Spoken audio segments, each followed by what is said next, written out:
There is no doubting the antiquity of life on Earth as a whole. We can trace back the lineages of a huge range of species, back through the fossil record, to periods vastly predating the arrival of human beings.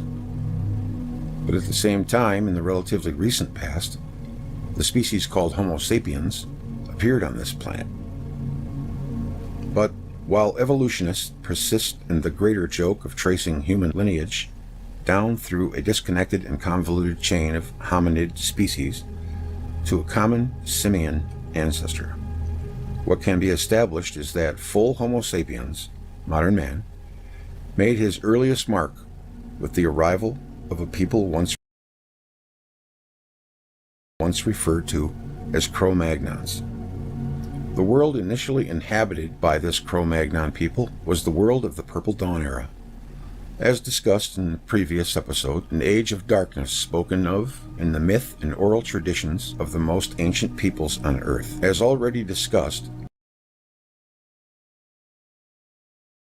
it was a dark world, imbued with only one season, one climate, and absolutely no reference for Cro-Magnons to mark the passage of time.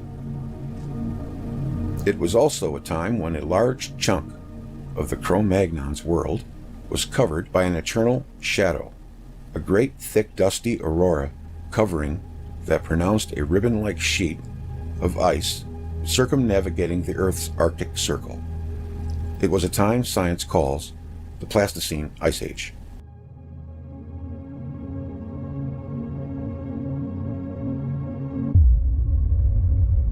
The extent of the Pleistocene Ice Age is represented by the larger gray overlay in the photo. It clearly shows the Arctic region ice-free, as would have been the case had a sub-brown dwarf star existed for a period of time above Earth's North Pole. The smaller green-colored overlay indicates the general coverage of today's aurora bands. Saturn approached the Sun with Earth in its tow. The Saturnian system of planets would have electrically sensed the more positive charge of the Sun's heliosphere, as the electrically alive plasma sheaths of both systems drifted toward each other. The net result would be a surge of enhanced electrical activity throughout the Saturnian system. Its most notable effect on Earth being the emergence of great auroras appearing around the Arctic and Antarctic polar regions. Auroras are a recognized form of plasma, and plasma is known for its ability to attract large concentrations of dust and other particles into cloud-like formations. Due to the close proximity of Earth to Saturn, this aurora would have been highly enhanced compared to the auroras we see today. Enhanced enough to have attracted into a vast ribbon of cloud much of the dust in the Earth's atmosphere at the time. This auroral ribbon of semi-permanent cloud would have corresponded very well to the known areas of glaciations that occurred during the Pleistocene Ice Age. The cooling effect of a dust-heavy aurora ring caused by enhanced electrical activity between Saturn and Earth, as Saturn starts to electrically sense the more powerful Sun before its capture. This produced the glacial ice sheets that conform to the known glaciated areas of the Pleistocene Ice Age, also corresponding to Pleistocene ice coverage. The North Polar region remains ice-free, as we learned in Worlds in Collision. Siberia was also ice-free, due to the concentration of radiated energy arriving from Saturn sitting above the North Pole. The Earth's vegetation takes on a reddish hue, at this time giving Earth its purple-hued look for anyone seeing it from orbit. A common misnomer surrounding the Earth's ice ages is that they initially spread from the poles outwards to the lower latitudes as the global temperature cooled. In fact, one of the great mysteries to modern science is that the greater amount of land found within the Arctic Circle remain ice-free during the Pleistocene epoch, a finding that is completely at odds with the accepted model for how ice ages start. The islands of the Arctic archipelago were never glaciated. Neither was the interior of Alaska, wrote R.F. Griggs in an article quoted by Cordona in his book Flare Star, while also quoting Immanuel Velikovsky's reference to J.B. Dana, who wrote, "It is a remarkable fact that no ice mass covered the lowlands of northern Siberia any more than those of Alaska." Cordona also quotes the catastrophists D.S. Allen and J.B. Dallaire in their work Cataclysm in making a case for an ice-free Arctic. Ice held most of the northern latitudes in its grip 18,000 years ago, with important exceptions. In the last ice age, glaciers never completely covered eastern Siberia, Alaska, and the Yukon, plant that beat the ice age. National Geographic, March 2001. What this all points to is a source of heat radiating from above the North Pole at a time when Cro-Magnon man walked the Earth during the Pleistocene Ice Age. A source of heat that is well explained by the presence of a radiating yet dull brown dwarf star that would eventually become the planet Saturn. The ribbon of glaciated ice sheets that ring the Arctic Circle would have formed a natural barrier between flora and fauna, both north and south of this ice ring, with the majority of the Cro-Magnon people settling south of the ice sheets.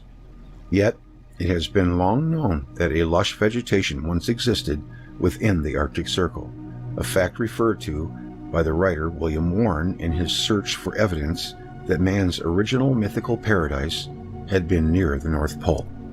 The Arctic regions, probably up to the North Pole, were not only free from ice, but were covered with a rich and luxuriant vegetation. Evidence of early humans has also been found there. It seems Cro-Magnon man may have braved crossing the broad glaciated barrier and settled in the areas close to the Arctic coast, and possibly even on some of the Arctic islands. Here, tribes of Cro-Magnons would find themselves closer to the source of life that shed its pale light on this purple dawn of mankind. Here, they could have basked under the primordial dark glow of Saturn, even as it drifted unknowingly ever closer to its fateful encounter with the sun. Here was the virtual paradise for mankind, a land filled with rich game and flora, a world immortalized on the walls of caves by their cousins, still living south of the ice sheets. Here, then, was the mythical world of the purple dawn of creation, a fight for survival. Such a world, as described above, can be placed as beginning about 30,000 to 40,000 years ago, at least by standard dating schemes, and lasting up until at least 10,000 years ago, when Saturn finally found itself captured by the sun. The beginning of the Pleistocene Ice Age coincides with the arrival of Cro-Magnon humans, and its end marks the beginning of the mythical Golden Age. Cro-Magnons lived and died during the intervening millennia, leaving us a magnificent testimony as their existence, painted on the walls of deep caves and subterranean tunnels. During this period, however, Cro-Magnons faced a far more immediate threat to their existence than the depressingly dark atmosphere of the primordial Earth. It was a menace that was to have long-reaching consequences for the collective psyche of humans as a whole, a menace that was something truly frightening. It would precipitate a struggle for survival that amounted to what was an upper Paleolithic world war. The menace in question involved a fight to the death with the leading predator of the age, a creature both cruelly intelligent and immensely strong. In darkness, Cro-Magnons found themselves facing their greatest enemy, the Neanderthal. The appearance of Homo sapiens, modern humans, on Earth was heralded by the arrival of desperate groups of people generically referred to as Cro-Magnons. Their world was at the time a dark twilight and timeless existence, illuminated only by the dull glow of the sub-brown dwarf star called Saturn, a time in which nocturnal animals thrived and the planet found itself in the icy grip of the Pleistocene Ice Age. Contrary to popular belief, much of the Arctic polar region was ice-free. The ice sheets encountered by the Cro-Magnon peoples existed in an eternal shadow, cast by thick dust-laden aurora generated by Saturn's electrical relationship with the Earth. These enhanced aurorae occurred as a result of Saturn's electrical sensing of the Sun's heliosphere as it spiraled even closer to its eventual capture. Similar aurorae existed in the southern hemisphere. There is now undeniable evidence for human habitation within the Arctic Circle during the height of the Pleistocene Ice Age, a fact only made possible by the warming influence of Saturn's once radiating energy coming from its northern position where the pole star is today. The period of time in which Cro-Magnon culture dominated stretches, by standard dating schemes, approximately from 40,000 years ago till 10,000 years ago, at which time the Pleistocene Ice Age came to an end, as Saturn was captured by the Sun and the Golden Age epoch of the world mythology dawned. During the Pleistocene Ice Age, Cro-Magnons faced the greatest threat to their survival in the form of predatory hominids called Neanderthal.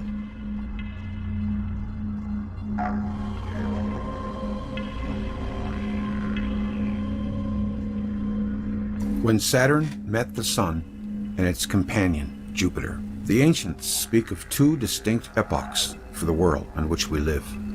The world we see today with the Sun and the Moon as our prime celestial masters, and a time before that, when the heavens were ruled by the planet Saturn. This previous era is generically referred to in world mythology as the Golden Age, a time when Saturn shone forth as the Sun, in its own right, from out of Earth's celestial north to bathe the world in luxuriant and richly fertile warmth. This was Saturn at its zenith, the then chief star god of creation and time, our first and best sun. Vestiges of this ancient reality are not difficult to turn up. The chief religious festival of ancient Rome was called Saturnalia, and we still refer to the Sabbath as Saturn's Day, or Saturday. But Saturn's golden age did not last. As inconceivable as it may seem to the modern mind, the witness of ancient mythology reveals that mankind suffered a great cosmological upheaval in which Saturn's glorious rule was replaced first by Jupiter and then eventually by the Sun. The consequences of this upheaval has left an incredible mark on the collective human psyche, leading to a pervading doomsday anxiety, a fretful psychosis fed by deeply entrenched psychological archetypes that cross all known cultural barriers. In recent years, this pervasive fixation with large-scale catastrophe has nearly become Hollywood's entire stock in trade. Deep down, whatever our cultural heritage, we all share in a seemingly irrational fear of impending catastrophe, a fear born of prehistoric experience that has spawned the dominant themes in our religions, arts, architecture, and even our geopolitical and economic systems. Yet, even before the coming of the Saturnian Golden Age, we hear of a time before time, a distantly primeval world calling to us from out of the universal dream time. These are the fading memories of humankind preserved in the oral traditions and cultures. Through these dreamtime fragments, we hear echoes of an age spent in darkness, a twilight world existing long before the coming of the sun. We hear of it as a time when the dull primordial half-light of the star god Saturn shifted listlessly on the chaotic celestial waters that enveloped all human existence. Here we find the purple-hued dawn of creation, the time before time began, the time before bright, clear light entered into the world. Through the work of comparative mythologists, and more recently the contributions of plasma-based physicists, a new cosmology has emerged that seeks to explain these almost forgotten human legacies. This new cosmology identifies the mythical god Saturn as the primordial sub-brown dwarf star existing and drifting beyond the solar system and accompanied by its own family of satellites. Our Earth was one of these satellites, safely encapsulated within Saturn's protective and opaque bubble-like plasma sphere. The oral traditions tell us Earth's inhabitants enjoyed a warm yet dully lit environment devoid of any concept of measured time and oblivious to the greater cosmos. In the swirling, enveloping chaos that was Saturn's outer plasmasphere, nothing moved with regularity. Saturn's pale disk glowed from a fixed, if listless, position above the Earth's North Pole, the position identified by world mythologies as the abode of the gods.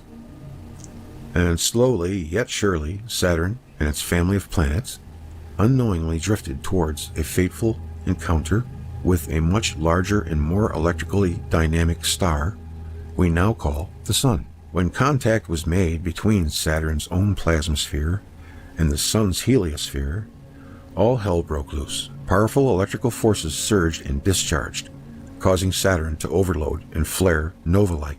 In what must have seemed an instant, humankind's previous twilight existence was spectacularly extinguished by a brilliant bright light shining forth from out of the celestial north.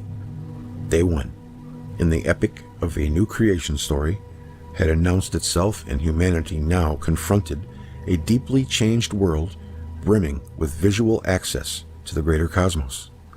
Life would never be the same as humankind entered into Saturn's universal golden age, an age that only ended when the Sun's overwhelming electrical influence conspired with the planet Jupiter to violently banish Saturn to the outer celestial realms. The great primordial Saturn system of planets was torn asunder, and Earth, for so long changed in actual alignment to Saturn, was freed from its bindings to acquire a new orbit around a new master, the Sun. Such events, mythology tells us, took place roughly 10,000 years ago. Yet, there are two conundrums we face in coming to grips with this radical interpretation of Earth's mythical and cosmological relationship to Saturn. Even if we accept that Saturn originally started off as a free-floating brown dwarf star with an inhabited Earth as one of its satellites, we are faced with the mythological record's insistence that Saturn remained fixed and immobile at Earth's celestial north.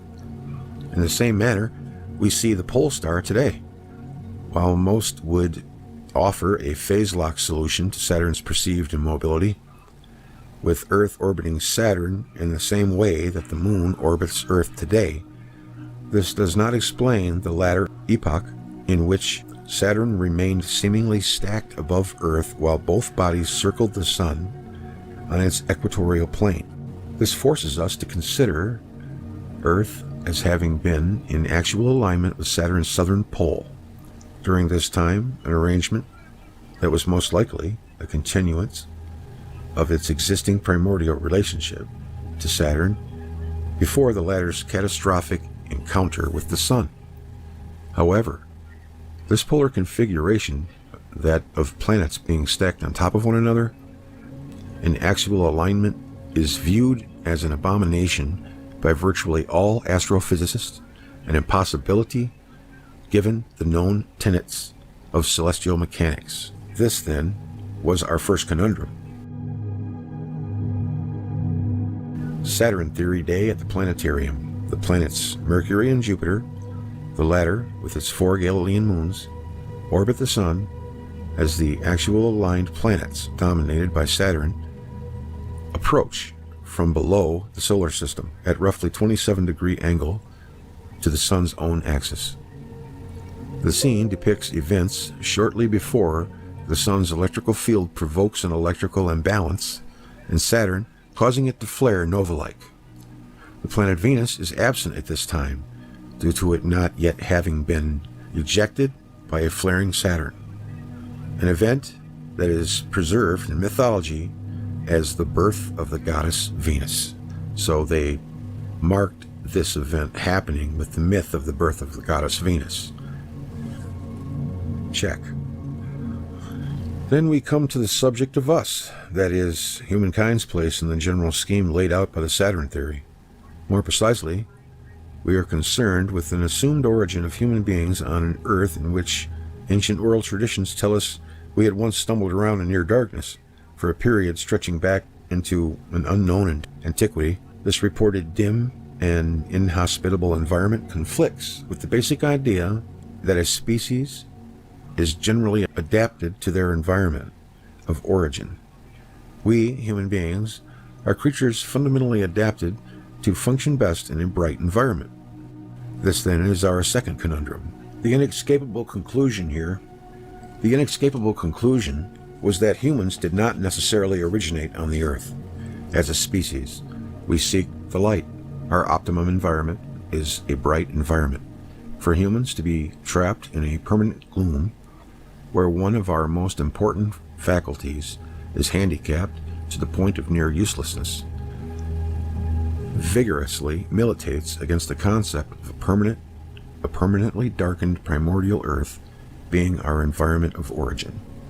So we began to look elsewhere, and the journey we undertook eventually led us to a basic question that opened up a huge vista of potential solutions. The question that changed the game was the obvious flip side to Earth having begun life under a wandering sub-brown dwarf star called Saturn.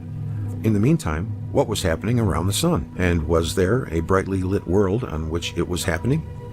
Finding the answer to this question offered more than both of us anticipated.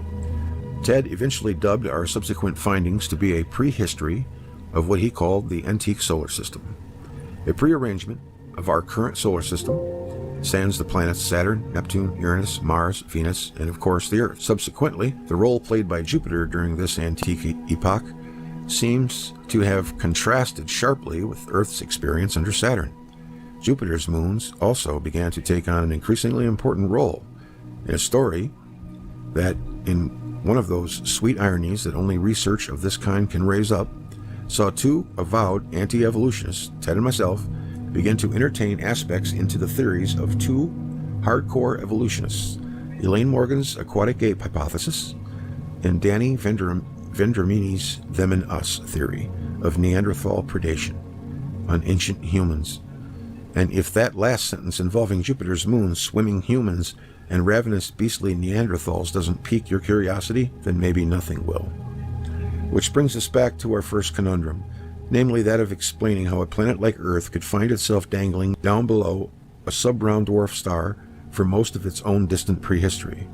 While at first glance, this problem seems almost insurmountable from a purely physics point of view, a closer look at observable phenomena would suggest otherwise. By this, we mean that there are, in fact, copious examples of actually aligned objects in our galaxy that offer clues not only to how axial alignments can function, but also as to the nature of how stars and planets are birthed in the first place.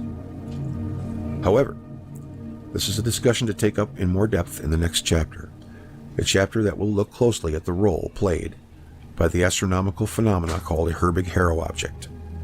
Such objects, we will argue, establish the legitimacy of axial aligned celestial bodies in space and provide a solution to the seemingly bizarre relationship between Earth and Saturn in ancient times. For those readers new to the above presented concepts, they could, at this point, simply choose to reject all cosmological notions of Saturnian planetary systems being captured in the distant past by the Sun, and the resulting mythical cataclysmic orgies of destruction. They could simply dismiss the concept of an ancient and dark Saturnian primordial dawn as simply being the fundamental fallacy at the heart of our conundrum regarding human origins on Earth. They could offer the observation that daylight must surely have always existed, been a feature in the human experience, and that this is really why we have evolved the way we are. Also, in seeking to reject the evidence presented by the mythological record for a dark primordial environment, they could lay charges that we have willfully misinterpreted mythology to concoct our own flawed literalist dogma at odds with accepting scholastic scientific consensus. To answer such critics, all we can say is read on if you dare, and make your criticisms after absorbing the full argument presented in this work. We believe there is much to offer, if only for the purpose of constructive debate on the topics that should intrigue anyone searching for an understanding as to where we come from and who we are.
What we're gonna do right here is go back, way back into time.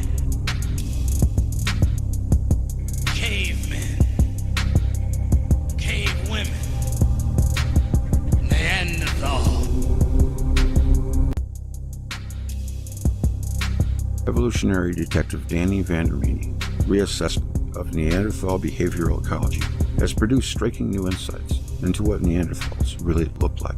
Anthropomorphism, our propensity to see Neanderthals much like ourselves, has blurred Western thinking on all Neanderthals. Anthropomorphism has been a ubiquitous feature of human culture since the Stone Age and has influenced the way scientists have interpreted the archaeological evidence. The problem with forensic reconstructions, Vandermeeny says, that factual reconstructions work extremely well for humans, but that's because we know the shape, texture, and thickness of our facial soft tissues. Forensic reconstructions are fine for humans, but when human features, textures, and dimensions are used to recreate Neanderthal faces, they're bound to be wrong. After all, you'd never use human facial dimensions and textures to recreate the faces of chimps, gorillas, or any other non-human primate. Vandermeeny reasons that chimps and other primates provide a better analog for reconstructing Neanderthal facial characteristics, and that's what we're going to talk about tonight with our buddy Ted Holden.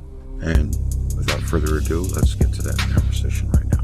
I hope you enjoy. Ted's upset. He's got an extra gun. He's got a beef, so we're gonna hear it right now. Neanderthal.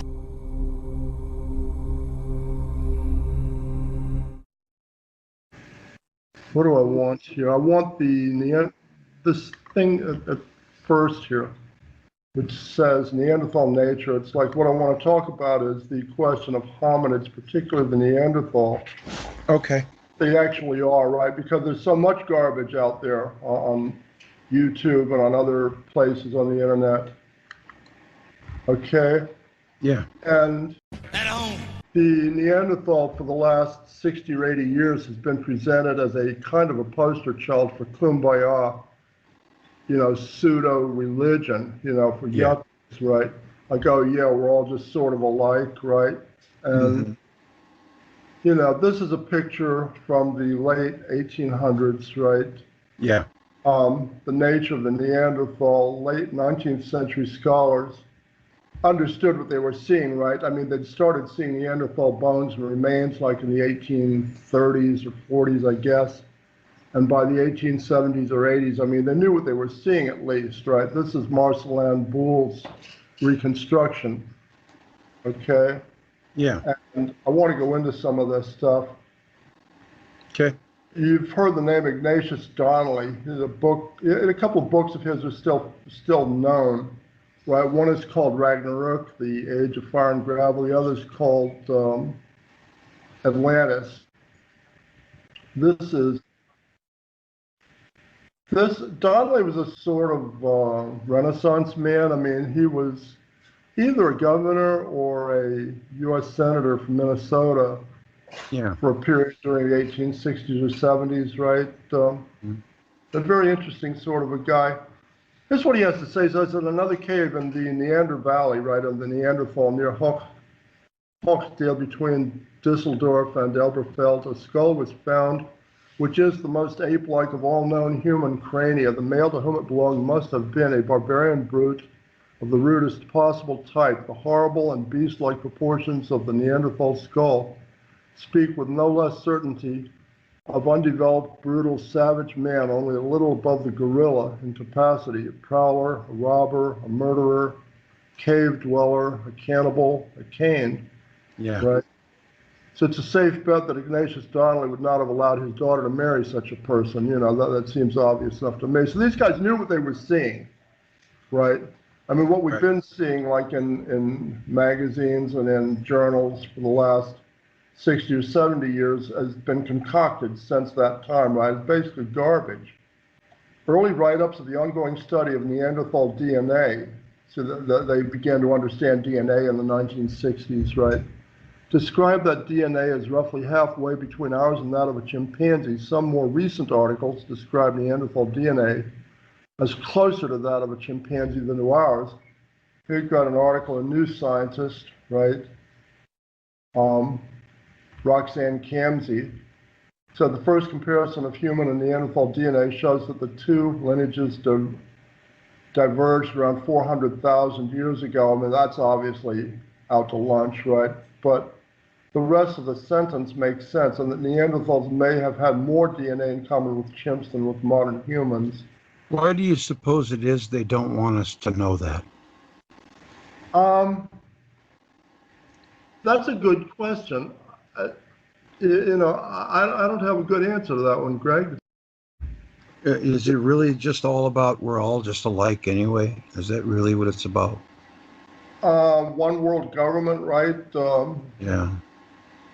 Whatever you want to call it. This is this is not a reconstruction. They have real footprints from real Neanderthals. This is from a cave, like I believe in Croatia. Yeah. I mean, this is not like an ape's footprint, but it's certainly not human. Yeah. You can see this, right? Oh, yeah. That's substantially different from anything that you would call a human footprint. There's no way in the world. I mean, you can't just wait until the next time it rains, go find some mud, and try to make a footprint like that. I mean, it won't work. Right. They have a complete DNA picture of the Neanderthal genome now. It's like, they almost have like enough information to just start, try to find a way to create one of them or something. It's a stupid thing to do. In the decades of the 20th century, the Neanderthal became a kind of a poster child for Kumbaya pseudo-religion. As New Zealand scholar Danny van der Meenen notes, picture that you see, if you just get on Google and just type in Neanderthal, right, these are the kinds of pictures that'll turn up. Oh, yeah, I know. Yeah, and if you do Chromag, man, they give you some freaking freak. Okay. As van der Meenen notes, all such images are wide of the mark and do not match up with what we actually know about the Neanderthal. Here's a sort of a listing of what we know about Neanderthals, right? Yeah. The Neanderthal DNA was roughly halfway between ours and that of a chimpanzee. Okay, that eliminates any possibility of humans being descended from Neanderthals via any process resembling evolution. Okay, and it also completely eliminates any possibility of humans being descended from hominids altogether. Okay, because the Neanderthal is the closest hominid to us. Okay, anything else is going to be further back. You see, and that basically says that what they're trying to do now is just stupid, right? In other words, the claim that you read anymore is that we and the humans and Neanderthals must be cousins, right? In other words, we must have had a common ancestor, a last common ancestor 500,000 years back, which they normally take to be Heidelbergensis, which is a type of Homo erectus. Yeah. Now, a Heidelbergensis would look about as scary to a Neanderthal as the Neanderthal looks to us. Right. So in other words, the problem is that too genetically remote to be ancestral to is a transitive relationship. In other words, for somebody to claim that, well, the Neanderthals are too genetically remote from us to be ancestral to us, right? Therefore, we must be descended from something further back, the Heidelbergensis. That's like claiming that, like, dogs and wolves are too genetically remote one from the other. For dogs to be descended from wolves, or say foxes and wolves are too remote, for the one to be descended from the other. Therefore, foxes must be descended directly from fish. Right? Yeah. That's kind of like what you're saying. That's silly. The Neanderthal skull was a good match for an ape's profile and a very bad match for a human profile. That's the first thing that Danny van der Meenen noticed, right? You could just about shove a Neanderthal skull into an ape's profile and it fits. There are no Neanderthal needles. Cro-Magnon needles are common. That is, early human needles are common. Okay, as long as humans have been on the earth, they've had needles, right? They've always needed clothing. A creature with a 6-inch long Ice Age fur coat doesn't require needles. Yeah. Okay, nobody's ever found the first Neanderthal needle. Makes sense to me. Footprints more ape-like than human. Rib cages, conical, as are those of the primates to make room for all of this gigantic upper body musculature, the musculature that you need to haul a 400-pound body up into a tree, right? Our rib cages are cylindrical, okay, so that basically our skeletons don't look like those of Neanderthals. Eye sockets and nasal areas are much larger than ours. placements of noses and eyes on faces are much different. They're much higher than for humans. Okay, the mindset, right? We know that the mindset of a Neanderthal was similar to that of an African lion. He viewed the living world as neatly divided into two categories, that is, his own family group and meat. They're cannibalistic. That you find Neanderthal families, the remains of Neanderthal families, clear butchering marks made by flint knives. Yeah. We know from Rob Garget's studies that if you put the skulls of a human, a Neanderthal, and a lion together, the two which have much of anything in common are the Neanderthal and the lion. Okay? We know, in other words, you've got like an apex predator, right? I mean, you've got something which really, it doesn't really have any sort of a mental picture of organization beyond his own family group, right? So that says the largest group of Neanderthals that you're ever going to find is probably 15 or 20. Okay, living in one place, organized. You're not going to find an army of 3,000 of them, right? Right.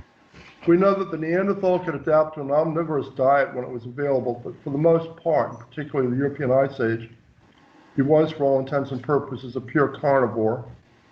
Okay, the analysis of the plaque on Neanderthal teeth indicates that we're eating like 99% meat. Okay, we know the Neanderthals weren't giants like the skeletons that we were finding in the Ohio and Illinois valleys, right? Right. It's like a tall one, sort of like the Eskimo of the hominid world. Okay, a tall one might be 5'10" or 6 feet tall. But a male Neanderthal could easily have stood 5'9" or 5'10" and weighed 300 or 330 pounds with no extra weight on him. Okay, so looking at a creature which is built much more heavily than one of us. Okay, you have, if all of that sounds strange, you have to ask yourself what you would expect a creature with DNA halfway between ours and that of a chimpanzee to look like.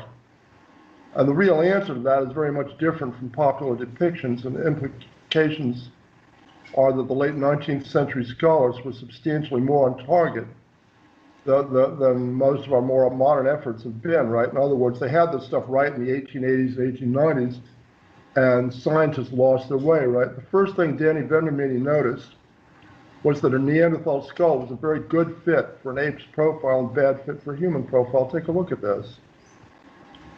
This is a Neanderthal skull and a chimpanzee. What do you think? Yeah. I mean, that works, doesn't it? It sure looks like it to me. Now, when you, Danny Vendramini here has the line of the Neanderthal's skull going forward, right? He's got the Neanderthal looking forward, and when you do that, then the Neanderthal has a snout like a dog or a cat, and the yuppies don't like that. You can see this picture here when, for the most part, most depictions of Neanderthal skulls show them, as it were, looking down at their feet to avoid the appearance of them having snouts, to avoid them appearing to be prognathic. Right. You see what I'm saying? If you really want, the human is looking forward in this picture, the Neanderthal is looking down. If you turn this, to make this believable, you're going to have to turn this Neanderthal skull, rotate it to the right a bit, like maybe 10 degrees. You understand what I'm saying? Yes. You know what the mainstream story is on that? No. They say that the prognosticated snout is because they eat a rougher diet and get stronger jaw muscles. That's what they say. Oh, no. Yeah. Yeah. No, I mean, you've got like variation amongst modern humans, right? But you don't have anything like this. So Danny, he has the Neanderthal on the left is looking forward, and you can see that he's got a snout. You see what I'm saying? Of course. And the eyes are, the first thing you notice about Danny Vendramini is reproductions of the eyes. Just a fabulously bug-eyed sort of a creature with a fur coat. This is what a Neanderthal looked like. You just have to look at a Neanderthal skull and just look at them huge eye sockets. Yeah. These are dark world eyes. These are the same kinds of eyes. I'll get to that in a moment. Purple dawn, yeah. Yeah, these are purple dawn eyes. Yeah. One of the first things you would ask would be, what's the deal with the eyes, right? Rob Garget, who calls himself the subversive archaeologist, notes that even if you try to draw a more humanized or yuppified Neanderthal with the eyes and nasal area as large as the bones actually indicate, what you end up with is still outlandish. Okay, this is Rob Garget's yuppie Neanderthal with eyes and nose the right size. Yeah. You know what I'm saying? Yeah. So you've got something which cannot be made into a human, really. It's like you've got something which is very different from one of us. Mm-hmm. These are creatures from the same age, okay? The Neanderthal was always viewed as a primitive human rather than as an advanced ape, largely due to the size of his brain, which is actually a bit bigger than ours, right? But the Neanderthal brain was dominated by the area of the brain involved with vision, while ours is dominated by the area involved with creative thinking and logic, right? That combined with the huge dark world eyes indicates that the Neanderthal brain was largely the neurophysiological equivalent of the circuitry for a military night vision scope. Right. Okay? Now, of all of Danny Vandermeer's thoughts going into this, I've just got two very, very minor quibbles. You know, to my thinking, the fur could easily have been reddish rather than dark gray or charcoal colored. And Danny Vandermeer also draws the Neanderthal with slit eyes like a house cat.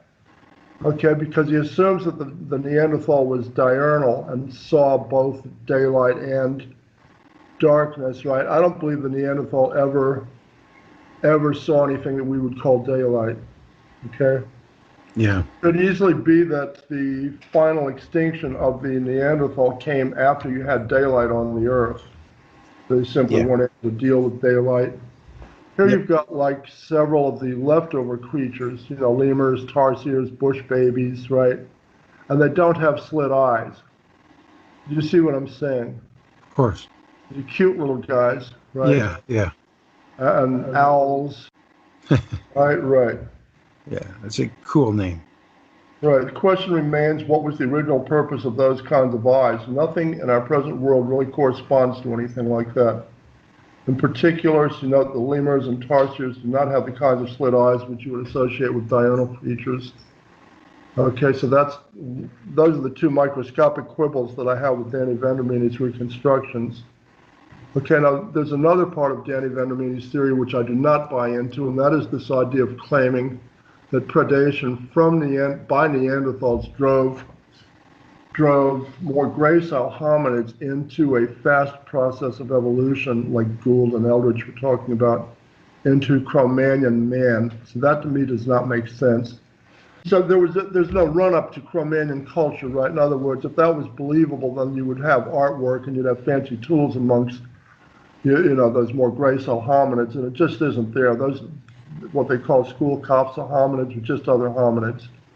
Okay, there's a vastly better solution to the problem of humans and you know, Neanderthals. So the answer to the riddle is, as they say, a long story. That is the riddle of the big eyes, right? And here I go into just a couple of paragraphs about Saturn theory and what that was about, right? All of the old pantheon religions were astral in nature, the name associations between pantheon gods and planets being primordial, and two of the planets, Jupiter and Saturn, were what we call dwarf stars. In the recent past, primitive people seeking to construct an astral religion under present conditions would end up worshiping the sun and the moon, and possibly Venus, right? The average person can find Venus pretty easily, and yet the two chieftain gods of every one of those old religions were not the sun and the moon, they were Jupiter and Saturn, the two Right. stars, not the sun and the moon, and particularly Saturn. In fact, articles appearing in the Journal of Assyriology in the early 1900s noted that pretty much all the names associated with the sun in the ancient Near East were names which had originally been associated with Saturn had afterwards been switched. Okay, vestiges of that ancient reality are still all around us. We still call our Sabbath Saturn's Day. The chief Roman religious festival was called Saturnalia. Plato consistently refers to antediluvians as nurslings of Kronos, or Saturn. The Greeks called Saturn Kronos. And numerous classical authors refer to Saturn having presided over a golden age of sorts on Earth. The cult religious practices which we read about were originally meant to restore that golden age. Prior to that golden age, there had been an age of darkness, which many indigenous traditions refer to as a purple dawn or a dream time. The golden age was likely within the last 10,000 years. The purple dawn was the primordial condition of the planet, going back as far as the planet goes back. Rocky bodies like Earth and Mars, aligned with a brown dwarf star such as Saturn was until recently, would generally reside inside the plasma heliosphere of the dwarf star. Troy McLaughlin describes the state of affairs like in this book of his, which is called Saturn Death Cult, and on the internet, that's saturndeathcult.com, and you can find this. You know, the timeless age and a purple haze. It describes the purple dawn. This is a picture of Troy McLaughlin's, okay, of Neanderthals in the purple dawn age as we would see them, right? Now, I like this next picture. Troy doesn't care so much for it, but I'm going to go with my own judgment here. I think these two pictures should be shown together. The one is the way we would see this picture. This is what the purple dawn with Neanderthals walking around would look like to us, the upper picture. This picture is probably very close to what a Neanderthal would see or what a human with a night vision scope would see. Okay? Yeah. You see what I'm saying? Oh, yeah. So that's what you're dealing with. Now, I've got a couple of other little short documents here which I wanted to take a look at. Humans versus hominids, Sure. the major differences. Okay, the Neanderthal and presumably other related hominid groups were land predators, well adapted to the conditions on this planet some tens of thousands of years ago.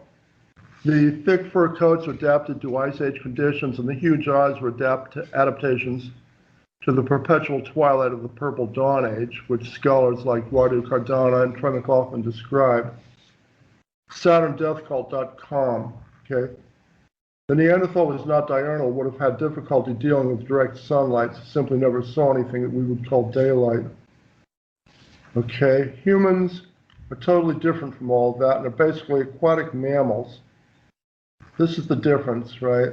Elaine Morgan listed 100 or so, the author of The Aquatic Ape, right? Or, you know, she has 2 or 3 other books which describe that. She's the chief author of the idea of an aquatic ape theory. And she lists 100 traits or characteristics which we share with the aquatic mammals. There are a few which stand out, okay? Voluntary control of breathing, which is an adaptation for swimming and diving. We take that for granted, but monkeys and apes don't have it. It's the only reason they can't teach chimps and gorillas to speak English. They can be taught to communicate using deaf signs perfectly well. Face-to-face sex, right? Marine mammals do that, land animals generally don't, and humans do that. Okay, shoulders adapted for swim strokes, and this is big, right? The motion to swim is the same motion as to throw something like a javelin or to use an ladle. And this was a huge edge which humans had over the Neanderthal, believe it or not. Humans have that, primates and hominids never did. That's why the Neanderthals were limited to thrusting spears while the early humans had ladles, and the ladle was a fearful weapon, and javelins, okay? Yes, ranged weapon. Especially the ladle. Now, if you've ever seen a hard serve in tennis, somebody like, you know, Andy Roddick or Roscoe Tanner, you know, hits a hard serve, right? It's like most of the power is coming from his wrist, right? In other words, he's trading 4 inches of wrist motion for 4 feet of racket head motion. He's sending a tennis ball across the net at 140 miles an hour. Okay, now, if instead of a racket and a tennis ball, you've got this hooked stick, you know, which is basically a ladle, and then a 6-foot-long thin spear, which is indented in the rear. The hook for the ladle fits into the indent in the spear. Then you're doing the exact same thing. You're trading 4 inches of wrist motion for 4 feet of motion of that lateral tip, right? But you're not sending a tennis ball out. You're sending a 6-foot-long spear out at 100 miles an hour, and you don't want to be standing in front of that. I mean, that may actually have even been a more powerful weapon than a bow and arrow, right? You know, not as accurate as a bow, right? But more powerful. So that's why Neanderthals were limited to thrusting spears, while early humans had ladles and javelins because of these kinds of shoulders that we have, you know, from being aquatic mammals, right? The lack of a decent sense of smell. You know, this is the thing which you know, the last item here, which I consider to be crucial. All land prey animals have vastly better senses of smell than humans do. If they didn't, they'd go extinct very quickly, right? In other words, if you were to give deer our sense of smell, the deer would be extinct within a month. You know, there'd just be an effortlessly free meal, you know, to every predator that ever laid eyes on them. Elaine Morgan lists something like 100 such aquatic traits.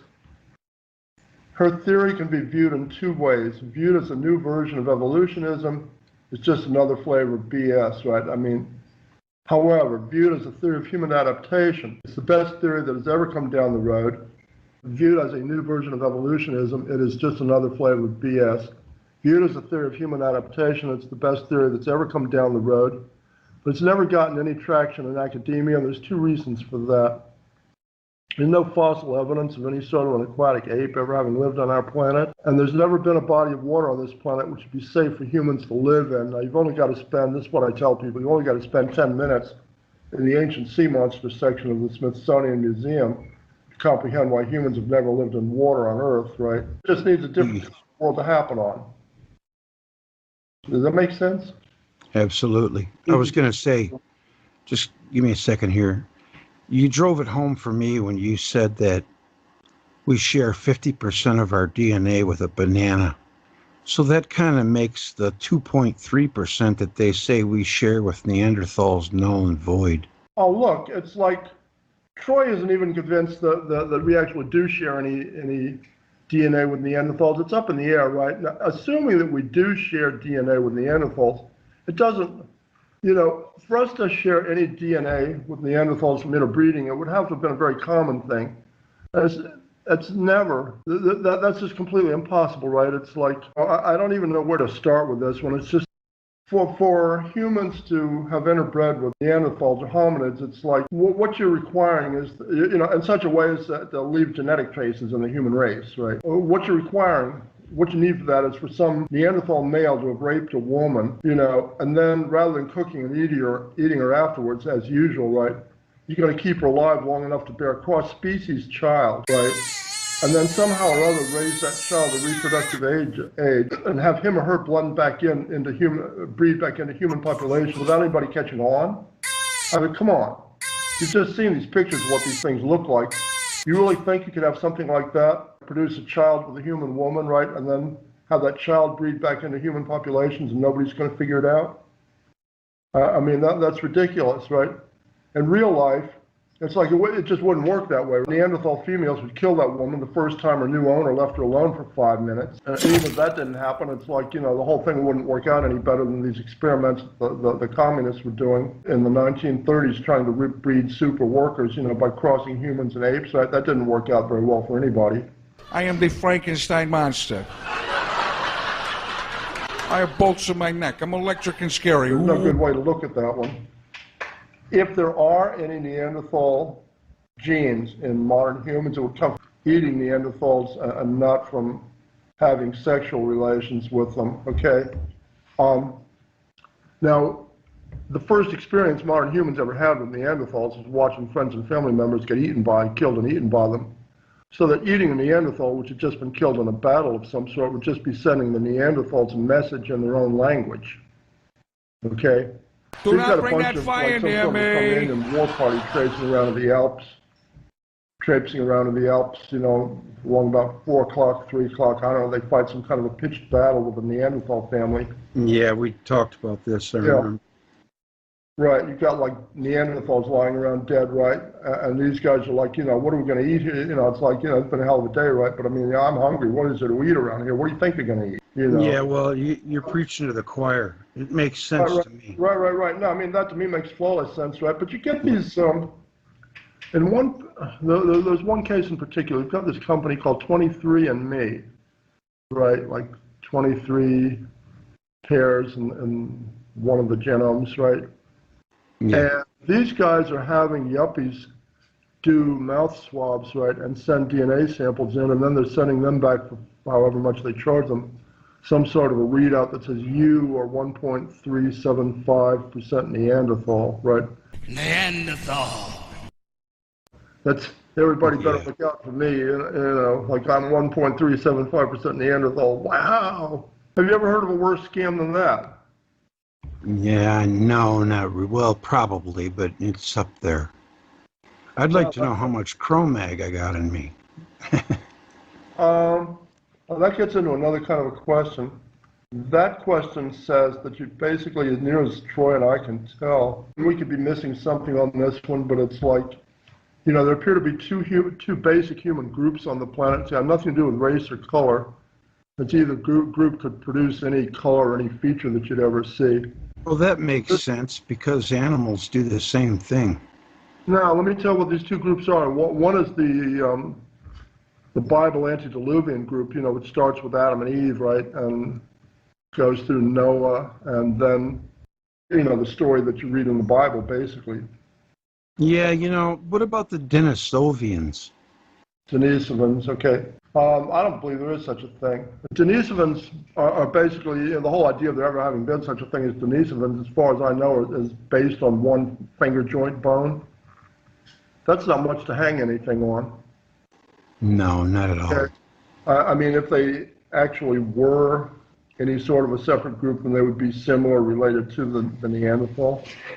Human groups, look, you've got the group, which is most of us, which is descended from Adam and Eve, and then you've got the group which is the indigenous peoples of the world, which are Cro-Magnon descendants.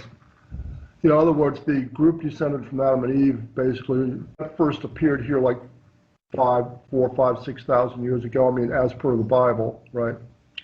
The other group, which is the group descended from Cro-Magnon man, whenever they got here, which could be more like 60,000 years ago, or it could be more like, which would be like what you normally read about, like, these groups include, like, the Spanish Basque, they include the Georgians, right? They include a number of North European groups, they include the people of the Canary Islands, originally at least, the Gaunch people.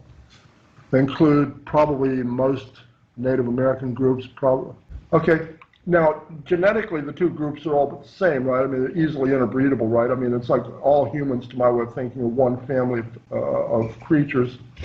But the original, the original cultures and technologies of these two groups were vastly, vastly different due to this gigantic span of time separating the two saltations, right? And there's any number of things, right? Technology and culture, weapons, right? The atlatl and the boomerang.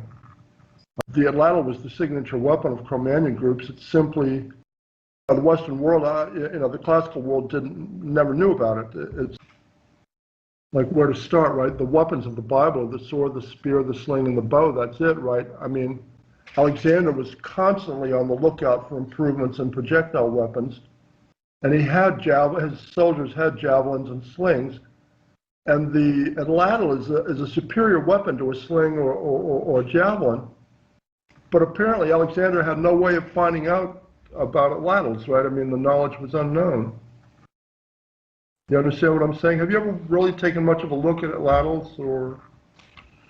Well, not in real life, but I know what they are, yeah. Let me just real quick,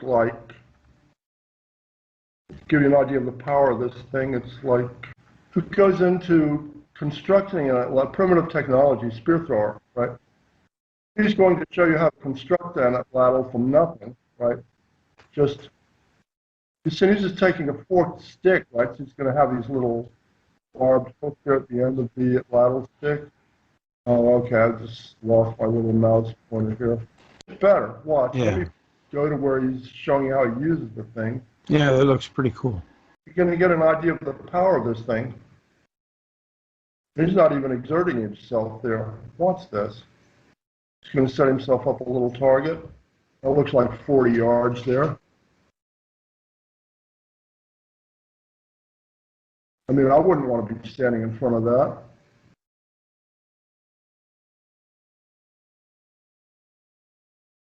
And that's without even, that's just the crudest possible types of spears. You see what I'm saying?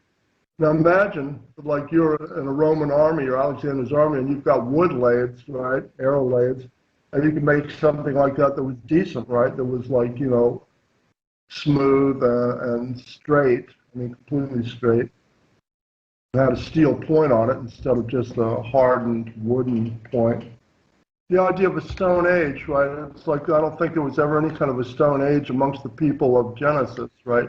Troy thinks that they may have been using stone tools just to avoid having metal in their hands, with all this static electricity in the air, before the flood, before the Tower of Babel, and all that sort of thing. These are some of Troy's Ganymede hypothesis images. like what, this perfect human home world would have looked like. Remember I said that like a human home world, this planet was an ideal home world for Neanderthals, right? I mean, the Neanderthal was very well adapted to this world the way it existed 50,000 years ago. Humans are not adapted to the way this world, we're not native to this planet. This is the world that we were native to. Okay, I mean, a human home world is going to have to be bright because of the relatively tiny human eyes. Okay, I mean, humans aren't going to thrive in this dark world that the Neanderthal lived in. It's going to have to be wet because of the aquatic adaptations. And it's going to have to be safe. I mean, there can't be any sharks. And humans don't swim as efficiently. I mean, there can't be any sea monsters in this original human home world. You understand what I'm saying? And it would help also if there was protection from cosmic radiation, which would be like this intrinsic magnetosphere. Ganymede is the only other body besides Earth in our system that has an intrinsic magnetosphere that would protect it from cosmic radiation. Basically, Earth replaced Ganymede. As a primary human world in our system, yes. Yeah. Okay. Here you're seeing the sun and the dwarf star here, like floating bergs of pumice, right? The most major key feature on Ganymede was pumice. Okay, you had coagulated bergs and floating masses of pumice, and then you also had anchored islands of pumice in prehistoric times, right? You're seeing both Jupiter and the sun here again. You've got a 7-day transit. I mean, Ganymede goes around Jupiter once every 7 days, I believe, and it's like parts of that 7-day period where, it would be fairly, it wouldn't be as bright. You'd have bright parts of it, right? It's like you would have like one part of it where you would be seeing both full light from the sun and the light from the dwarf star. Might look something like this. Yeah, that looks good, Ted. I've never seen those pictures before. These come from this new book of Troy's, okay, which is called... That's outstanding. Yeah, I think that's pretty good. But this is what you're looking at, right? It's like you're looking at a totally different kind of a world. It's like John Cook claims, this is the guy that spelled his name J-N-O and pronounced it John, right? Claims that Jupiter would have been in just a bit closer to the sun than the Earth is now under those kinds of... 0.7 AU. Yeah, 0.7 AU. Right? Okay, no, I figured you might like this. About Neanderthals that you could put out there. Like I said, there's a big market for it. Oh yeah. People just don't know where to go, right? It's like I've got these two groups on Facebook now. One is called Ganymede Hypothesis. The other is called Neanderthal Realities, right? And I believe that I'm getting up around 250 members now for the newer one. And I believe that's going to get bigger eventually, right? Because people end up doing these searches on Neanderthal all the time. And I just wanted there to be some chance for somebody to come up with real information, just by getting on Facebook and typing Neanderthal in. And, you've got 4 or 5 other Facebook groups, which deal with Neanderthals, which are just spouting garbage. As people get fed up with mainstream, they're going to start looking for alternatives. You would think. I mean, definitely. Right. No, you're doing a hell of a job. I mean, just getting Velikovsky type lore out there.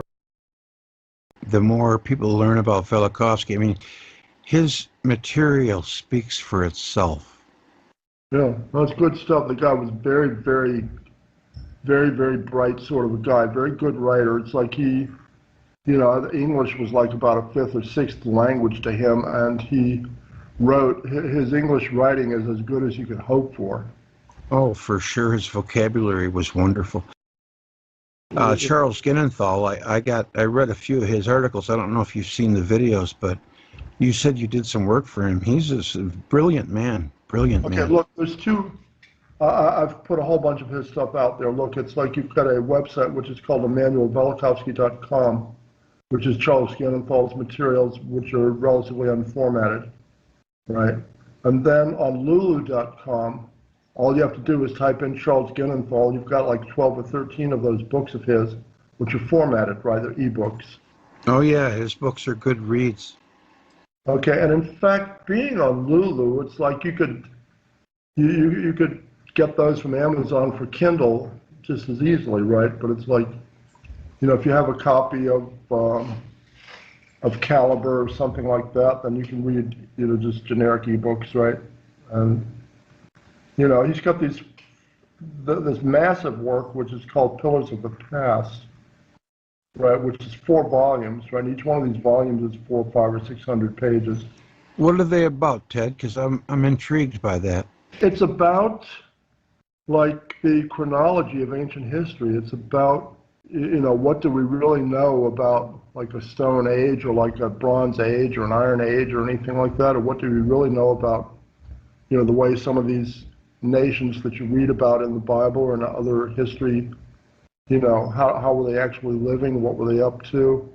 What were the real time frames? It's like, that you've got like, you've got like a couple of cases of things where the standard chronologies are just can't begin to be right? You've got like the question of Joseph of the Bible, the coat of many colors, and then this Grand Vizier. I'm not even sure. Vizier, okay.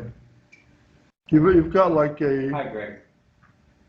I've got like a sort of a roommate sitting here. That's Hello. long story, Big but fan, dude. yeah. Greg, you there? Yeah, that's cool, man. Yeah, I'm keeping myself on mute so that you don't pick up any room interference, and Yeah. plus I don't want any feedback from my mic. Yeah, it's good, Ted. By 1,800 years, and the life stories are identical from the day they're born until the day they died, right? The life stories are just absolutely identical, right? One quick question about Pillars of the Past, because I'm thinking about getting one of them. Which one would be the best one to get? Oh, I would start with number 1. I would Okay. start at the beginning of anything, right? No, Imhotep, right? Imhotep and Joseph.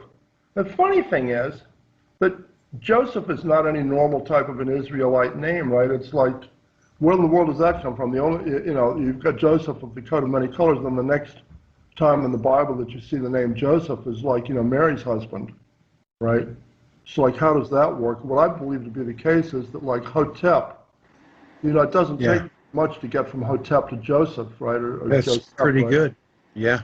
You see what I'm saying? Yeah, I was thinking Jupiter and Mary was Venus, but you might be right. No. Yeah. But I believe that Adam and Eve were real people, that Noah was a real person, that, and it's like you get these believe those are all just Saturn or the moon or Mars. Yeah. Well, at some point it has to be real people. Yeah. I mean, too much is written about Adam and Eve, right? You've got a book called the Book of Adam and Eve, which was excluded from the Bible, right? Now, it's like Genesis reads as if Adam and Eve were created here ex nihilo. The Book of Adam and Eve reads as if they were brought here. It reads almost more like a science fiction work of some sort. What is your take on the Book of Enoch? Interesting. Now, a bigger question that I have. I don't know how much you can make out of the Book of Enoch. It's like, you could try to interpret that all kinds of different ways, right? But it's like you're still only talking about the last 5,000 or 6,000 years, right? And this is the difference between Troy and myself, and the Thunderbolts group. So the Thunderbolts group they're not really talking about anything which is outside of the last 10,000 years or thereabouts, right? Whereas what Troy and I are talking about is more like within the last 50 or 70,000 years.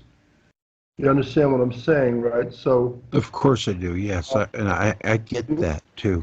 one of the biggest question marks, what I would really, one of the things I'd really like to have an answer to, which I don't, is this whole question of what you call an antediluvian peace, right? Some sort of an age sitting back there, which may have been part of this golden age that you read about, where you didn't have predation, right? Where all the animals were nice to each other. And I just saw something on that. all the animals were not good to each other. Nobody ate anybody else. It's like, the animals were all kind to humans, right? The Bible talks about that. It's like Nordic mythology talks about that. It's like, pretty nearly every antique nation has its own version of something like that. So it's hard just to throw the story away. By the same token, it's very hard to picture any sort of an age like that on the Earth, right? In other words, you know, if it's hard to picture lions and tigers and bears just eating, you know, subsiding on veggies, you know, for 3,000 or 4,000 years before the flood, then try picturing like a hyenodon or a terror bird or a, you know, carnosaur of any sort, you know, like, you know, I mean, they couldn't live on anything other than meat, right? It's like, you know, their digestive systems, even just ordinary lions and tigers, right? It's like the digestive systems are made for dealing with meat, you know, not made for dealing with veggies. Okay? It's like they couldn't live. I mean, you can put a cat into a room with chocolate bars and cookies and cakes, it'd starve, right? Exactly. Right. Humans, you know, are omnivorous, really, but it's like the original human diet almost had to have been some kind of a combination of shellfish and fruit, right? And particularly since humans don't swim as efficiently as the other aquatic mammals. Humans to be spending 10 or 14 or 15 hours a day in water, you have to burn up a hell of a lot of energy, right? And the fuel for all that came from fruit, right? They just walk up onto these islands of pumice, right, and just pick fruit and eat it, right? And of course, the problems that humans have now is they've still got this taste for sweet things, but they're not getting all that exercise anymore, right? I mean, you know, we've got refined sugars, and you know, we've got like, you know, corn syrup and all this other stuff anymore. Since you get like people, I mean, like in this town where I live, it's got half the people walking around badly overweight. Yeah, obesity is definitely a problem in the U.S., that's for sure. Right. I mean, in 1955, there was no such thing as a fat child. I mean, at least where I was living. Oh, I know. Yeah. Now you see them all the time. Yeah, well, I know. It's like half the kids I ever see in Victoria, Texas were like badly overweight. You know, like it was more, I mean, you know, there was no way for a kid to get fat in 1957, right? I mean, couldn't do it. You're walking a mile and a half to school, you know, 40 minutes for recess, an hour for phys ed, right? And then walk a mile and a half home and then play football until it got dark, right? Well, how are you going to get fat doing that? Yeah. Hey, Greg, I noticed, Greg J., I am a fan. I remember when you picked Ted up about a year ago. Oh, yeah. Yeah, no, this is good enough. If you can make like maybe 30 minutes worth of anything out of this. Oh, yeah, for sure. I thought you did well. I'm really intrigued by these new pictures. Do you got anything else? Is there more to scroll down to, or are you at the bottom? That's pretty, that's sort cool. of the bottom. That's some crazy stuff, isn't it? Yeah, I got some great subscribers. They're smart, too. They're not dumb. You might want to include like links to both SaturnDeathCult.com. Oh, yeah. And I was going to do a story from Troy's website because, you know, I'm into right now. I'm doing the Saturn theory. So, did you see my last video from Ev Cochran? Yeah. Ancient Planet Gods? Yeah. You're doing a good job. And the average person has got some chance of seeing a video of yours. The average person's never going to hear about Ev Cochran. Exactly. That's why I brought him to the light. Yeah. No, Yeah. I mean, make a number of in fact, you know, you might be better off with videos which are 20 or 30 minutes, you know, rather than make anybody wade through 2 hours, you know, because what I find is that like when people go to watch videos which are an hour and a half or 2 hours, they oftentimes end up reading the first third of it, you know, or watching the first half. Yeah, that's right. Right. Sounds good, Greg. Yeah. I want to reconsider this whole question of like Troy's book and Yeah. Well, I'm into all this. You know, I love it. And I've been supporting you since I first heard you on that show in Alaska, that radio show. I was like, wow, this is some good shit. That's with Allison Van Eck. Okay, one of the things to keep in mind about Herbert Harris things is what Walt Thornhill has said, which is that the standard explanation that you see, you know, and also these jets, these Birkeland currents that you see coming through the middle of spiral galaxies, are supposed to be jets of gaseous Yeah. material. You know, Walt Thornhill says that's ridiculous, you know, that like, you're talking about the vacuum of space, right? That stuff would dissipate so fast. I mean, it would never form jets, Yeah.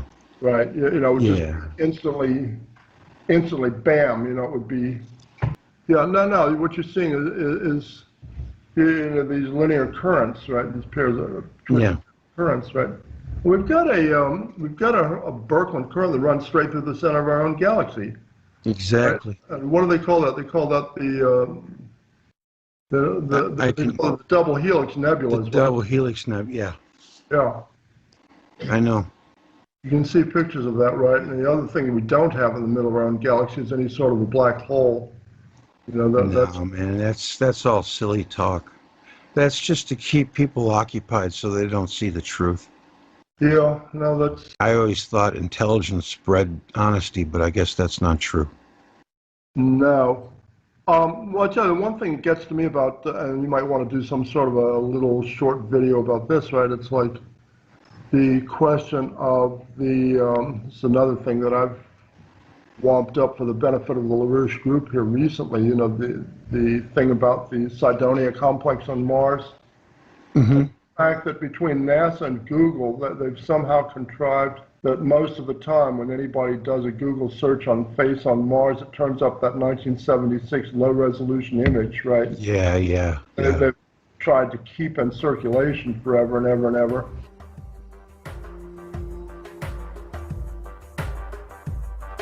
Well, that'll end our conversation. I had turned the recorder off and we chatted a bit longer, which would have probably just bored you, and forgot to record the goodbye, but Ted said goodbye and he had a good time. This was kind of an impromptu last minute thing. I hope you enjoyed the talk. You know, one thing I noticed about us humans, if we can ever somehow overcome our schizophrenia, we have to address our greatest problem, and that is blind submission to leaders that have no human compassion, good sense, or ability to think clear. That's the reason why the world is in the shape it's in. And for some reason, the worst minds among us rise to the top and become these worshipped kings. We're just too willing to be followers. We don't have to agree all the time. We have our likes and our dislikes.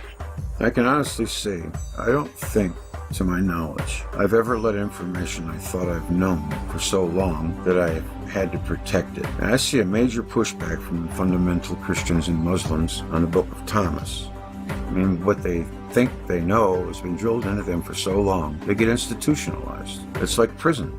First you hate it, then you get used to it, then you depend on it, because it doesn't promote church doctrine. I hope you enjoyed the chat, and the world needs to take another look at these Neanderthals. I happen to agree with Ted on that. We agree on a lot.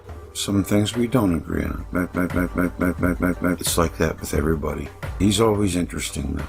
The world isn't quite what we think it is. I mean, we only have this tiny amount of information. Last thing I want to do is have a closed mind, or let church dogma steer the boat. For example, all these huge brain skulls in Central and South America. What's the story on them? Science doesn't even admit they exist. Are those the Nephilims? What about all the myths and legends about dwarves and elves and hobbits and so on? I mean, with the planet gods, we say yes. The ancients were telling us our history, so should we just dismiss that myth because it doesn't fit? I don't think so. We need to investigate it. For example, back in 1930, somewhere around there, prospectors in the Pedro Mountains of Wyoming found this guy, 1.5 foot tall. They wanted to find out the X-rating, and of course he disappeared. Now the Smithsonian is said to be dumping giant bones in the ocean, and on the New Earth Channel, she has gone through these underground dwellings that were made for children, it looks like. Really? That doesn't make much sense. As far as Neanderthal being related to humans, I don't buy it. Science says Cro-Mags just showed up 37,000 years ago or thereabouts. And then there was the whole Piltdown Man issue, where basically mainstream science cheated for 40 years. So there's still no missing link to be found. I think they're doing their best to humanize Neanders so it can fit into their theory. Square peg in a round hole. Sounds familiar. Then there are these guys. You know, I mean, things are very chopped up. There is this whole thing with the Neanders and Cro-Mags, and we assume this was some place at the dawn of human existence on Earth. Even modern archaeology claims these Cro-Mags just appeared out of the blue. That much we think we know. And what about the giants? There was a whole period of time when they existed, when men were like grasshoppers at their feet. But he also has some very valid points. I am very open to seeing the evidence that Ted has presented, and he builds himself a case. So I'll be paying attention to that for sure. If there's anything you know or you want to contribute to the conversation, please leave a comment. I like to read the comments, and I usually answer them. Either me or Ted will get to you, because I know he reads these. He's very passionate about his theory, and that's good. Music. All right. Take care. I'll see you on down the road. Know thyself. All the evidence suggests that human beings, as we know them, did not originate on this planet.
You want to turn your recorder on? It's on.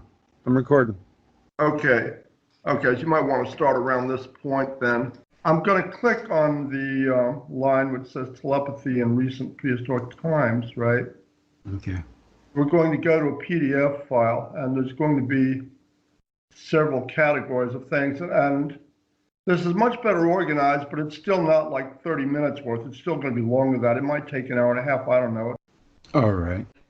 Like Making Sense of Bible Stories 101 in recent prehistory. And the first items we're going to look at are areas of evidence which converge together and tell the same story, right? In other words, you have to be able to put 2 and 2 and 2 and 2 together and come up with 8 or something like that in order to put this story together, because the people that have put bits and pieces of the story together are generally not aware of each other. You know, so like I said, we've got a little bit of sleuthing work to do. We've got the question of history of language. You know, that tends towards a requirement for telepathic communications in recent prehistory. You've got remnants of telepathy in our own age, right? The question of Rupert Sheldrake and Dean Radin, Ganzfeld experiments, okay? Aldegrassi static electricity. What is that about? Bible stories prior to and after the fall of the tower, right? Mm-hmm. Plato and human-animal communications, antediluvian times. Julian Jaynes. It's the key to the whole thing, right? I mean, beyond interesting. Ghost stories in the Bible, and then the question of the Egyptian notion of Ka from the Old Kingdom in Egypt, right? So that's what we're going to look at. It might take a while. Mm-hmm. Okay, history of language, right? Indo-European similarities, which do not exist in Semitic languages. That's the biggest conflict that there is as far as like trying to study languages or trying to claim that there actually is such a thing as Nostratic or any kind of a superfamily of language which might ever have included both Indo-European and Semitic languages. I believe it's demonstrable that there never could have been. Let's look at some of these items.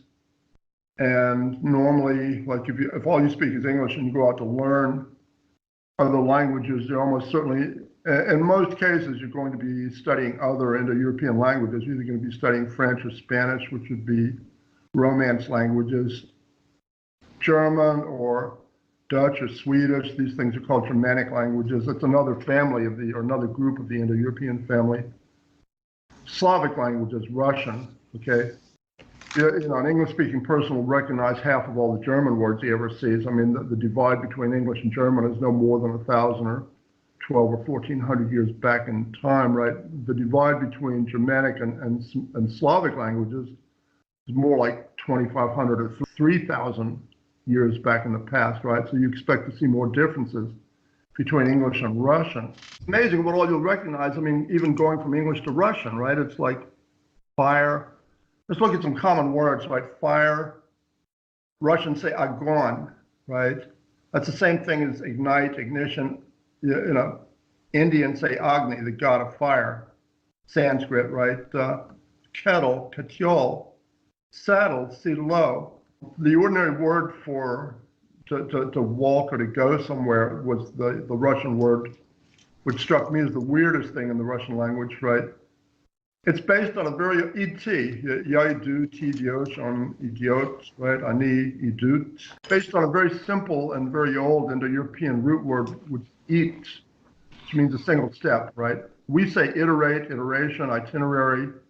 If I think I iterate myself to the store, then hearing a Russian say ya idu magazine doesn't really sound that weird anymore. Too many ordinary things: earth, air, fire, wind, water, voda, right? This is an interesting sort of an Indo-European root word kind of thing. LG, right? Like liege, lord, something that you owe allegiance to. We have all kinds of words which are based on that, right? Allegiance, relegate, delegate, obligate, right? I believe that the Russian word to have to do something, which is like a debt in the Russian language, dolg, right? And I have to do something, dolzhin. And I believe all that is the ordinary little preposition. I've got an L there, it should be a D, right? The ordinary little preposition da, up to, and then LG. I think that's where they come from, dolzhin. At any rate, PF words, right? Indo-European people all used to pronounce P's and F's together.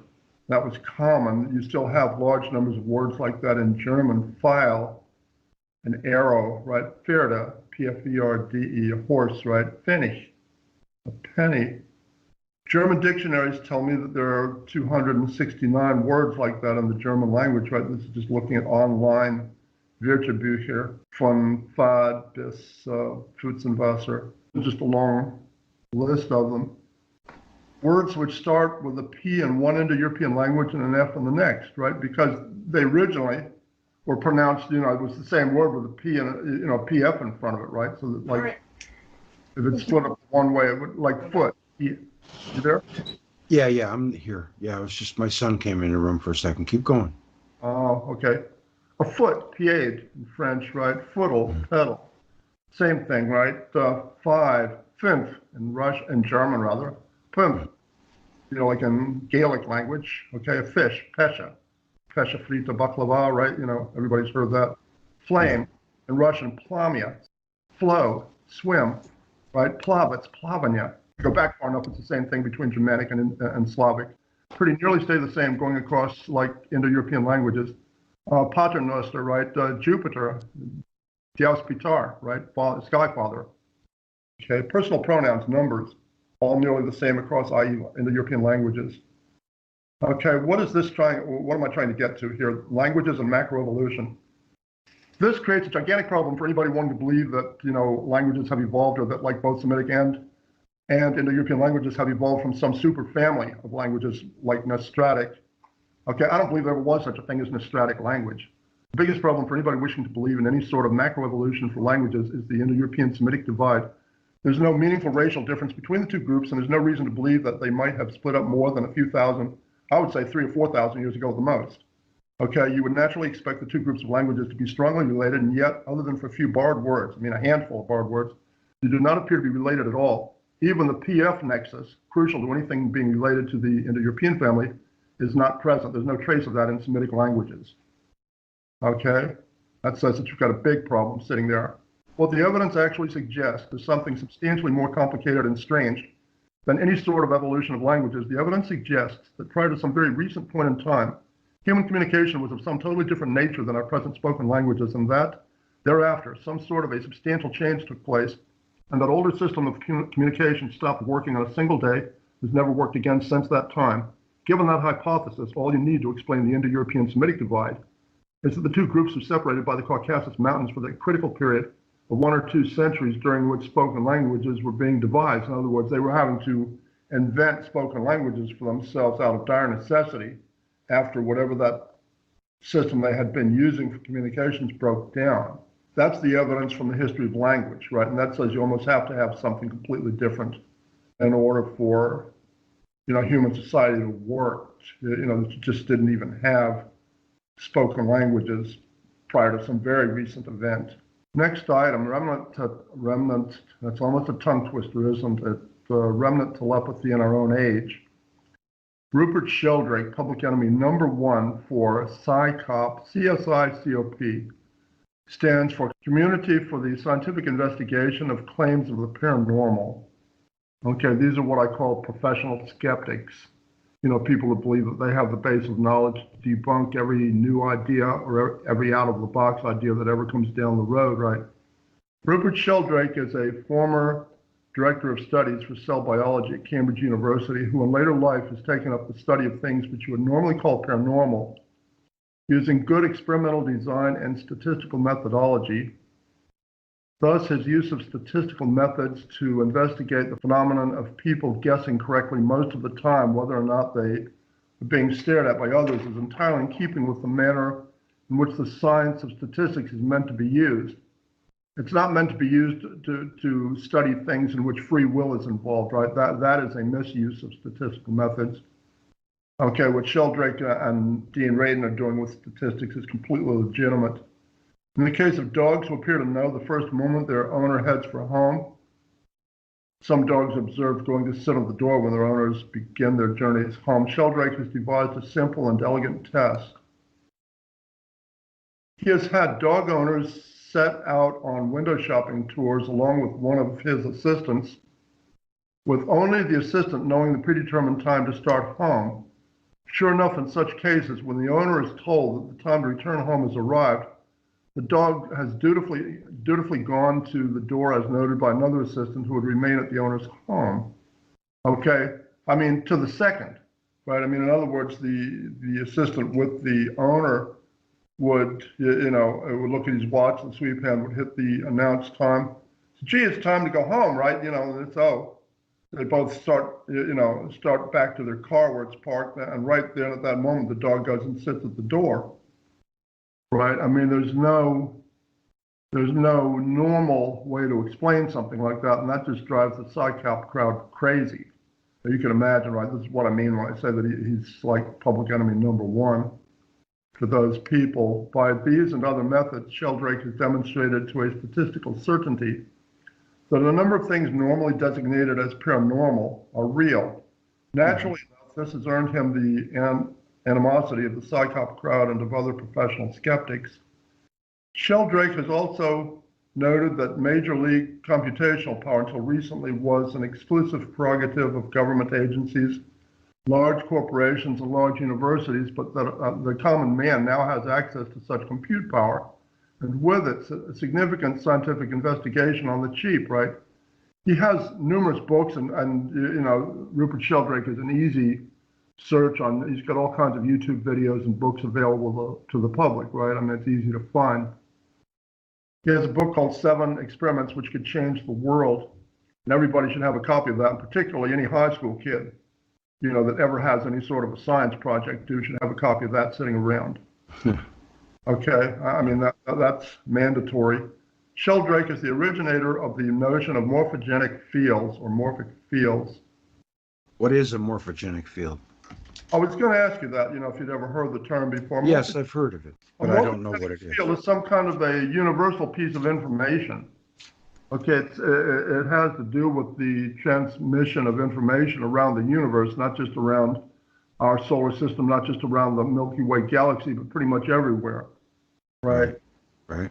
A morphogenic field can be visualized as an outline of energy, commonly referred to in science as the torus energy pattern. Torus is a common pattern found within the universe as a primary configuration at all levels of physical scale, from atoms to galaxies. It seems to be the case that when somebody dreams up an idea, like at point A, then for somebody else to dream up that idea at point B just got a whole lot easier, right? In other words, they'll find, English experimenters have determined that, things which they've just figured out, like in England, get figured out in short order in places in the world where there's no possible way of the information having gotten from here to there. Yeah, I'll have to look it up. Okay. Ganzfeld experiments, and I don't know whether I should be writing that with a hyphen or just the word Ganzfeld with, just one word, right? Mm-hmm. Yeah. Conducted by Dean Radin and other experimenters also turn up a high degree of statistical significance in the extent to which human subjects in white noise environments are actually able to transmit information one to another. Mm-hmm. That's an interesting kettle of fish. Okay, thus based, we'll say a little bit more about Dean Radin here. Next item up, right? Thus, based on a number of Sheldrake's results and related similar studies, there is substantial reason to believe that there is at least some kind of a minimal telepathic capability amongst humans and other higher animals even today. Okay, who is Dean Radin? Dean Radin is a noted researcher who has been involved in Ganzfeld experiments, which many believe have demonstrated the reality of telepathy and related phenomena to a very high degree of statistical significance. Interestingly, most of those experiments involve white noise, and that's a good thing to keep in mind. Those experiments are controversial, but there is no question that white noise produces altered psychological states, and historically at least, white noise has also been associated with static electricity, and we'll shortly get to why that's important. Right. See a little bit of what a Wikipedia article has to say about Ganzfeld experiments. Ray Hyman, they had like a group of experiments which were done in '86, which were controversial, and efforts have been made to eliminate the causes of the controversy. That's a little bit of what's being said here. Okay, in '82, Arnerton had started a series of Otto Ganzfeld experiments at his psychological research laboratories. These studies were specifically designed to avoid the same potential problems as those identified in the '86. You must mean '92, okay? Because he's talking about something that took place after, I didn't doctor that or anything. No.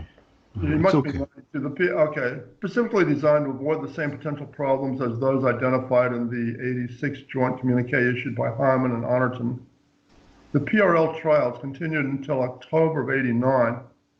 In '90, Arnerton et al. Published the results of 11 Otto Ganzfeld experiments they claimed met the standards specified by Hyman and Arnerton. Okay, in these experiments, 240 participants contributed 329 sessions. Okay, so they've got enough of a statistical sample there. Hyman analyzed these experiments and wrote they met most, but not all, of the stringent standards of the joint communique. He expressed concerns with the randomization procedure, the reliability of which he was not able to confirm based on the data provided by BAM. Okay. This is where it gets interesting right here. Okay. However, some interesting patterns were found that implied visual cues may have leaked. Like maybe somebody cheated or something. Mm-hmm. And what they're doing is they're putting somebody in a room in a white noise environment.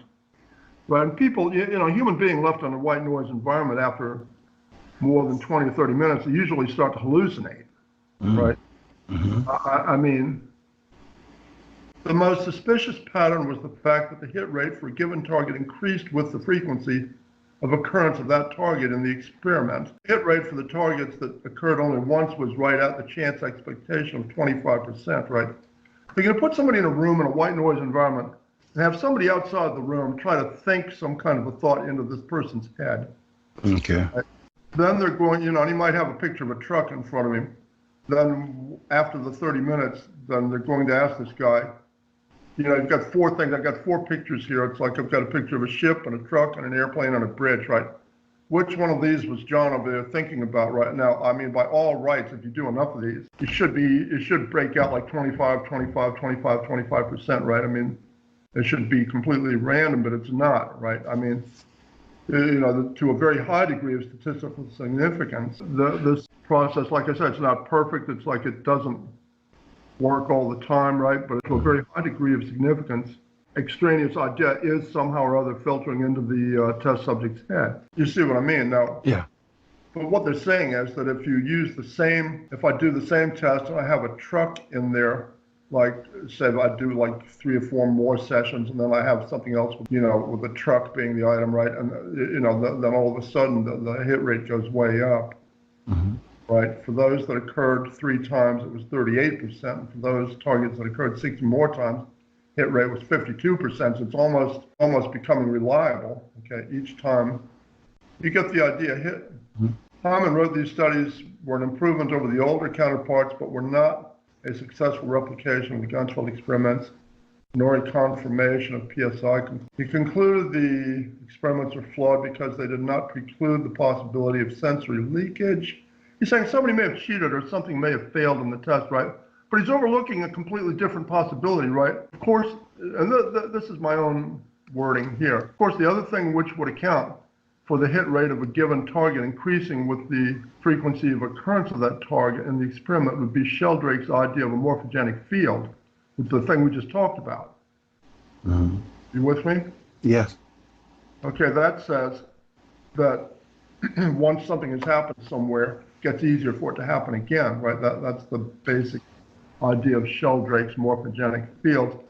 The experimenters in this case were completely overlooking that possibility. Okay, and this is, Dean Radin you would think should be, it's not like asking Dean Radin to be up on, on fusion energy or like, or like civil engineering or anything like that. I mean, these are related fields. And it seems obvious enough to me that like Radin was, the research that's being described here, were not aware of this possibility. That strikes me as interesting. Next item on the agenda, Aldegrassi and static electricity. One of the most notable of Emanuel Velikovsky's understudies or acolytes, Aldegrassi is noted for an early version of a Saturn theory, which is a book called Solaria Binaria, and with an associate for a large study of the role played by static electricity in ancient religious practices. Now, with Aldegrassi's permission, I have a complete collection of those little books and booklets on Bear Fabrique, right? And you could just go to this link. You've got 3 books there. One is called God's Fire, another one is called The Fire Not Burned, and the other is called Ka. I'll definitely check that out. Okay, bearfabrique.org. Yeah. /history/degrazia.html, right? History with Yeah. capital H. Yeah, I'll take a look at that. Okay, that's interesting. Yeah. Like I say, I've pointed out that I've got this file sitting here linked from Bear Fabrique now, so that anybody can go to this particular file and can find this link, right? And you can link. Grazia and Crosswaite note that the Greek oracles were typically located in remaining areas of concentration for static electricity. I mean, that's interesting. In earlier times, nobody had to go looking for static electricity. It was all around, right? Right. This is the Saturn, Venus, Mars. Oh, yeah, we're well aware of that The picture. Birkeland current, right? And that produced a colossal static electrical environment on the Earth, and that would have made the whole Earth into a, if it wasn't what you would call a white noise environment, it would have been close to that, right? Yeah, that's good. Right, here you've got this Peratt instability named after Anthony Peratt. You find this picture on canyon walls in the form of petroglyphs, right? This is this fabulous T-shirt of the Thunderbolts groups, right? Right, yeah. Okay, these little books and booklets of Aldegrassi's and Hugh they talk about static electricity in Bible times, right?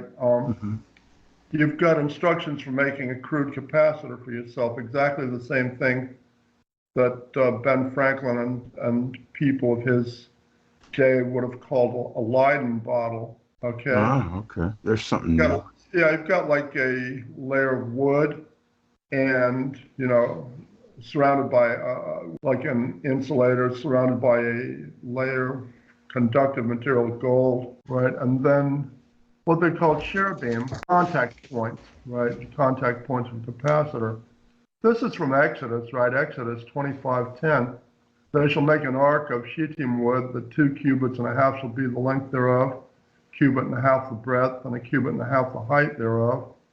Overlay it with pure gold, within and without shalt thou overlay it. Make upon it a crown of gold round about, right? Thou shalt cast 4 rings of gold for it and put them in. It has to be like alloyed gold, something to make it strong enough to bear weight, right? And the 4 corners thereof, the 2 rings will be on one side of it, the 2 rings on the other side. So you're going to put stabs through these rings, right? And then you're going to get 2 guys on either side to carry this thing around. Thou shalt make the staves of shittim wood and overlay them with gold, right? And put the staves into the rings, okay? And then we scroll down a bit, Exodus 25:22. So thou shalt put the mercy seat upon the ark. In the ark thou shalt put the testimony I shall give thee, and there I will meet with thee and commune with thee from above the mercy seat, from between the 2 contacts of the capacitor, right? You know, between the 2 cherubims, which are upon the ark of the testimony of all things. And of course, what do you see between the contact points of capacitor? If you see anything, it's going to be an electrical arc. It goes on, says, when Moses was gone into the tabernacle of the congregation to speak with him, he heard the voice of one speaking unto him from off the mercy seat that was upon the ark of the testimony, from between the 2 contact points, 2 cherubim, and he spoke unto him, right?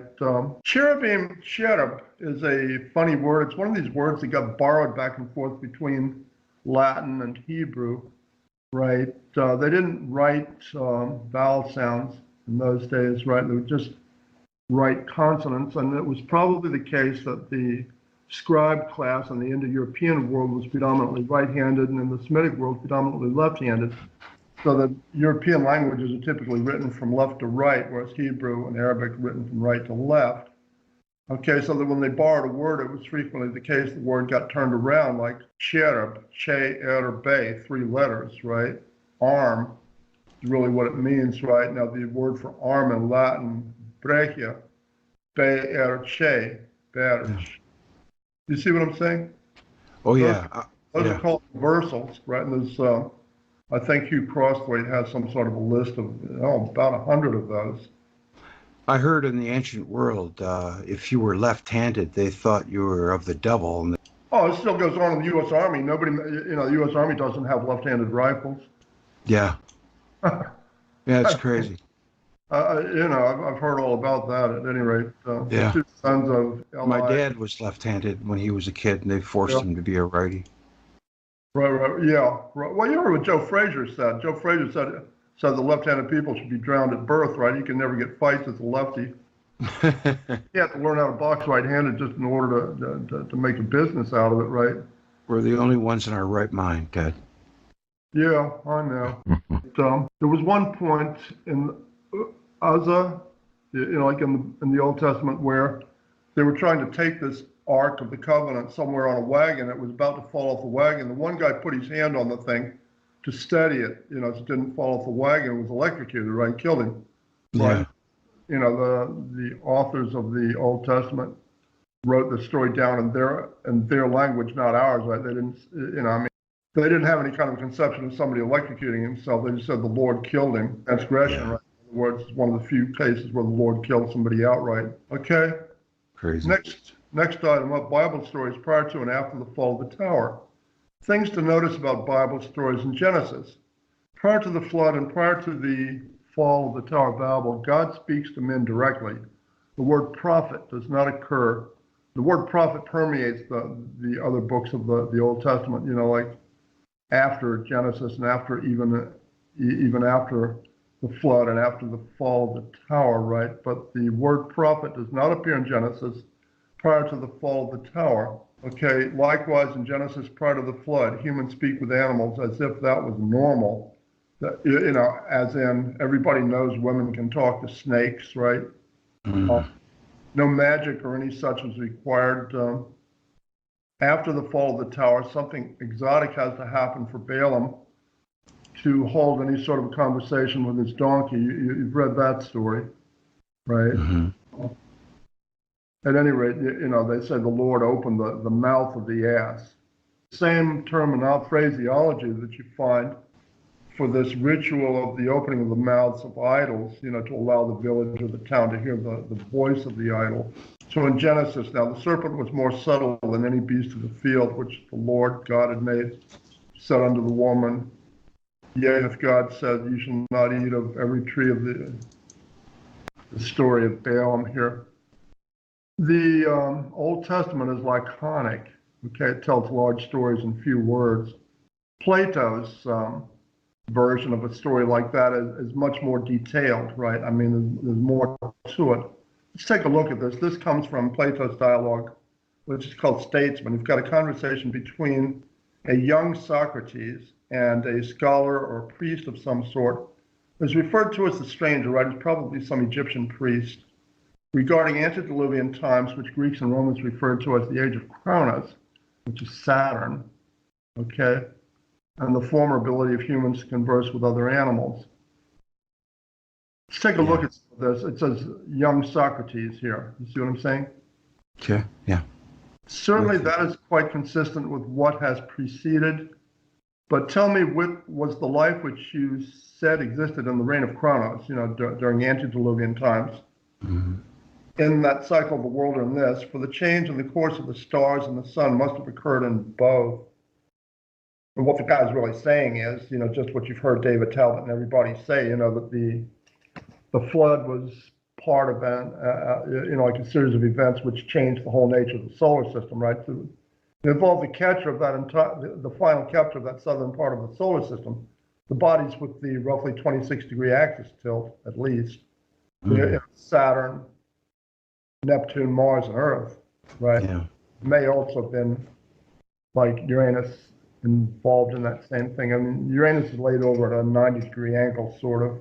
Strange Egyptian priest, or whatever he was, right? I see that you enter into my meaning. Know that blessed and spontaneous life does not belong to the present cycle of the world, but to the previous one, in which God superintended the whole revolution of the universe, and the several parts of the universe were distributed under the rule certain inferior deities, as is the way in some places still. There were demigods, who were the shepherds of the various species and herds of animals, and each one was in all respects sufficient for those of whom he was the shepherd. Neither was there any violence or devouring of one another, or war, or quarreling among them. In those days, God himself was their shepherd. Antediluvian peace, right, which is a big question mark.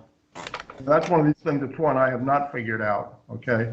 Somebody younger than either myself or Troy is going to have to figure that one out, right? I might tell of 10,000 other blessings which belong to that dispensation. The reason why the life of man was, as tradition says, spontaneous is as follows. In those days, God himself was their shepherd and ruled over them, just as man over them, who was by comparison a divine being, still rules over the lower animals.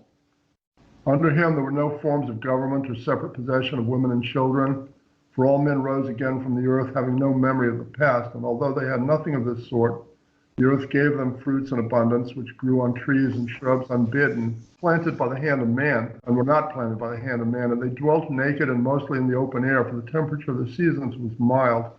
They had no beds, but lay on soft couches of grass, which grew plentifully out of the earth. Such was the life of man in the days of Kronos, when the earth was a satellite of the former, dwarf star, Saturn.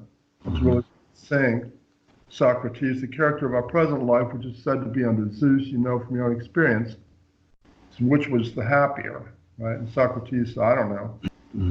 Stranger says, then shall I determine for you as well as I can? And Socrates, by all means, right? The stranger, suppose that the nurslings of Kronos, the antediluvians, children of Saturn, right, having this boundless leisure and the power of holding intercourse, conversation, not only with men, but with the brute creation, with the animal world, had used all these advantages with a view to philosophy, conversing with the brutes as well as with the animals, as well as with one another, and learning of every nature which was gifted with any special power, and was able to contribute some special experience to the store of wisdom, there would be no difficulty in deciding that they would be 1,000 times happier than the men of our own day. Or again, if they had merely eaten and drunk until they were full and told stories to one another and to the animals, such stories as are now attributed to them. In this case also, I should think the answer would be easy, but until some satisfactory witness can be found of the love of that age for knowledge and discussion, we had better let the matter drop and give the reason why we have unearthed this tale, and then we should be able to get on. Right? What he's saying here is that, like, you know, that the humans were getting information from the other kinds of animals, right? If I wanted to know something about what might be happening 200 miles off to the east, right, I could send an eagle or something out there, you know, maybe a peregrine, you know, they move pretty quickly, taking about an hour, you know, take a look, see what's going on, come back and tell me what's going on 200 miles off to the east. You see what I'm saying? Yeah. Again, of course, nobody will ever teach snakes or donkeys to speak English or Italian. They don't have the physical necessities for it. But in an age in which communication was telepathic, I mean, why not, right? Interesting. Yeah, that strikes me as interesting. Yeah. Julian Jaynes, okay? Yeah.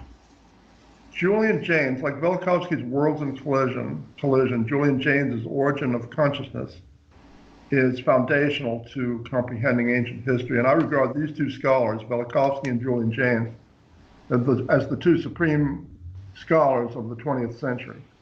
You know, these are the two supreme scholastic works of the 20th century.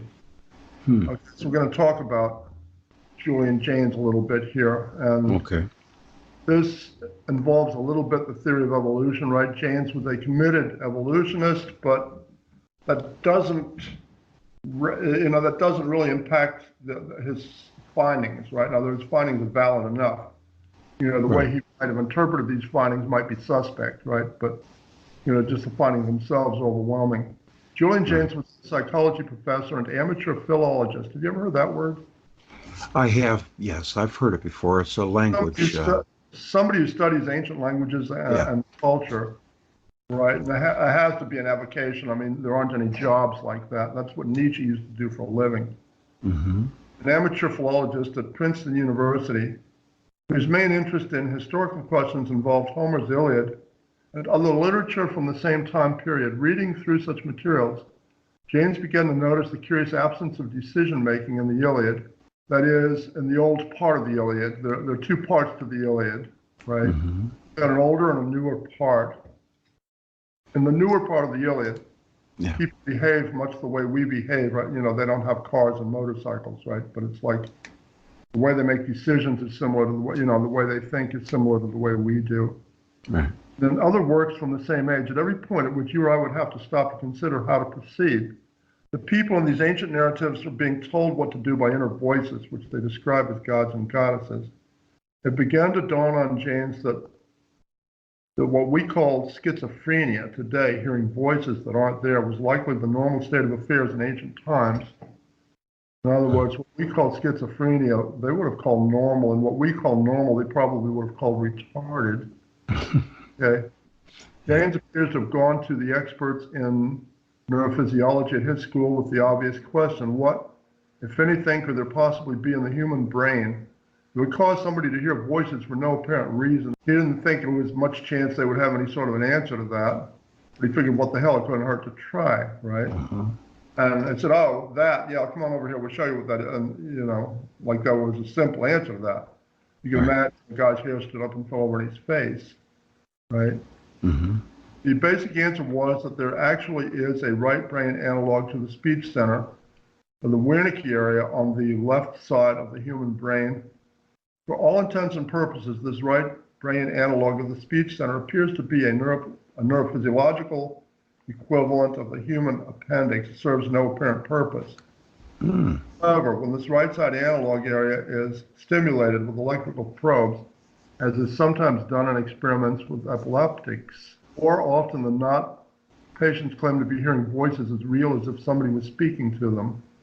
Yeah. All of this motivated James to write a book with the impossible title, The Origin of Consciousness and the Breakdown of the Bicameral Mind, okay, which became an academic sensation in the mid to late 1970s. It still remains that way. There still is a Julian James Society, right? And I don't know if they still hold meetings in West Virginia, at Charleston, right? But, I've attended at least one of those. And Alexander, which is the time frame he was looking at pretty much. Human societies had simply evolved into a state in which they were being controlled by what he termed auditory hallucinations. Thus his diagram reproduced below, which shows the speech center, the right side analog to the speech center, and the bridge crossover between the two, and denoting the right side analog to the speech center as a hallucinatory area. You can see the picture here. Yeah. Right, you've got the Wernicke area, the speech center, which most people have at least heard of somewhat, right? Yeah. You've got this right side analog to the speech center. This is where the term bicameral mind comes up, right? Two-chambered, okay?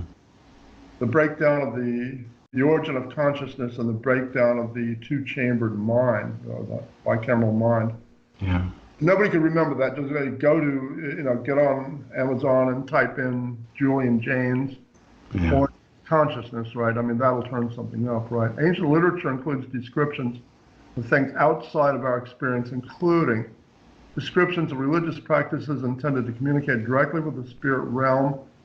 Such practices included prophecy, oracles, familiar spirits, such as the tale of Saul, Samuel, and the Witch of Endor. Idolatry, the practices involved in allowing, entire villages and towns and cities to hear a voice emanating from one of these idols, okay? The rituals associated with the worship of idols, and electrostatic devices such as the Ark of the Covenant, which we've just gone over, right? All such practices involve trance states similar to hypnosis, all involve static electricity, all involved a part of the human brain which we no longer use, and they all stopped working prior to the time of Alexander, right? There's the four things in common with all those phenomena, all practices, right? I see.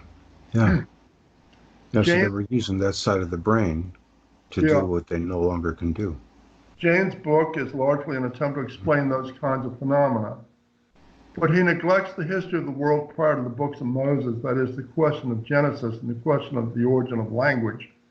Again, the words prophet and prophecy, which permeate the books of the Old Testament after Genesis, do not occur in Genesis other than in the one vague reference to Abraham as God's prophet, which occurs after the flood and after the incident involving the Tower of Babel.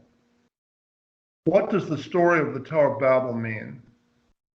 Okay, and the answer to this is that most people have this one wrong, and that the translations that you see and as far as I know, in all English Bibles and German and Russian Bibles aren't any better, right? It's like they read the same way. Most assume that the tale of the Tower of Babel amounts to a claim that men originally spoke one language such as we speak now, and that God then caused them to speak multitudinous languages such as we speak now. Is that the case, or could it be that some larger change is indicated? Could it be that the phenomena that James described formed the basis of the original human communication capacity? Could it be that for some reason that stopped working and that languages such as we now speak were devised thereafter? Okay? In other words, could it be that the people who have translated the Bible into Western languages pretty much forever have all, not knowing what the story actually meant, have translated it into the closest thing that they could come up with, which seemed to make any sense to them, right? Now that's really what you have, okay? The King James Bible notes that the whole earth was of one language and of one speech, right? Right. I've spoken with a number of people, including two very, very good experts on a Hebrew language, right? There's going to be Lisa Bethliel in Jerusalem, and James Cone was alive, right, with him, right? And they both say the same thing, okay? Here's what that means: one language, few words. In other words, the phrase should read, the whole earth was of one language, few words, or possibly one language, few spoken words. Right. That appears to be what the story means. This appears to mean that before the incident associated with the Tower of Babel, there was a minimalistic set of spoken words used for ritualistic purposes, but not as a general system of communications. Egyptians referred to these words as words of power. And we'll get to Dr. Budge in a while here. Dr. E.A. Wallace Budge, describing the Egyptian god Thoth, who was called the Lord of divine words and mighty in speech, right, who was associated with language. From one aspect, he is speech itself. Thoth could teach a man not only words of power, but also the manner in which to utter them. The words, however, must be learned from Thoth. I don't know if I'm pronouncing that tot. I like Thoth. Yeah, it's like thought. We're good. Okay, Julian Jaynes assumed that human societies simply evolved into a state in which they were being controlled or governed by systems of auditory hallucinations that were experienced by groups as well as individuals. He assumed that this sort of bicameral mind passed away and that what we call consciousness developed due to societal changes in a manner consistent with ideas about evolution. Nonetheless, there appear to be overwhelming problems with the idea of man evolving into what amounts to a dysfunctional state, and the world of the Old Testament was intensely dysfunctional. Fighting wars and sacrificing children at the behest of stone or wooden idols is not a formula for success in life, and if any one group of people were to start living that way, they would be at a gigantic evolutionary disadvantage versus every other group of people who did not, just kept on living in a sane manner, right? Yeah. We see no way to believe that such a way of living could become dominant had it not been a primordial condition. Likewise, assuming that such a state had somehow become the common condition of mankind, we don't see a way to believe that anybody would ever find a gradualistic way out of such a state of affairs. Here's what appears to be the case. Okay, what appears to be the case is that communications amongst humans, and most likely amongst higher animals as well, was originally telepathic, and that this capability depended in some manner upon the electrostatic environment of the ancient solar system. At the time of the incident associated with the Tower of Babel, whatever that previous telepathic communication system depended upon broke down and has never been restored since. Humans, with their voluntary control of breathing, were able to devise spoken languages at that time, but other creatures which previously had access to complex communication capabilities have lacked them since that time. Okay, the human brain was somehow rewired in that process. Because the ancient telepathic communication system involved a part of the human brain that still exists, the capability would have to have been primordial to the human race, that is, Cro-Magnon people would have possessed it. You know, it reminds me of the figures that were found on Göbekli Tepe with no mouth. Yeah, it could easily be part of that. It's like scholars have sort of wondered at the way at which new ideas found their way throughout the Cro-Magnon world in a very short space of time. Right, and this is the same thing of not only Julian Jaynes, but of Rupert Sheldrake's, Yeah. Once somebody, I don't think they had to invent the atlatl, when they came here to Earth, right? I think they were using atlatls as, fishing weapons where they came from, right? And, other kinds of things which were invented or discovered, seem to pop up in one place and then, like 10 or 20 years later, they're sort of everywhere. Okay, yeah. I think that's part of what you're seeing here. We believe that Julian Jaynes was correct in describing the voices that people heard coming from idols as hallucinations. There's no way to believe that anything good ever could have come of hearkening to the voices of stone or wooden idols. The cases of oracles, prophets, and witches, those with familiar spirits, more complicated.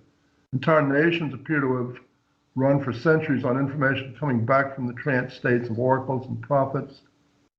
Okay. You're aware of the way that the Greek oracles worked, right? You had teenage girls who were going into a trance state, and people were asking them complicated questions. How to resolve questions involving,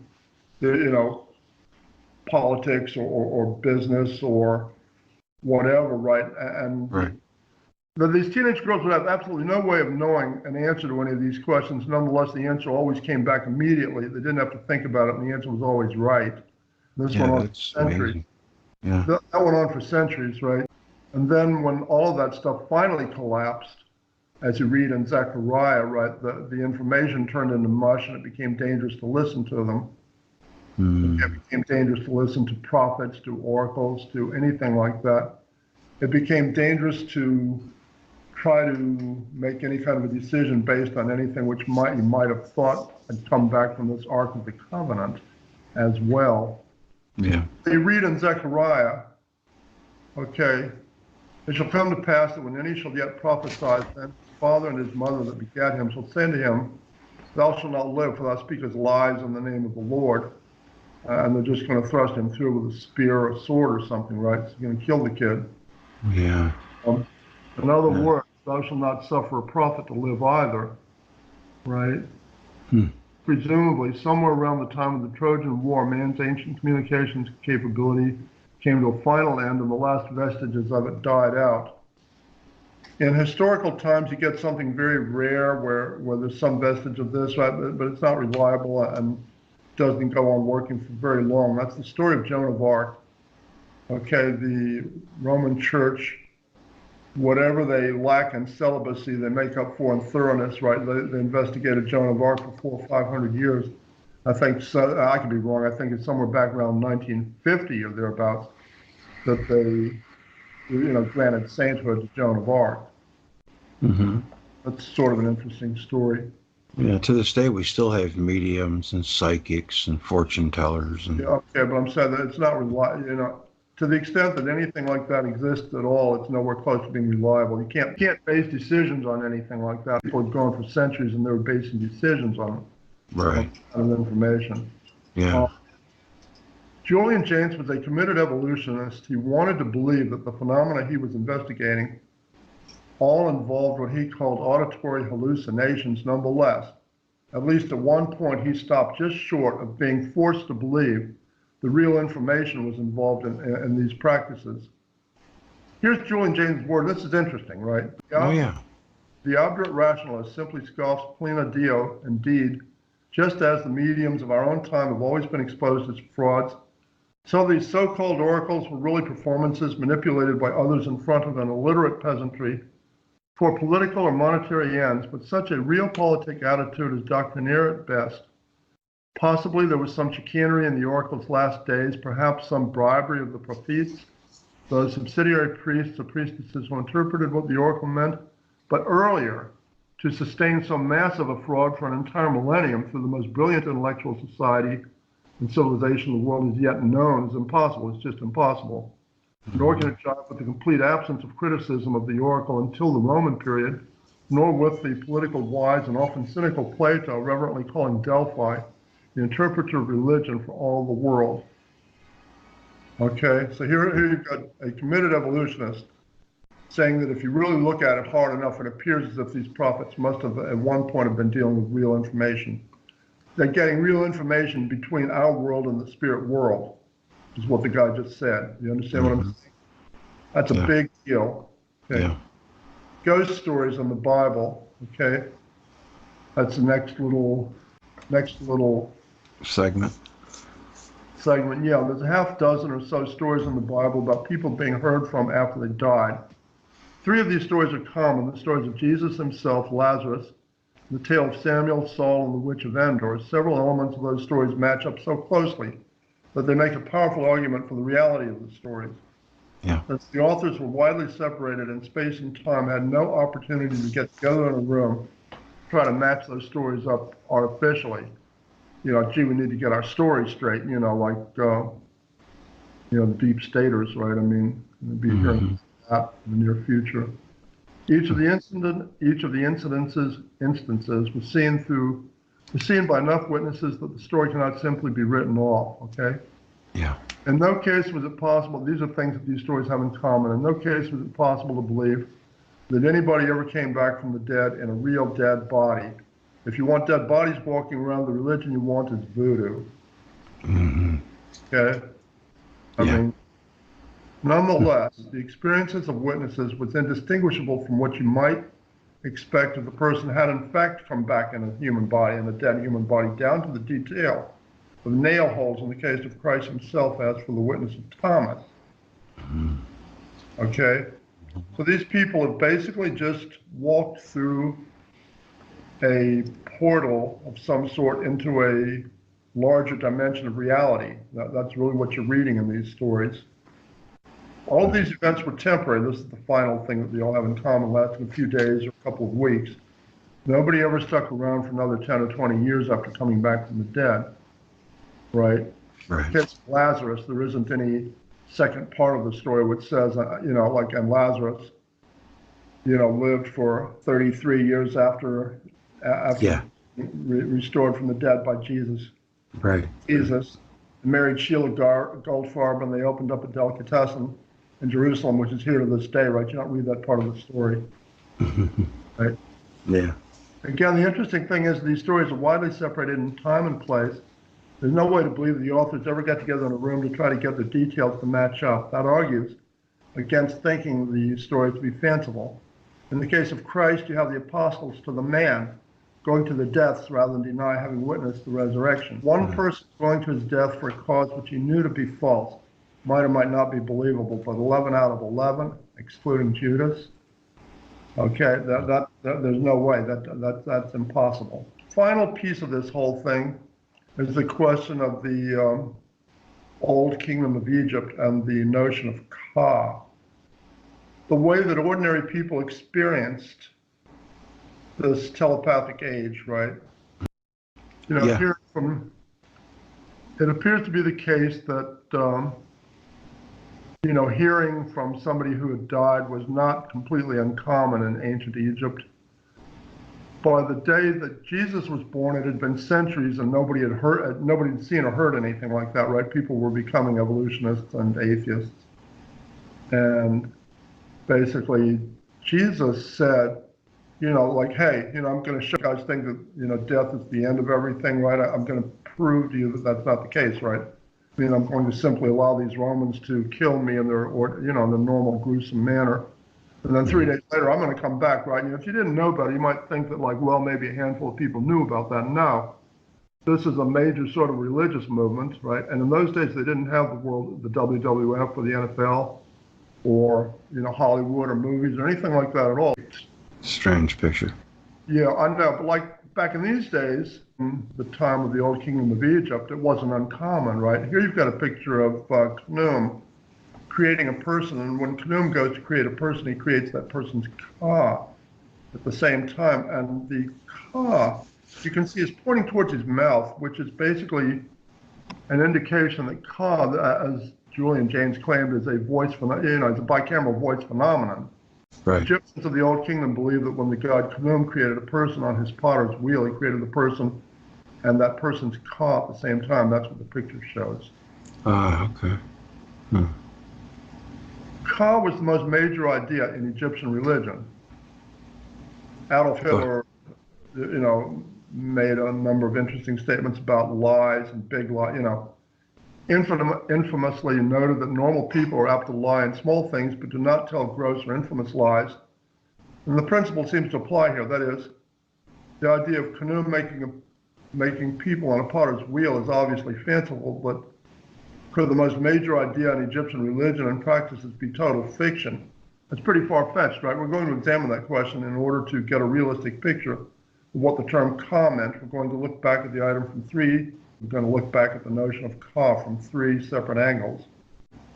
Okay, we noted above that ancient literature included descriptions of things outside of our experience, including descriptions of religious practices intended to communicate directly with spirits, right? Such practices, okay, they included prophecy, oracles, and all these kinds of things, right? Mm-hmm. In particular, a person reading through more than a little bit of such materials will notice Julian Jaynes describing certain phenomena as bicameral paranormal phenomena, while Al deGrasse and Hugh Crosthwaite describe the same phenomena as electrostatic phenomena. It doesn't take the world's greatest scholar to deduce that the ancient electrostatic field of the Earth may have been enabling the bicameral phenomena, but again, in the case of the notion of Ka, we have three views on the subject. There is the view of Julian Jaynes, which describes Ka as a bicameral phenomenon. Okay, Jaynes, you can find this in the book of Julian Jaynes on a Kindle format as well, right? You know, ebooks. Okay. The view of Al deGrasse and Hugh Crosthwaite describe bond-related phenomena as electrical phenomena. Okay, I've mentioned this. There's the view of the Old Kingdom Egyptians themselves in terms of religious beliefs and everyday experience, right? The way that ordinary people experience this telepathic age. These are found on interior walls of the pyramids and other buildings and on papyri. And we have reasonable translations beginning in the late 19th century. Particularly the writings of Dr. E.A. Wallace Budge are available at little or no cost in Kindle ebook format. And I've had some people tell me that these are not the best translations of Egyptian writings that there are. But, you know, as far as I'm concerned, for government work, it's perfectly good enough, right? In other words, and what Dr. Budge has to say about the concept of Ka as a double, right? This is Dr. Budge. In the interval which elapsed between the period of prehistoric burials and the fourth dynasty, the Egyptian formulated certain theories about the component parts of his own body. We must consider these briefly before we can describe the form in which the dead was believed to rise. Right? The physical body of a man was called khat, word which indicates something which may decay, or which decay is inherent, and it was this tomb, right, under mummification and its preservation from destruction of every kind was the object of all amulets, ceremonies, prayers, formulae. From the earliest to the latest times, the god Osiris even possessed such a body, and its various members were preserved as relics in several shrines in Egypt. This is where it gets interesting. Attached to the body in some remarkable way was Ka, the Ka, or double of a man, may be defined as an abstract individuality or personality which was endowed with all his characteristic attributes, and it possessed an absolutely independent existence. It was free to move from place to place upon the earth at will, and it could enter heaven and hold converse with the gods. Okay, that's pretty interesting.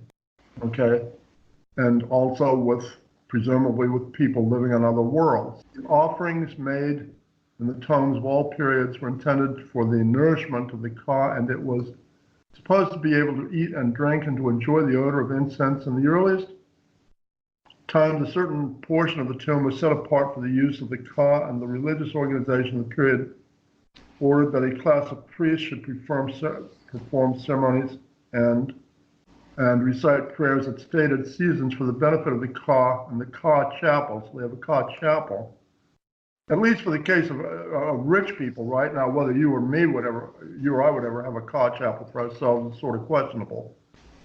Okay, these were known as Ka priests. In the period when the pyramids were built, it was firmly believed that the deceased in some form was able to be purified and to sit down and to eat bread with it unceasingly and forever. And the Ka who was not satisfied with a sufficiency of food in the shape of offerings of bread, cakes, flour, fruit, wine, ale, was in serious danger of starvation.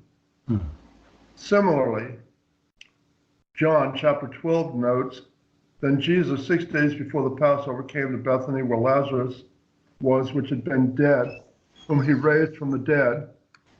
And they made him a supper, and Martha served, and Lazarus was one of them that sat at the table with him. Now, if this story was being written in 2019, a modern person would expect Lazarus to have said something like, hey, you know, I'm really just a ghost, right? Ghosts don't eat food, and people go ahead and eat. And Yeah. That, right? Yeah. Well, the story, strangely enough, doesn't read that way. You assume that Lazarus ate dinner with the others, or at least, for all intents and purposes, appeared to do so. That's Okay. it's a little hard to, it's a stretch. Well, this is the same kind of thing as like feeding a multitude with, 4 or 5 fish, or, walking on water. A number of these things that Jesus did basically involve people like taking 1 or 2 steps into a larger dimension of reality. Mm-hmm. Yeah, that's the best way I could describe it. I mean, I don't know exactly, how Jesus came and did all these things, but I assume that you're talking about something very closely related to the kinds of things that Julian James was talking about, that you had to be using this right side portion of your mind. Right, yeah. In order, and it could be that you would take 1 or 2 steps on start off working pretty well, and you'd take 1 or 2 steps onto the top of the water, right? And then like, oh, gee, it was like, all of a sudden it would flip back off again, and geez, man, I'm gonna have to swim. Right. You understand what I'm saying, right? Well, yes. There's a growing number of people who claim that the historical Jesus is a composite of more than one person, and talking mostly about is the sun and the 12 signs of the zodiac.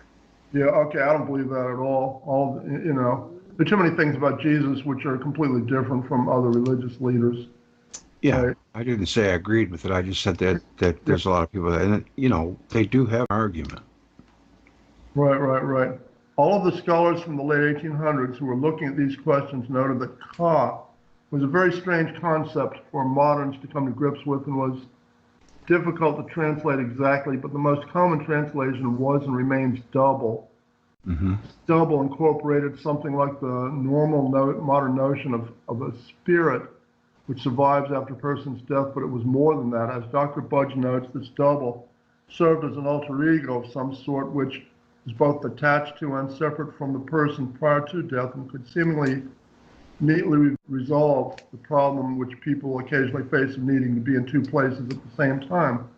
The double seemingly was also unfettered by normal human physical limitations involving time and space. Images show Khnum creating a man and his double at the same time as noted above. You also see things like this. Okay, you've got another picture here where you've got like, in this case, both the person and the double are pointing towards the mouths, right? So that, so there's no question that voice phenomena are involved in whatever's going on here in this picture, right? Notice both images, you see one or both of the person and the double pointing towards his mouth. Julian James claims because Ka, double, is basically a bicameral voice phenomena. This is Julian James again, right? Yeah. The Ka of the God King is of particular interest. It was heard, I suggest, by the king in the accents of his own father.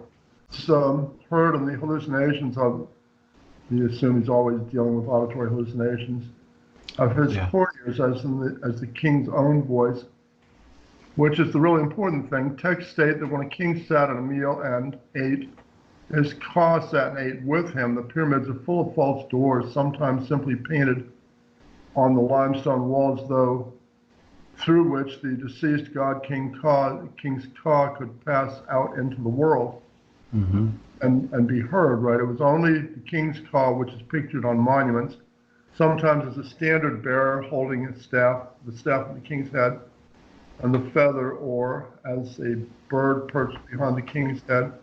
The most significant are the representations of the King's Ka as his twin in birth scenes. In one such scene, the god Khnum is shown forming the king and his Ka on his potter's wheel. They're identical small figures, except that the Ka has his left hand pointed towards his mouth, suggests that that he is what we might describe as a persona of speech. It means bicameral speech here. Okay. Yeah. We get the words hour and horizon from the name Horus. Okay, no, that's interesting to say the least. Yeah. I was just trying to, how much? We've been on for 1 hour and 16 minutes, and it's good. It's, you can keep going if you want. How much time you got? How much do you have left? A lot? I could go on. It's like my voice is okay at this point. As long as you're feeling good, let's do it. That's good. Did you get that salt I told you about, bioplasma? Yeah, absolutely. I have that. Sure. Good. Okay. It's interesting stuff. It is, yes, indeed. I love it. Yeah, this is interesting, Ted. You got me paying attention, so keep going. I'm trying to decide whether or not we've come to a stopping point here. It's like, whether I could just leave this for somebody to read through at his own discretion or. Yeah.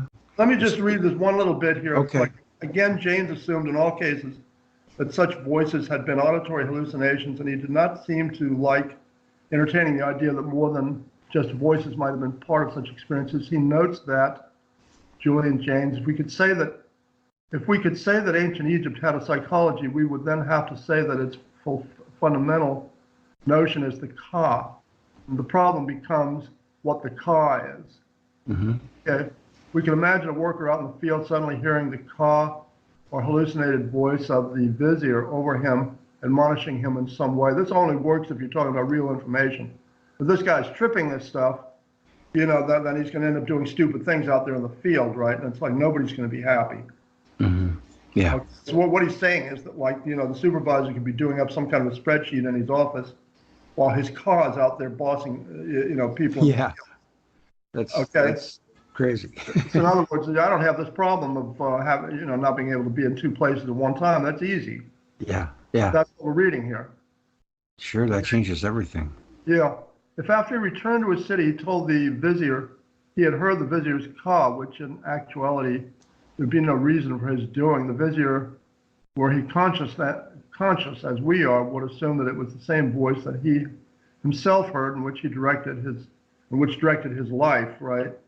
Whereas, you see, James is not entertaining the idea that, like, you could be talking about real information here, and this whole thing could have been real. Whereas in actuality, to the worker in the field, the vizier's ka sounded like the vizier's own voice, while to the vizier himself, his ka would speak in the voice of authorities over him. Mm-hmm. Okay. This is a modern scholar committed to an evolutionist worldview, could ever come to understanding what was going on in Egypt some 3,000 or 4,000 years ago. We assume that an Egyptian of the Old Kingdom would have explained the situation somewhat differently. Mm-hmm. Here's what the Egyptian of the Old Kingdom would have said. Jehoshaphat was out doing those new fences in the field, and he didn't know exactly how to run that north row, and the boss was busy with that report to the vizier, so the boss sent his car out there to set Joe straight. Okay? Yeah. That would be the 2019 version. You understand what I'm saying? Yes. So you're talking about a radically different kind of reality. You're talking about, like, how in the world does somebody from our age understand something like this? Yeah, that's pretty hard to wrap your head around. Right. Now, let me tell you something else. Okay, I'm going to leave this at this point, right? I'm going to say, hey, anybody who wants to can come read the rest of this, right? Okay. The word ka is an Egyptian word which we could try to think of in terms of spirit, right? Right.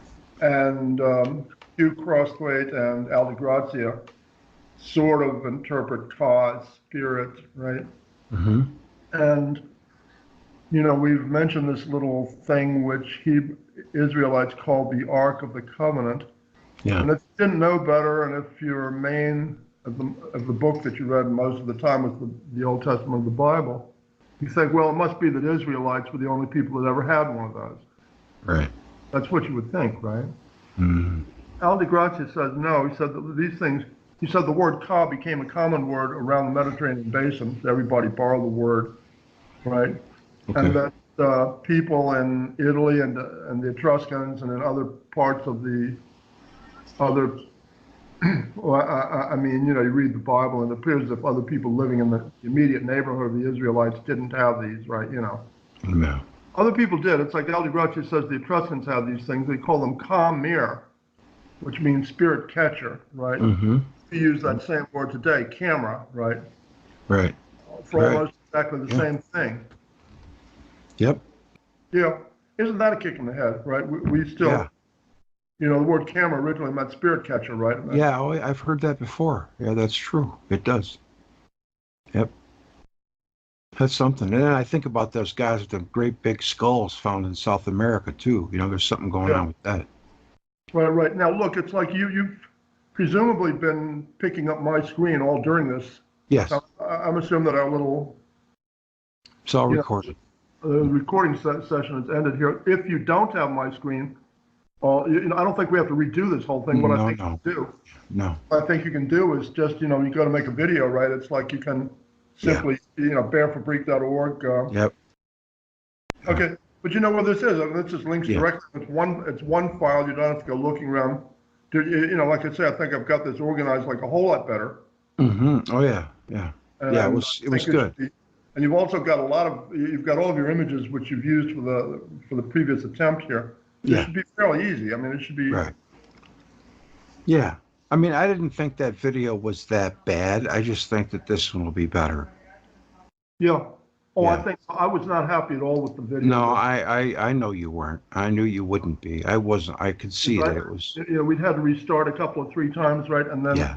I had ended up going through the same Did material. you like the little part about the parrot though? I thought that was pretty funny. Oh, I forgot about that. I'm losing you.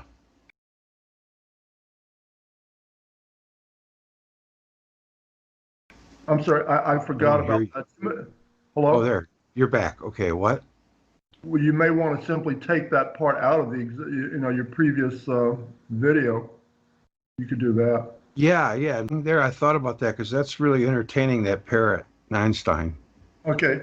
I didn't know how long this was going to take, Yeah. Greg, and I didn't want to. I'll start take a running- few snippets. I thought that there was a few real interesting points there you made about Sheldrake and a couple things. The parrot, Yeah. Yeah, I'll borrow a little bit from it for sure. Well, you've got a lot to work with. I mean, you've Oh, got I no do. shortage of material. Yeah. Well, the other Yeah. thing which is improved here is that, like, you're familiar with this material now. Yeah. So, all right. Yeah, that's good, Ted. Very interesting. A lot of new things to chew on for me. It was perfect, man. Yeah. That other stuff that you told me about, what is that called again? It's whatever it is, it comes in a bottle, like with tiny little pellets. Yeah. Oh, bioplasma. Yeah. I'm sorry? Bioplasma, the cell salts. Yeah, cell salts, and it comes in little tiny cubes. Yeah. And they seem solid to the touch, right? But they absolutely just melt and disintegrate in your mouth. Yeah, you put it under your tongue. It's sublingual. Yeah. And I don't have any idea how many of those to take ever, right? It's You like, could take two to 3 times a day. okay. Yeah, that's what it says on the website. 2 to 3 times a day, whatever you want. Okay, I'm just like whenever You can't overdose on it. Yeah, Great and it's. Did you read the freaking comments from people? Like what it's done for it? It's crazy. No, It even healed somebody's tooth. They've found there's a major connection between your mental health and your health of your body. right. And the only thing, I think I've got that under control now. I just read online that 90% of people who get cancer have had root canals. Yeah. Yep. The other thing about cancer is that it mostly affects people whose basic body chemistry is acidic, right? Yes, yes, I've pH levels. always- Yeah. I've always chewed antacids just for. Yeah, and drink water that's good water. Don't drink the cheap water like Aquafina, stuff like that. It's cheap. You got to get the good water, like Smart Water. It's 7.4 pH. Oh, I've got one of those Berkey filters, and I can just Yeah, take water yeah, off me too. Yeah, my house. yeah. You Yeah, the fluoride is bad for you too. They Oh, say yeah. it's good for your teeth, but it's not. we're living in some weird times, man. I mean, it's Oh, like, I know. Tell me about it. I mean, it looks to me like there's a good chance some of these fools involved in this coup attempt are going to go to prison. Oh yeah. Well, I heard that there was an 80-year-old guy who was collecting rainwater in California, and he went to prison. They Yeah. told him that's crazy. Oh, look, I'm talking about bad people not going to prison. That's, Yeah, I know. I know. I've had over the years people, headhunters calling me about jobs in California, right? And they act like they're in a state of shock to hear there's anybody in the world that doesn't want to live in California. So you Oh got yeah. I hear you, man. It could fall into the sea any minute. Well, it might. You Biggest- never know. the biggest disaster that could occur really would be that magna plume in Yellowstone if that were to blow somehow or Oh other. man, I know. There's a fire under the earth that we just can't.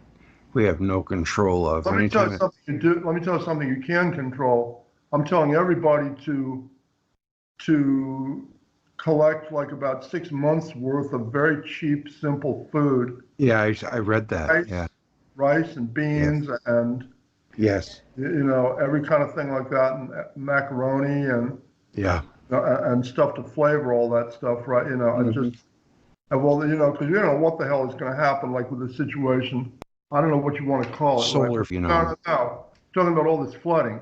Yeah, the flooding, and there's all kinds of things going on. Okay, the flooding is basically misplaced priorities on the part of government, right? I mean, they should have been building infrastructure for the last 50 years. Mm-hmm. Haven't been. You've got like a whole list of a couple of hundred different Army Corps of Engineer projects which have been recommended, and which everybody just, which has been presented to the government as like, you really have to have this shit. Oh no, we don't want to do that. We want to go building. We want to be building weapons, right? Yeah, because I'm getting pretty tired. There's just one thing, okay? All right. I'm going to stop the recording, or you want me to keep it on, or what? No, try to stop the recording. Okay.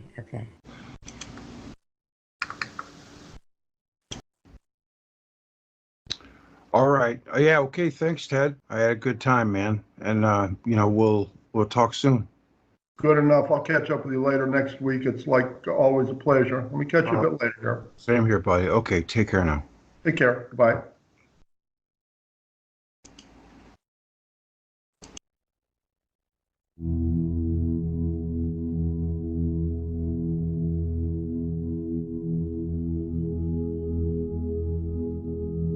Everything that gets investigated in all of these subjects like this, no matter what it is, ESP, remote viewing, mediums, tarot readers, telepathy, Rupert Sheldrake's morphogenic fields, it all ends at the same place. There is a lot there. As for telepathy, for me, it fits right in. No matter what avenue you go down, the final analysis is the same. There is an unseen realm, another dimension, if you will, for lack of a better word. Another dimension to the funhouse we call planet Earth, although sometimes I feel it's misnamed. It should be planet catastrophe, but maybe that's just what it is. And all these things, with this missing part of the brain that's no longer working, like our appendix, it's got to be a story to that. Telepathy could just be that story.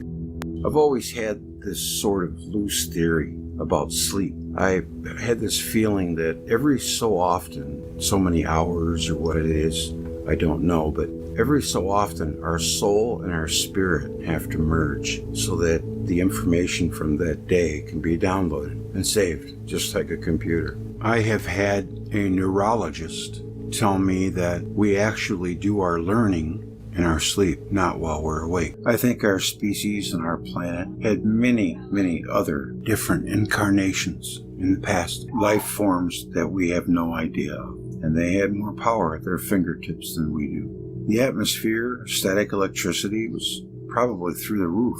And knowing we have a dormant part of our brains, I did not know this before tonight. It seems a no-brainer to me. Just look at all we've gleaned in just the last 5 years. If you ask me, I think these antediluvian people were spiritual Yodas. And I'm mostly thinking of Giza. There are so many other places, but just Giza alone boggles the mind. We can't do any of that stuff anymore. And just knowing that fact, the mainstream pays no attention to it at all, completely obtuse to it. One of the things they don't talk about in Giza and another one's in Peru, where they have the false doors, supposedly for spirits to enter and leave our realm. That invisible realm seems very real. It used to be these false door places, like the telepathic places, are highly electric and magnetic areas with the piezoelectric stone there, the blue stone. That'll do it for me. I hope you got as much out of the show as I did. I'd like to say thanks to Ted Holden, and I guess that's about it. Take care. I'll see you on down the road. The thing we've taken in seems...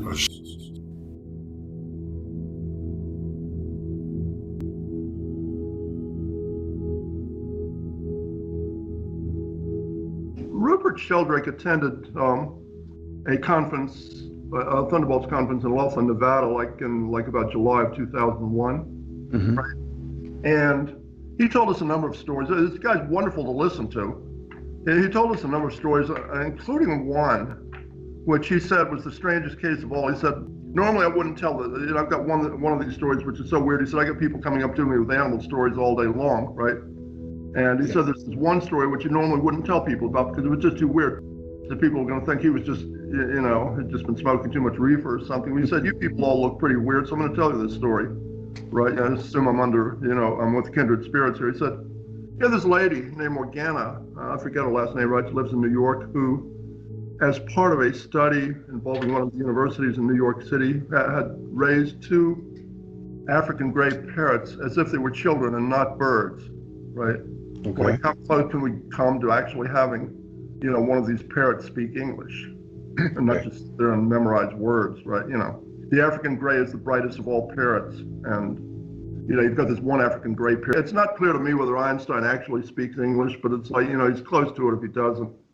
Right, but this bird of Morgana's, which she named after one of your African tribal gods or something, Nikisi, right, actually spoke English. By the time he was 5 or 6 years old, was speaking English. Was conducting conversations, and as if, like I say, been raised as if he was a child, not a bird, right? It's probably close to being at least as bright as a normal child, right? At any rate, okay. He said that.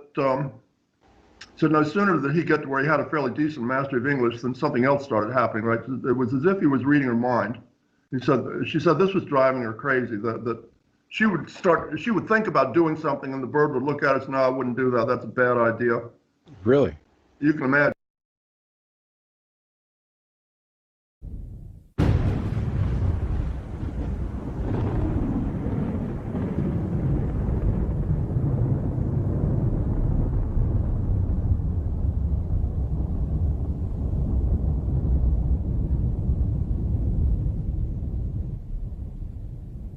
The fool is nearing the end of his journey through the major arcana.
Huh.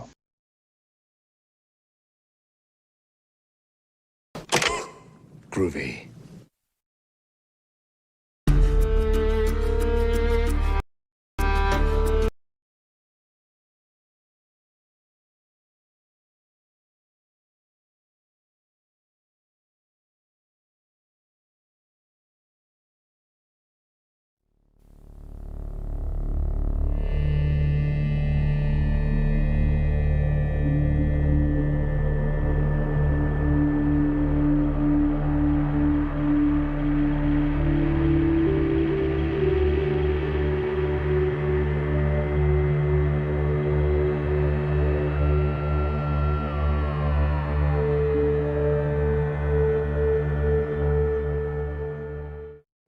The first I'd heard about Saturn was at this conference at McMaster University. That would have been in '74. And Immanuel Velikovsky was there.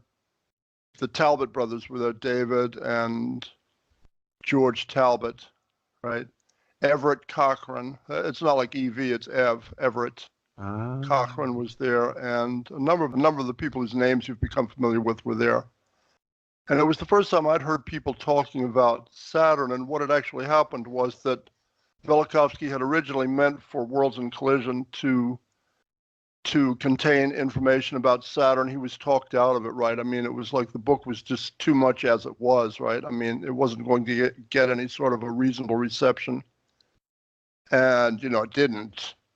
But nonetheless, he had promised to put the Saturn material into some sort of a second volume of Worlds in Collision. It never happened. He ended up writing other books, and just the overwhelming negative response he got in academia. He had a runaway international bestseller for several months, right? And then it was shut down. I mean, this was just blackmail on the part of the universities, particularly the astronomy departments at Harvard and other schools. Macmillan was told that they were either going to drop this runaway international bestseller of theirs, or that they would not be allowed to sell textbooks in North America. They ended up handing Worlds in Collision off to Doubleday, which didn't have a textbook division.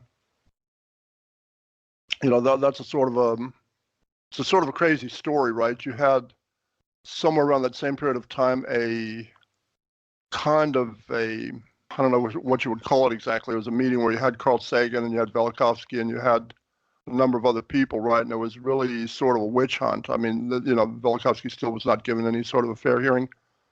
Now, when they discovered the actual conditions on Venus, there should have been a line, like a couple of miles long, of scientists lined up in front of Velikovsky's door to apologize, right? I mean, that never happened. See, starting from the 1950s and 60s, schools were still teaching that Venus was a sister planet of the Earth's, that it should have, say roughly the same size as Earth. It should have the same general sort of history as the Earth. Okay. In other words, it should be, at any given latitude, it should be about 10 or 15 degrees warmer than the Earth was, just due to its position in the solar system. That's what they were teaching in 1960, and it didn't take that much longer, right? I mean, they ended up with probes over Venus, and they finally got to where they understood that, like, the surface of Venus is going to be 850 degrees Fahrenheit, that you could melt lead. And, there's no reasonable, there's no reasonable way to explain something like that. Venus is, it has everything that you would expect for a new planet, right? You've got like a 90 bar CO2 atmosphere, a 2-mile-an-hour wind would knock you over. It's a massive thermal imbalance, massive upwards infrared flux, and all of those kinds of things, complete lack of regolith. There's no dirt on Venus. That's everything that you would expect for a new planet, right? But, Velikovsky was systematically denied any sort of credit for, he had predicted that Venus was going to be incandescently hot, just due to its recent history, due to the picture he had uncovered, basically describing the recent history of Venus. Carl Sagan devised what he called a super greenhouse theory to explain this heat, in which supposedly some tiny modicum of sunlight gets through all of these CO2 clouds and, heats up the surface of Venus, right? And this heat cannot re-radiate as infrared because of the CO2 clouds, right? Now, that's ludicrous. We've had descender probes going to the surface of Venus, and they describe the middle cloud layer as being pitch black. It says no light whatsoever in the middle cloud layer, and then as you get to the surface, it gets bright. What that tells you, so that it's well lit once you get to the surface. That says that the light at the surface is being generated locally. You understand what I'm saying? It's, any sort of a modicum of sunlight that ever got through those clouds would be like a drop of water in the ocean compared to the local light, which is seen there. And, that just says that what Sagan is proposing is ludicrous, but I mean, that's still, to this day, that's the official position of academia. That's the official explanation they give for the conditions on Venus, and that's just completely ridiculous. It's an anti-theory. It's like a sort of a doctrine that was devised specifically to prevent Immanuel Velikovsky from receiving any credit for this overwhelming correct prediction of his. That he basically So all said these that. things were going on like in the early to mid 1970s, and then they had this conference at McMaster University, and people were talking about Saturn at the time, right? And the average person doesn't really spend a whole lot of time reading through antique literature or trying to familiarize himself with any of those kinds of things, so that the idea of Saturn ever having been a dwarf star, or of us ever having been a planet of Saturn's, is just, it's like a body punch or something. I mean, to the typical person who's not familiar with anything like that, to ancients or to anybody that's familiar with antique literature, it's not going to come as that much of a surprise.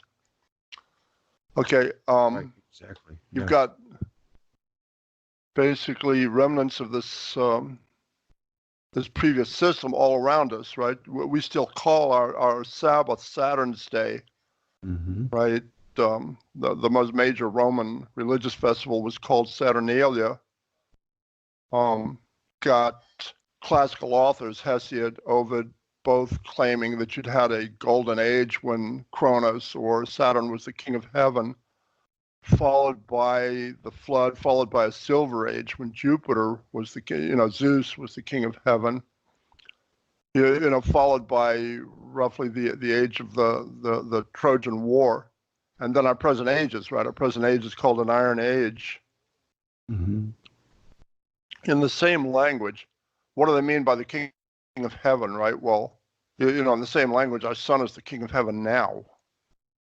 In the early 1900s, you'd had a number of articles appearing in the Journal of Assyriology, basically outlining the question of a confusion of language between the sun and Saturn. Apparently all of the names which anybody used for the sun in the Mediterranean basin early on were words which had originally pertained to Saturn, which got switched at some point, right? Shamesh, right, which the Bible refers to as Chemosh, the abomination of Moab, right? Let's see if I can find a picture of that. And I had like a bunch of good artwork sitting around here in various places. I think this is it, right? It's like what you've got sitting here. Can you see this picture here? No, I can't. All I see is your little profile picture. Why is that? Screen sharing options. Yeah, Greg, can you see this? Let me see. No, I can't. This is Shamish iconography. No, I'm not seeing. Where are you doing that at? Are you doing it on Skype?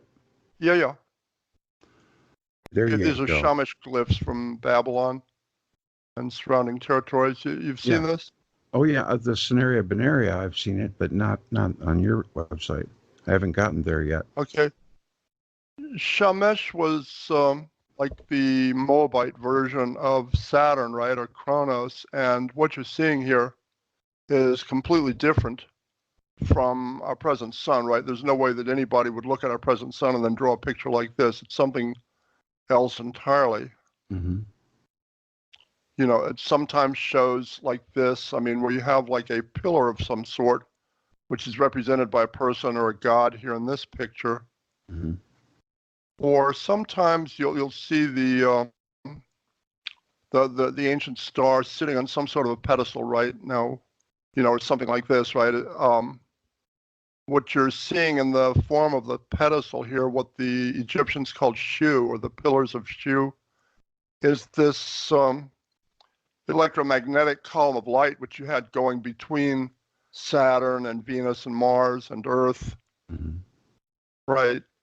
This would be the idea of the great god living on top of the magic mountain, like Zeus on Olympus, or, Yahweh on Mount Zion. Okay, and sometimes the magic mountain is drawn like a person or a god or something like this, right? You're seeing all of this, Greg? Oh yeah, the four rivers there, Greg, you with me? Yeah. Okay. I see it. Have pictures. This is David Talbot's version of an interpretation of what some of these images show. It's like you've got Saturn and then like the blue object would be Venus, and the red object would be Mars, right? But there's a problem with this picture of David's, which shows this crescent just as a crescent of light. Okay, Troy McLaughlin does not agree with this. Yeah, there's one more question that comes to mind too, and that is Evie Cochran says that Venus appeared green. Green or blue, Yeah, okay? By the way, you know, you're folks talking about that a are watching, changing, we're going to you're talking ask about trying questions to, last you know, 15. moving target here. Okay. Turquoise. Yeah. Okay, Egyptian pyramid writings describe not Atum, but Osiris as shedding green light over the world, right? Okay. Yeah, we don't have anything in the sky that sheds green light, pure emerald light over the earth, right? We don't have anything like that today. Now I wanted to ask you one question here. When Sure. that is when Mars is in that configuration, and those plasma, I'm assuming those are plasma formations that are across Saturn. Those are actually electric machine arcing the whole thing, right? It's like just being all just bombarded and fused, or is that some kind of just a plasma configuration? It's charged, right? It has to be. Yeah, okay, it's like you're seeing plasma phenomena, physics phenomena here. There's no way to make something blue out of Venus, you know, just by its own native light, right? I mean, Venus is sort of like an off-white color. Mm-hmm. If you were up close to it, right? It's got here is blue light being generated by electrical arcing between Saturn and Venus. Okay. And just heated up to like blue heat. You know, it's not like white hot, it's blue hot. Yeah, and that's even Okay, hotter. so that's not the natural color of Venus. That's being created by plasma discharge. The idea of this crescent on Venus or on Saturn being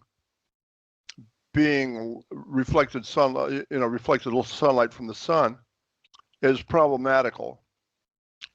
That would put us between the sun and Saturn, or, you know, it would put us between Saturn and some other very large body that could throw a shadow like that on the face of Saturn. You see what I'm saying? Mm-hmm.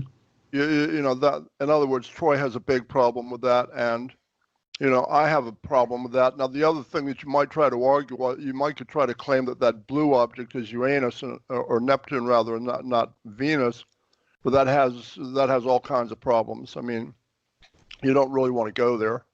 Right. Okay. I was talking about literature, you know, a short while ago. You know, if you really want to read about the age of Kronos, I think probably something that you ought to read is one of Plato's dialogues, which is called Statesman. Mm-hmm. Okay. And he describes what he calls the age of Kronos, right? You know, Plato consistently referred to antediluvians as nurslings or children of Kronos, or children of Saturn, you know, children of the age of Saturn. Technology down straight here as time goes on. Did it get better? But there's a problem here. Let me see if I can find Troy's version of this thing, okay? Yeah. Like I say, Troy has a problem with David Talbot's I'm gonna look there. I'm gonna look real quick while you're doing that. Okay. Are you with me? Listen. Yeah, I just want to see what the people are telling me. All right. Okay. Greg, you have headphones. Ah, yes. That's exactly what I was thinking. I think that your voice is coming through my speakers into my mic and feeding back. That's what I think. So I'm gonna real quick here. I'm gonna just hit the mute button and set it up. It'll be like 10 seconds. Okay. I'll be right back. Greg, you there? Yes. Yes. Oh, I'm here. Headphones are on. See this picture of Troy's here. Oh, I've seen that. I just saw that picture recently. Now let me check with It's the picture that I wanted you to take a look at, and I don't know why. Just the fact that the crescent that you see in the ancient iconography is not like a crescent of reflected light. It's light on the ring of Saturn itself, and then you've got the shadow of the body of Saturn falling over the ring.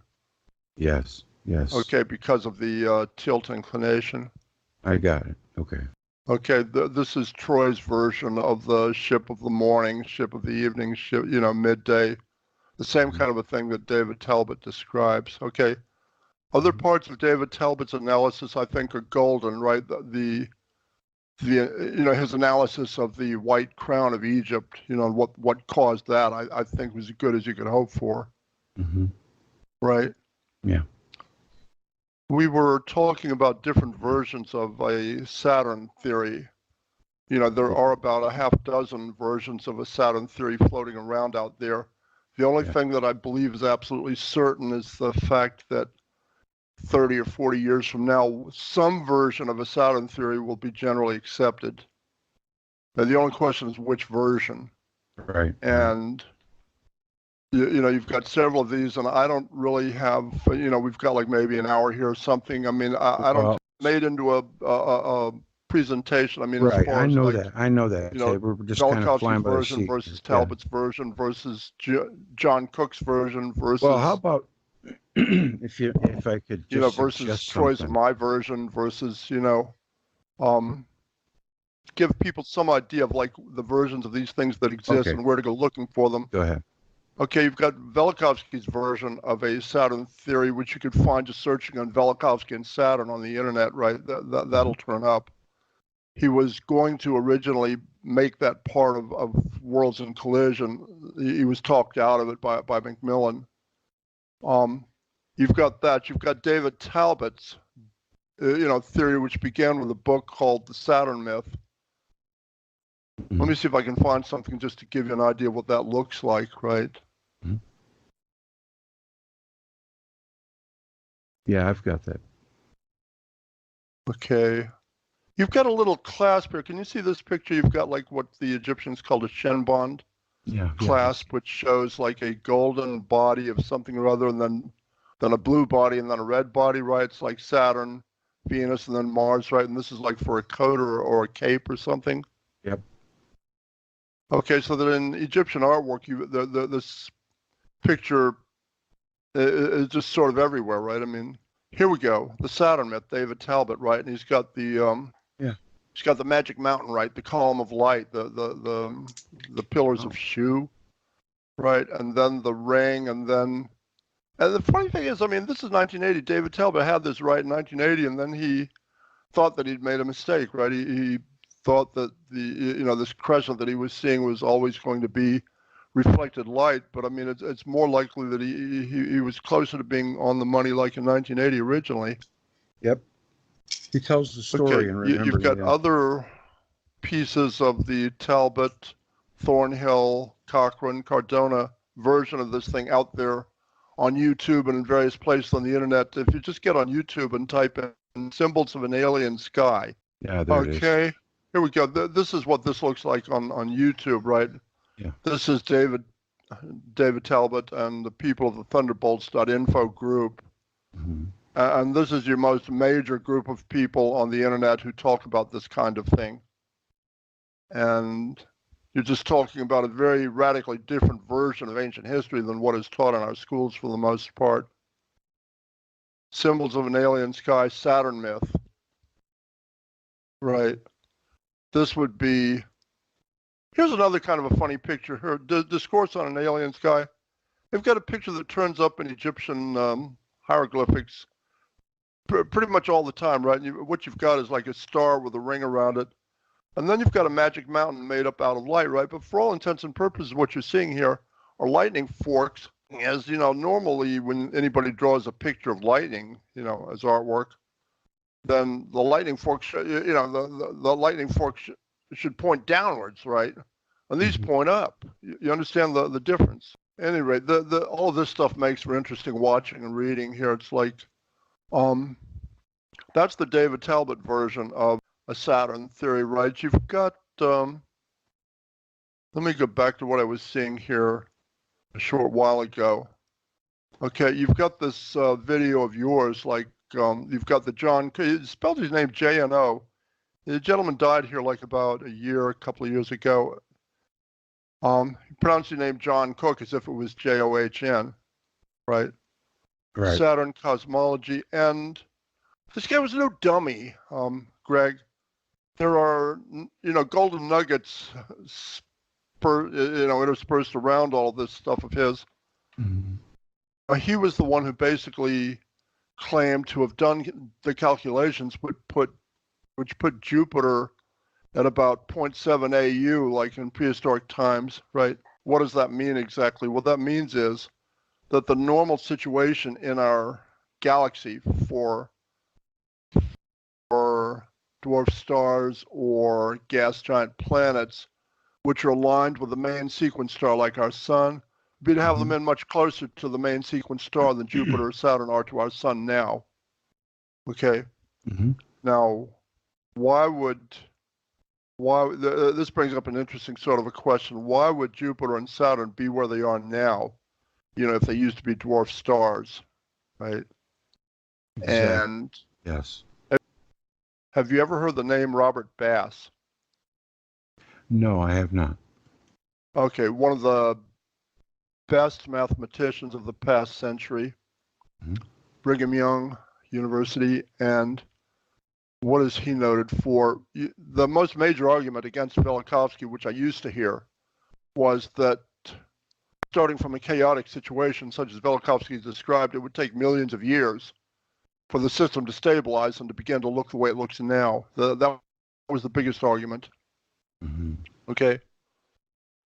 Robert Bass blew that to pieces. Okay. Now, what he claimed, and I've never heard I've never heard or read anybody claiming to refute this. He claimed that the Titus-Bode law of celestial dynamics, which describes the order of our solar system, was the solution to a dynamical relaxation problem. Bode's law. Okay, and what he said was that you could start the bodies in our system pretty nearly anywhere, and they would be where they are now within a few thousand years, assuming that you've got all of the bodies of our system up somewhere close enough together to be gravitationally bound, right? Then without even worrying about electromagnetism or anything like that, then just by gravity, then he said that the bodies in our system would be where they are now within a few thousand years, right? So that the location of Venus and Saturn now are basically part of this solution to the question of the Titus-Bode law. Mm-hmm. Well, you're doing a great job. Okay, I'm sorry. It's like you'll pardon me if I'm pausing for a few seconds, between little segments of this thing. Oh, that's okay. That's the reason why. Mm-hmm. You're not showing anymore, right? You're not showing your screen anymore, are you? I thought I was. Well, it seems to fall out. It seems to fall out of that. Let me know. Oh, okay. Let me know. I thought that you were done with that. Let me see. I'm trying something here. Window okay, here's capture. Skype again. Share screen, Here's right? Skype, yes, right here. Bam. Okay, are you seeing my screen now? Not yet, but I thought I had it licked, but I guess I don't. I'm just going to put it on monitor and look at the Skype. Okay, I'm looking at it. You're showing my video again. Yeah, I'm showing the okay. Yeah, that's the sun there right now. Okay. So that John Cook was talking about about Jupiter being up close to the sun in prehistoric times. Right, like about 0.7 AU, so like closer to the sun than we are now. That puts Jupiter well within the habitable zone of the sun, and what that does with Ganymede and possibly one or two others of the 4 large moons of Jupiter is it makes Ganymede into a freshwater ocean world. Yeah, well, I thought the same thing too, Ted. So he's in agreement with you there. Right. So that's just intriguing, right? Right, because Jupiter had to have its moons. Right. Jupiter has about 67 moons, of which 4 are large. Those are called Galilean moons, right? Because Galileo was able to see those moons with just the first telescopes. Right. And I was in favor of your theory, mainly because of the Herbig-Haro. The whole thing just fits. The scenario, the Herbig-Haros being what we're said they're being. Let me go over like a couple of the problems that you have, like with the other versions of a Saturn theory. Mm-hmm. Okay, one problem with John Cook's work is that he assumes this 4 billion year age thing that we've had crammed into our heads all our lives. Right. Yeah. Right, and that turns out to be garbage. Yeah. You know, the Earth is not 4 billion years old. They used to try to come up with estimates of the Earth's age just from stitching Bible chronologies together. And they used to believe that the Earth and possibly also the entire universe were like about 5 or 6 or 7,000 years old, right? Okay, right. You know, the problem is that we've actually got one body in our system, one planet, which actually is, you know, ballpark for some kind of a 5 or 6,000 year age estimate, which is Venus, right? But Venus looks like that. I mean, we know what a 6,000-year-old planet looks like. I mean, it's got an 850 degree Fahrenheit surface temperature, and 90 bar CO2 atmosphere, massive thermal imbalance, radiates a great deal more energy than it takes in from the sun, massive upwards infrared flux, complete lack of regolith, no dirt, right? It's like the surface is so pristine that they talk about a resurfacing event, you know, quote unquote, you know, which they like to put somewhere back about 500 million years ago, right? But that's also BS. Okay. There was never any sort of resurfacing event on Venus, right? But the Earth and Mars don't look like that at all. I mean, we know what a 5,000-year-old planet looks like because of Venus. The Earth and Mars don't look like that at all. So you have to assume that the Earth and Mars are a whole lot older than that, but not hundreds of millions of billions of years old. Right. Exactly. Right. Really have a way of knowing how old the Earth is or how old our system is. You're trying to come up with a reasonable guess. Exactly. Okay. The numbers that we've read all our lives, you know, the 4 billion year thing, are the estimated ages for the Earth and for our solar system, are based on assumptions which go out the window the first minute you allow for even one cosmic disaster of global scale, right? And there have been several. Mm-hmm. You know, we don't even know what a word like year would have meant before the flood, right? It's like, you know, the flood rearranged the whole solar system. 40. Yeah. Okay. One of the problems is that the people that tell us that the Earth is 4 billion years old are the same people that tell us that dinosaurs died out 65 million years ago. But it doesn't mean anything. A couple of ways you could look at that. You know, like I say, if you just, the fact that you're getting good radiocarbon dates for the soft tissue and dinosaur remains says that you're dealing with a few tens of thousands of years. You're not dealing with hundreds, you know, tens of millions of years. That's exactly right. It's more like 65,000 years than 65 million years. That's a factor of 1,000 to 1. If you just divide this 4 billion year age estimate that you've been reading all your life by 1,000, is more like about 4 million years, right? That would say that the Earth was 4 million years old. I could live with that. The evolutionists can't live with that. Mm-hmm. Okay, obvious reasons. Now, what was the Absu, Ted? What was it all about? What was it all about with the Absu? Supposedly there was water in space.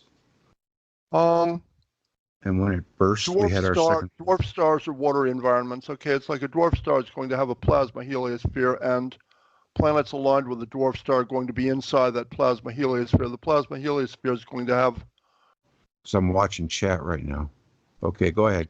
Keep going. I think I asked you about the Absu. The mic might have been just a little bit too close. Yeah, that's what happened. You were asking me about water, and I'm still hearing the Absu, whatever that was. What I started to reply was that dwarf stars generally carry water. You know, they're generally watery environments. You know, water for the flood came because dwarf stars are watery environments. Yes. The plasma heliosphere of a dwarf star is going to reflect light back in. You know, it's going to reflect this star is a watery environment, and the water. You know, the rings of Saturn come from that original watery environment of the plasma heliosphere. Yes. One way you can get an idea of how big Saturn might have been in prehistoric times is that, you know, Earth Earth was the largest rocky planet of the Saturnian system, whereas Ganymede was the largest rocky body of the Jupiter system, or the Jovian system, right? And Earth is substantially bigger than Ganymede, right? So, I mean, that would lead you to expect that Saturn would have been larger than Jupiter. Prehistoric times, before this blowout. Well, you'd asked about water and the flood and the question of what about a dwarf star? Yeah. Basically is watery, right, or involves water. Mm-hmm. Ancient literature says, believe it or not, that our own oceans were not salty prior to the flood. They claim that the salt in the oceans came from the flood. Mm-hmm. And then you have the Dead Sea, which is very indicative of a massive salt dump right in that area during the flood or something. Yeah. It's funny because there's no there's no source on this planet for the salt in the oceans, right? There's no place that you can go to on Earth where you can say, oh, gee, look at all the salt here. This must be where all the salt in the oceans come from. Yes. Right. All right, someone just said, there you go. I think we got it finally at the end of the show. Are people getting to be happier with voice levels? Or? Yeah, I increased my audio prominence or something and by a 4, right. And that seems what I'm trying to do to keep from going crazy is just to have the earphone parts of the headset just away from my ears.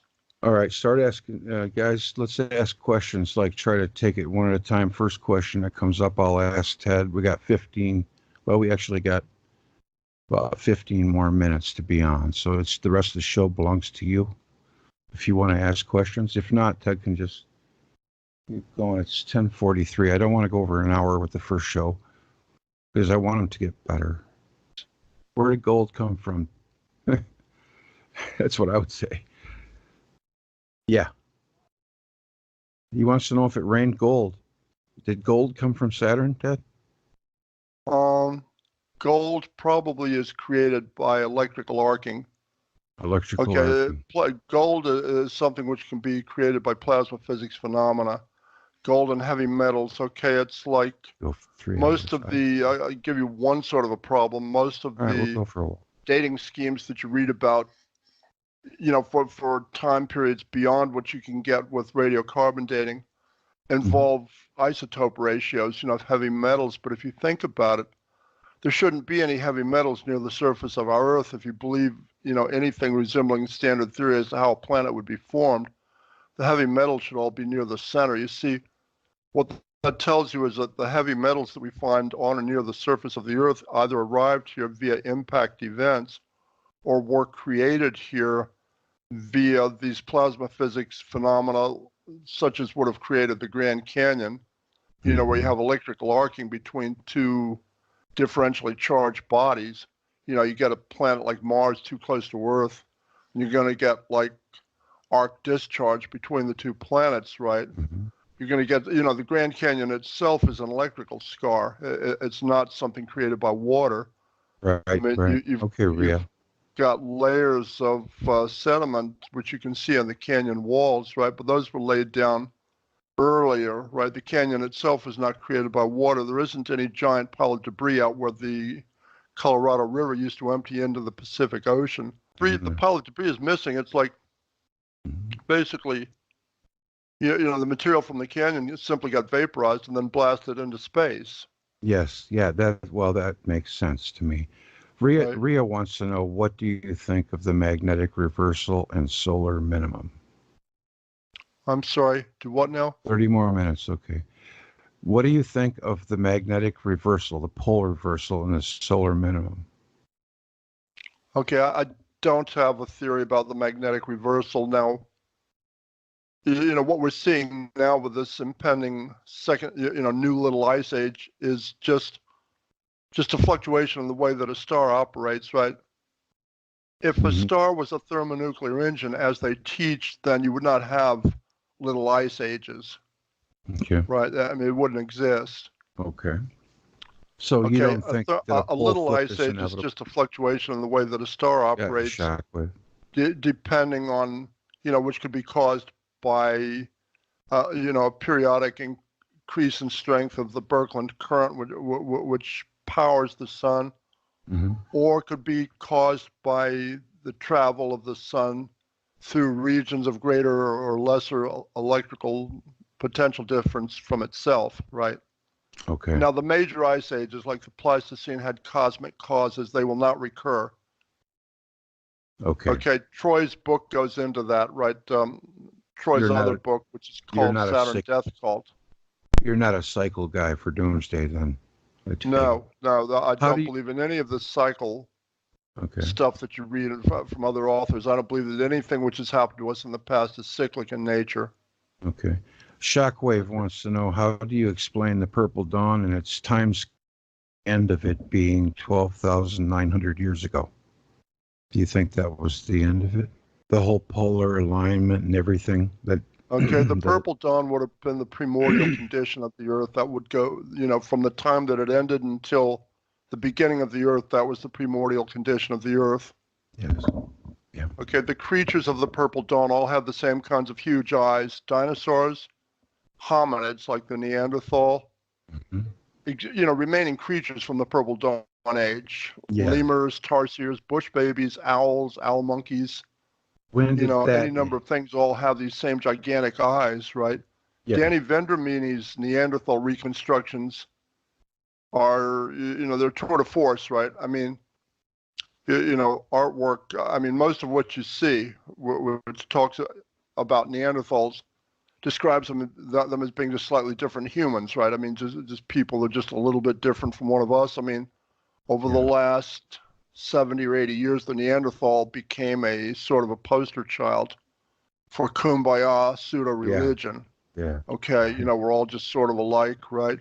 But you have to ask yourself what you would expect a creature with DNA, which is halfway between ours and that of a chimpanzee, to look like, right? For instance, like early human needles are common, right? Nobody's ever found a Neanderthal needle because a creature with a 6-inch long fur coat doesn't require needles, right? They just don't need them. Okay. All right. I just caught up with the crew here. Let's see what they're saying.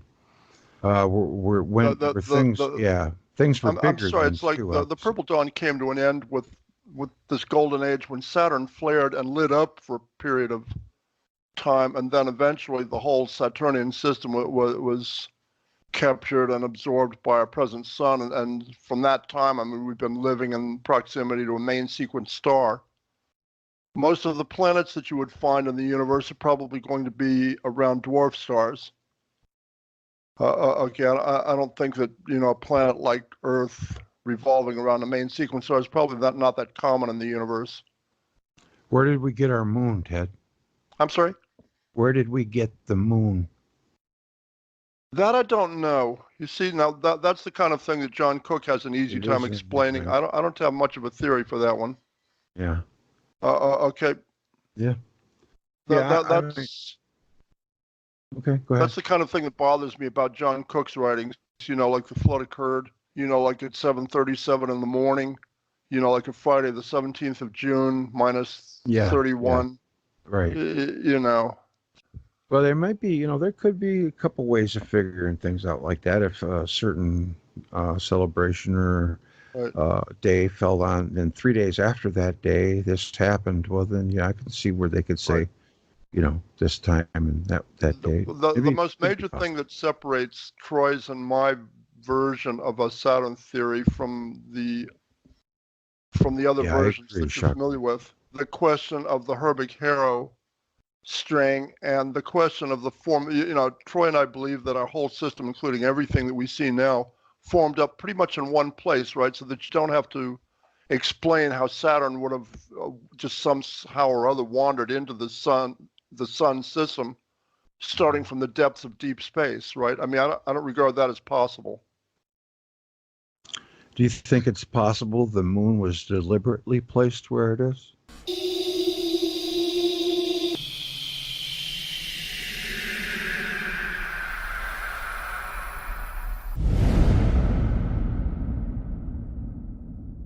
Is it possible? That's possible. Okay, it's like I wasn't there. You'd need a time machine to answer that one. Mm-hmm. Right. Yeah, so, I mean, it's very, very plausible that we could have had a spacefaring civilization before in our past. There's no way we can prove it or disprove it. There's something funny Right. going The on in the evidence that South we see Pole. on Mars indicates that Everybody you did knows have a that. spacefaring civilization. least By the time you should. had humans living on Mars, What?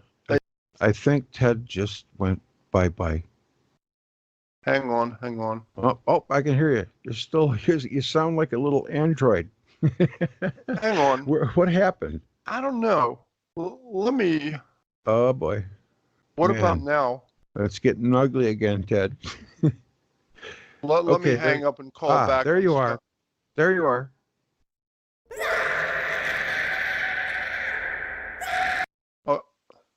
Better? Are you there? Yeah, it's better.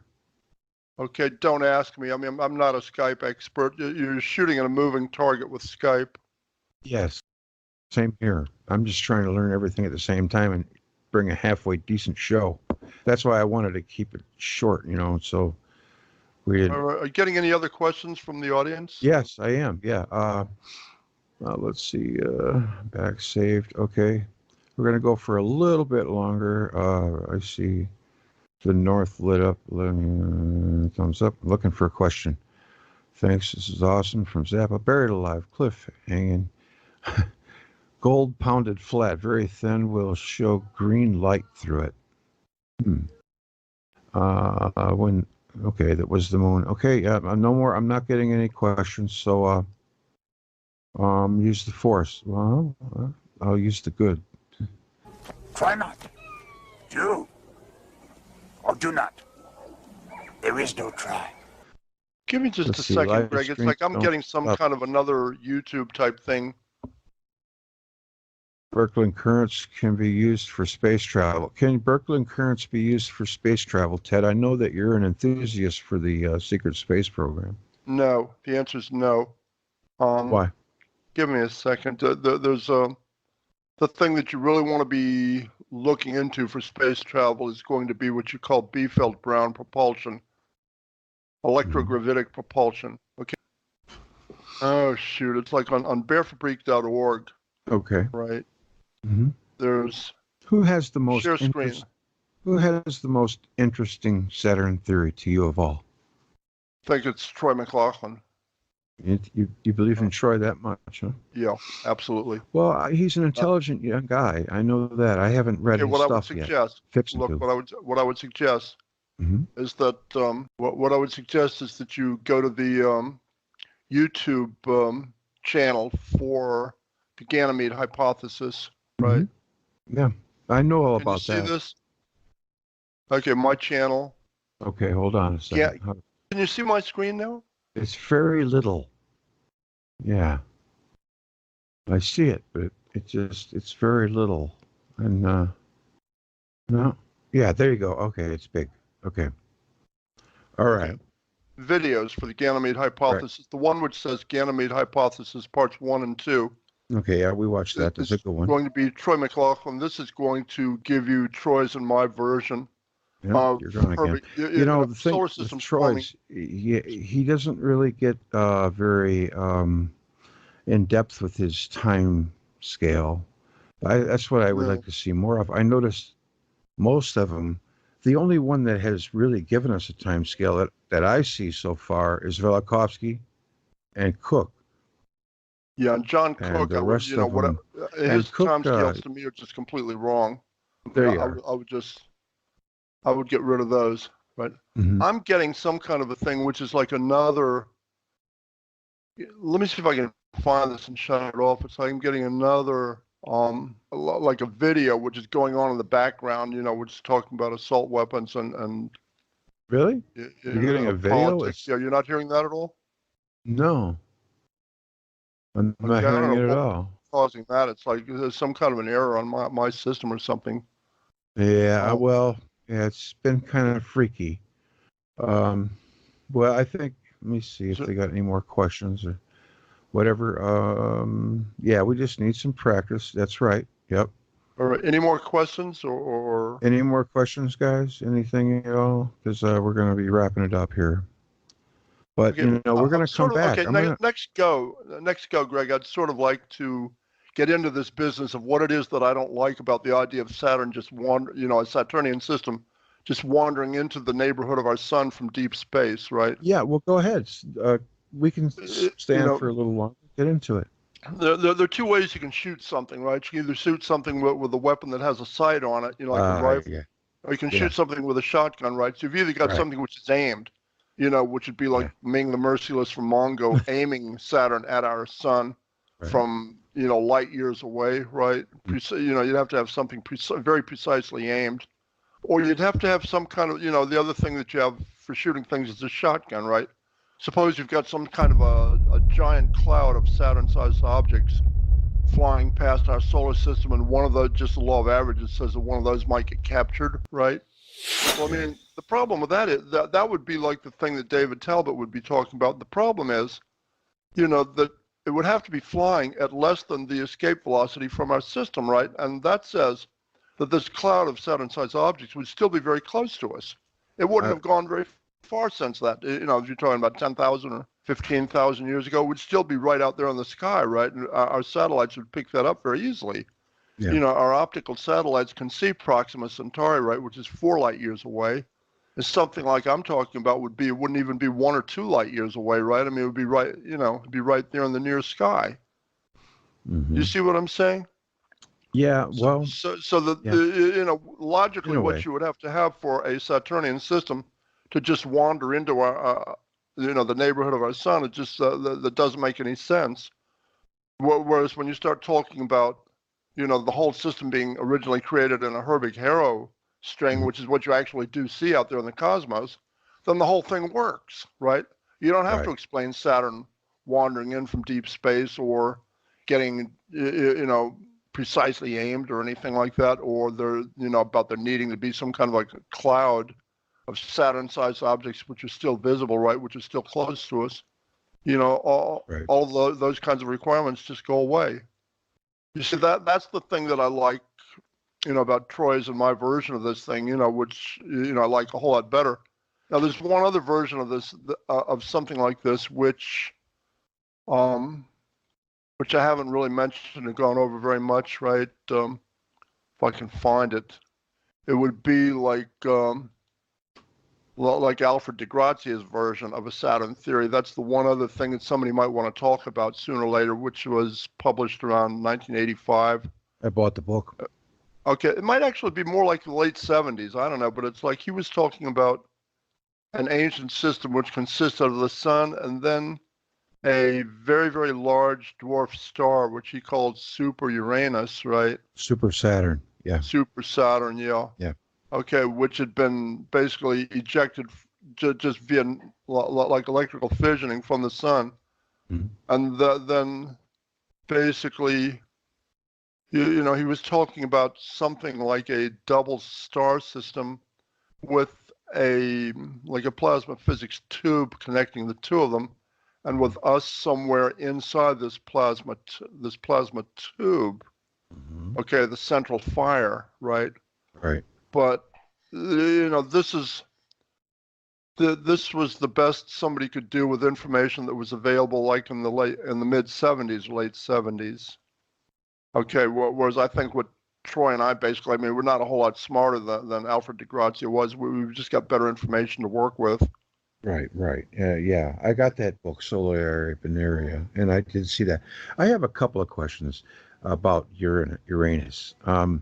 I know people say that I pronounce it wrong, but I don't know if it's Uranus, whatever you want to call it. I don't know. Oranos, right? The question I have is that Saturn was said to have castrated or dethroned his father Uranus. So, there's got to be something there that we're not hearing, Yeah, it's something that the ancients observed in the sky at some point, or is some sort of a very old memory.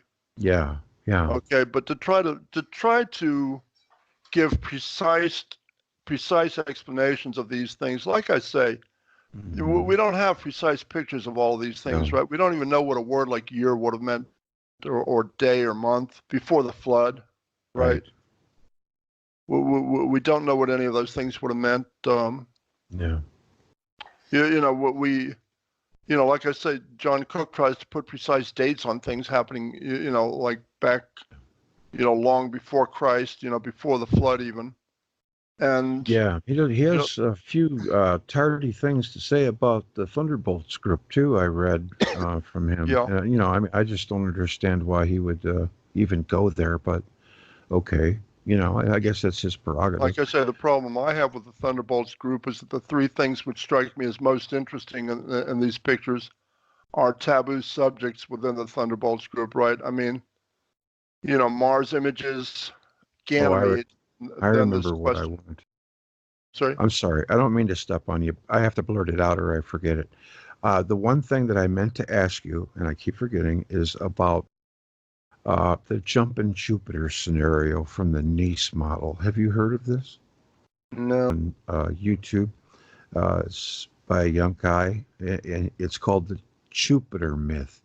I totally recommend watching it. It's in 3 parts. It's only 45 minutes, 3 15-minute videos. And he crams so much information in them 3 15-minute videos. It just amazes me. I'll take a look. Yeah, oh, it's excellent. Yeah, and I'd like to hear what you think after you see it. As far, you know, like so far from me, from what I've seen, I like your theory because it involves the Herbig Haro objects, all of them going northerly direction, the sun catching up with the north and Jupiter. I mean, this could have been thousands of years in the making here, and the southern section slowly catching up. I mean, all of this I can piece together, I can comprehend it. You know what I mean? Right. For something to just wander in from, well, it would have to have been from the serpentine dwarf galaxy that's been getting eaten by the Milky Way for, they say, billions or millions of years, but we don't know, you know. That I just think the Herbig Haro thing sounds more feasible, Ted. That's just what I think. The Herbig Haro string is something which we actually observe in the sky. Yes. You know, in real life, right? I mean, Yes. it's not a theory. It's right.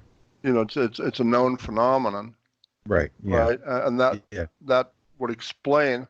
You know, in other words, it's like, you know, they still teach this gravity-only cosmology in our schools.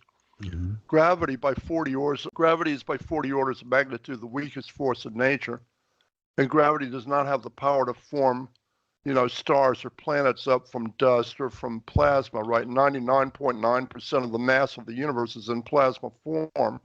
Mm-hmm. You know, the one thing which really does have the power to form plasma up into much more solid objects are these electromagnetic pinch points, you know, the electrical short circuiting that you get, you know, where the pieces of a Birkeland current cross each other. Yeah. Yeah. Right. And that's just what we see. We see, you know, like Herbig Haro strings where you have like you know, one of these twisted spirals of electrical currents. Yeah. Shockwave, you know, Birkeland says current, and you see. And you see bright spots, you know, like where these currents cross each other, you know, where you have the short circuiting and the Z-pinch effect. Where did you get that info? I'm sorry? Oh, I was talking to Shockwave. He says your Herbig Haro systems last for 100,000 years roughly, and then they coalesce into solar systems. That's exactly what I think. And I know that you agree with that too, and that's exactly part of your Ganymede. Yeah, well. I had a picture like that sitting around here. Hang on. Yeah. I know the guy, Mars Anomalies. He's actually got a few videos where he's showing these features on Ganymede. And he's making the claim that there's still people still live there. But, you know, I mean, I wouldn't laugh at anything like that because I've heard ridiculous things before that turned out. It sounds far-fetched. I don't like to try to make claims like that, which I can't really defend, right? It wouldn't surprise me at all. No, yeah. Well, I think that we should call it a show right now, and while we get our poop together for another one, and after I glean some feedback from my folks, I can write it down, and we can go for another shot, and I can maybe get it together a little better. Okay, Ted? Okay, good enough. I appreciate it. All right, man. Thanks so much for helping us out and explaining some things for us. I really appreciate what you did for us. Okay. All right. Good enough. I appreciate it. It's always a pleasure. Always a pleasure, Ted. Thank you, sir. I'll talk to you soon. All right. Take care. Take care. Bye. All right, you too. Bye-bye.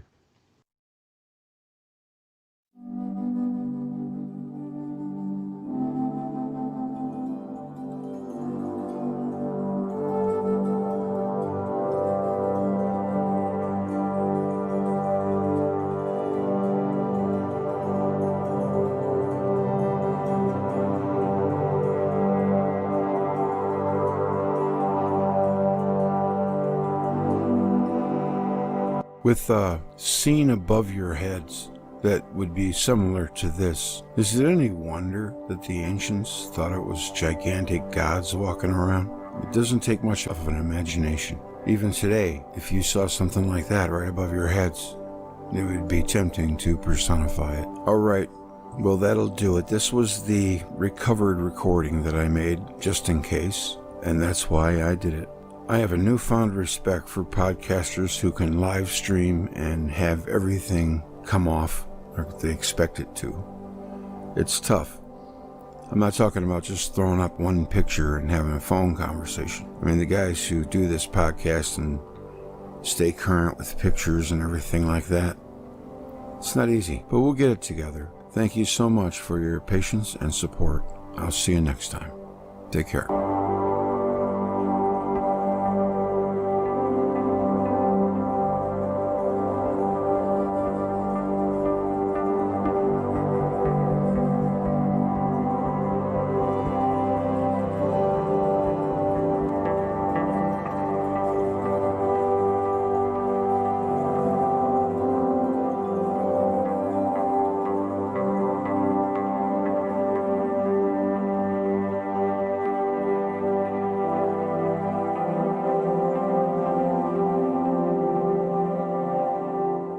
I'm going to close out the show with this scene from the Cosmology Quest. I'll put a link in the description. I keep going back to this video because they just epicycle after epicycle for the Big Bang Theory. They just have so much gray area you don't know where you're at. With this clip that I'm about to show you, Tony Peratt shows exactly how easy it is and uncomplicated it is to have a galaxy out of plasma. You don't have to add dark stuff to make it work in a computer model. It just makes so much sense. It slaps you in the face with reality. It should, but it still doesn't. And that just, I don't know, it's just crazy to me. This is Tony Peratt and his plasma galaxy.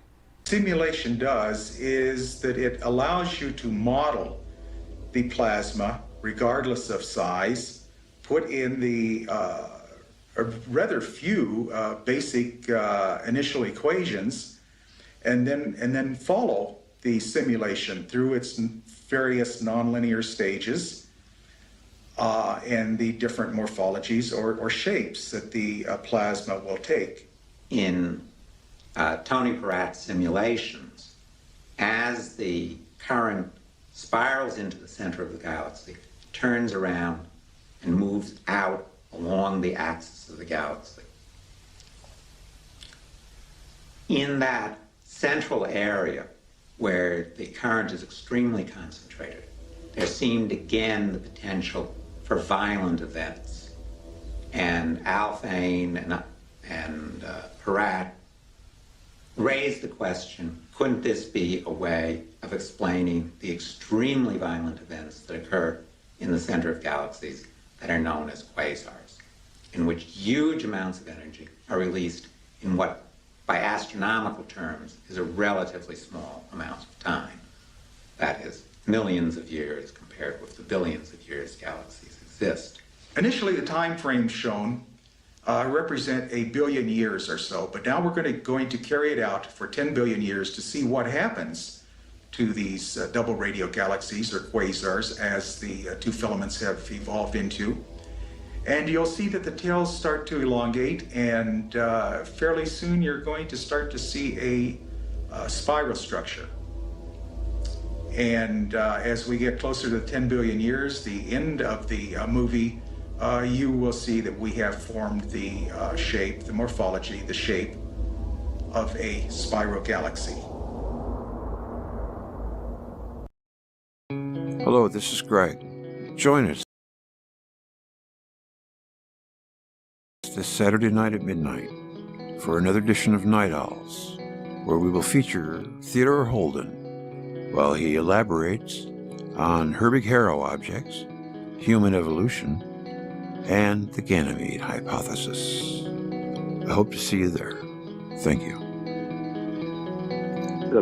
One of these pictures of a Herbig Haro string, because I want to talk about the Ganymede hypothesis and what that does to any sort of an idea of humans evolving from, evolving from hominids, human evolution. Okay. Yeah. Got it. Beautiful. So what I've got here is a picture of a Herbig Haro. I call it a Herbig Haro string, right? Other people call it a Herbig Haro object. And you can see, like in some of the areas here, you can see like a spiral of light, right? And this is the question of what exactly a Birkeland current is. And I've seen two different visions of that. And I need to get together with Don Scott with the Thunderbolts group, right? It's like Donald Scott believes that Birkeland currents are concentric sheaths of current, right? Now, other descriptions that I read indicate that they are pairs of currents which twist around each other like like an RNA DNA spiral. Okay, and there is a question as to how solar systems form up, a question as to how you get something like a string of galaxies, right?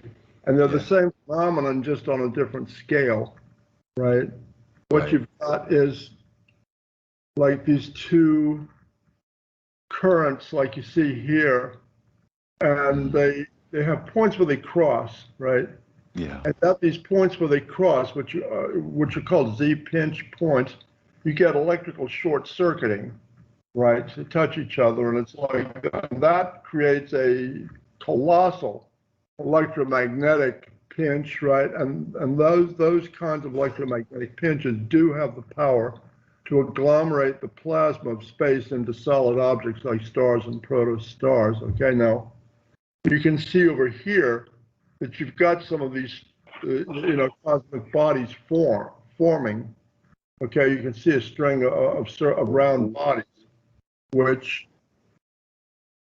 conceivably could be stars and planets, right? But more likely, those are stars and protostars, including some dwarf stars, including one bright star here, right? Including what might be dwarf stars, which are not as intense, right? This is the way that solar systems actually do form up in the universe. And that's not what they teach in our schools. What they teach in our schools is simply wrong. And they teach that solar systems form up from swirling masses of cosmic dust or stuff like that under the influence of gravity, right? Well, I mean, gravity is by 40 orders of magnitude the weakest force in nature. I mean, that whole idea is ridiculous. It's like asking the littlest kid in the school to do the powerlifting event with 1,000 pounds in the bar. Okay, the universe generally is a gravity-only cosmology. I mean, they teach that gravity is the only force that has any real effect on what you see in space, right? And that's completely wrong. I mean, that forces them into conundrums, right? Into untenable positions, talking about things like dark matter. And the reason they talk about dark matter is, because you can't make a spiral galaxy work with just gravity, right? It would fuzz out. Exactly. Give me a moment. There's one picture that I like more than some of the others, right? And if I say sight, okay, here, this is lovely. Take a look at this. This is a spiral galaxy. And what you can see is something which gravity couldn't begin to do. You've got like two spiral arms, which are being held in a straight line for very long distance. And then what happens is at some point the electromagnetic field breaks down and the material fails off. Do you see what I'm saying? Yeah, I do. You can see where the mouse pointer is here. The what is that? What do they call that, Ted? The inverse square law? No, you're not dealing with. As gravity breaks off. You're not dealing with gravity here. It's like you're dealing with electromagnetic force. Yes, but it's the same. It's basically the same thing. Yeah, gravity can't do anything like this. And like I said, they try to invent things to let them claim that gravity is doing this. That's ridiculous. Look, it's like they claim that dark matter is like 95% of the universe. They can't detect it. It's like it doesn't show in anything, but there it is, right? It's most of the universe. We'd be vacuuming that stuff up off of our carpets, like 5 times a day. What you've got here is a galaxy. It's a spiral galaxy, but you can see that it's not something which is run by gravity. It's like you've got this one arm which is being held. Oh, yeah. I see that. Mm-hmm. Held in a straight line until some point at which the electromagnetic field breaks down. Then the material trails off. It dissipates and trails off. Okay. Mm-hmm. Gravity doesn't do things like that. Okay. They teach in our schools that the universe itself is governed entirely by gravity and that electromagnetic forces don't play any meaningful part. And that's just completely and totally wrong. That's 180 degrees from reality. And they try to use things like dark matter to make that theory work, okay? But here's the problem. Let me explain the problem with that. And this, I think, is the point at which you lost me. Consider the case of our own sun and Alpha Centauri, right? They're trying to claim that dark matter holds everything in our galaxy together. Well, I mean, our galaxy is just a whole bunch of, connections like between the sun and Alpha Centauri, right? The distance, between our sun and Alpha Centauri is typical for the Milky Way galaxy, even in parts of the Milky Way which are bright. And you're talking about what it would take to hold, our sun and Alpha Centauri together by gravity.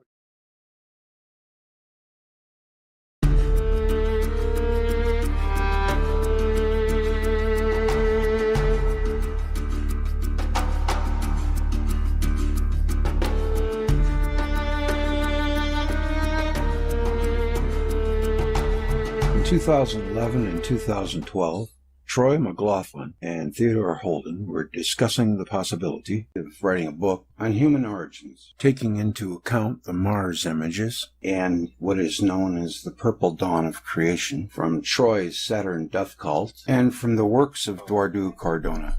Because of the evidence of previous and possibly continuing habitation that have been seen on Mars over the past couple of decades, they were assuming at first that human origins must have come from Mars. Nonetheless, it gradually became clear that there were problems with that idea. Mars, it turns out, would have shared the same general history with Earth, and therefore would experience the same Purple Dawn age. Skulls of early hominids and dinosaurs all show the same kinds of huge eye sockets we observe in lemurs, owls, bush babies, etc., that are leftover creatures from that age. Now, humans and dolphins, by way of contrast, have the smallest relative eye sizes of all the advanced creatures. It's simply very hard to believe that humans could arise in such darkish conditions. In particular, that same consideration, which would eliminate Earth as a plausible original home world of humans within our system, but also eliminate Mars. Our system had in fact been a double system some tens of thousands of years ago, with a bright northern part consisting of the Sun, Jupiter in a much closer orbit than it is now, and Mercury in a darkish southern part, within the purplish plasma heliosphere of the dwarf star Saturn, which now survive as a gas giant planet. Humans, with their relatively tiny eyes, had to have risen within the bright part of that antique system, and it turns out that one of the rocky bodies within that bright northern system would be Jupiter's largest moon, Ganymede, could have amounted to an ideal human world at that time. This video describes that story. As we take a look at Theodore Holden and Troy McLaughlin's Ganymede hypothesis. How did you get into this? When did you learn about the electric universe and all this? Oh, man, oh man, it's like there are multiple pieces to this picture. We went over one piece of the picture. Well, I was wondering what inspired you. What got you onto the whole thing? About Ganymede. It's a long, long story. Yeah. Going 1971, 72. Me getting out of college and learning about Immanuel Velikovsky. I had a roommate that was into, it had a number of Immanuel Velikovsky's books lying around, right? And, I sort of got hooked into Worlds in Collision, right? And I mean, I'd gone and checked out a number of the sources for Worlds in Collision, and they all checked, right? I mean, the guy was not making any of this stuff up. I mean, Immanuel Velikovsky is just the author of one of the two books which I regard as foundational to understanding ancient history, right? To trying to make sense out of Bible stories, things like that, right? Trying to make sense out of, what we actually know about human origins. And, the picture which you would get from college courses is not really very reasonable. I mean, they'll tell you that humans came down from trees, and started running around on the ground in Africa like somewhere 3, 4, 5, 6 million years ago. Before that, they're just sitting around in tree limbs, scratching themselves and, whatever, right? But for a human to come down and start trying to live on the African savannah with women and children, that's just impossible. You understand what I'm saying? It's like, I mean, there's no way to believe that. Right. What's the most major difference between human infants and baby deer? If somebody asks you that question. Well, human infants are completely helpless. No. It's like the baby deer know enough to keep quiet. Yeah. But when you've got like predators walking around, about humans coming down onto the savannah, maybe a male hunter group, with armed, they're just like 4 or 5 guys by themselves. They've got spears, they've got, whatever, right? It's like they might survive, right, for a while at least. But like with women and kids, that's not going to work. I always had a hard time picturing the first human because he would have had to be a baby. How could he have survived? Yeah, I mean, what's going to happen the first time some infant starts screaming his head off because something displeased him or something wasn't right, or it's going to get eaten. Yeah. I mean, that's just ringing the dinner bell out there on the African savannahs. That's ridiculous. It's just ridiculous. But that's the way humans are supposed to have lived. And then you get this out of Africa theory, right? And it's supposed to have moved on into Europe and other places, right? And but what they tell us is that we don't really know much of any. This has been going on for like 5 or 6 million years, but we don't really know anything about human existence other than like within the last 3, 4, 5, 6,000 years. Before that, we assume they were probably just walking around beating on trees with sticks. Yeah. That's the whole picture of human origins. What I tell people is we can't go out into the cosmos like that. We cannot go out into galactic space, not knowing anything about our own origins, not knowing who we are, basically in the state of amnesia victims. Mm-hmm. That's a problem, right? Right. So, I mean, that's some of the motivation for this stuff. I mean, you've got the question of a Saturn theory, and the question of the Earth having once been a satellite of Saturn's, which I learned about at that, the first I heard of that ever really was at that McMaster conference. Which was sort of like where some of Thunderbolts got started. That's probably the begin point for the Thunderbolts group. Are the way the planets are displaced in space, is that what gave them the idea for the Saturn theory and the actual tilt? No, it's basically iconography and ancient history and writings. Okay. Yeah, look, it's I mean, the vestiges of this ancient system are all around us. Okay, it's like if you were to go to some place where primitive people congregate today, like DNC headquarters in Chicago or something like that, or Baltimore, Ravens game, and just say, guys, I need an astral religion, right? It's like, we're putting on some sort of a TV show or something. I need some sort of a new religion, which involves worshiping things that you see in the sky, right?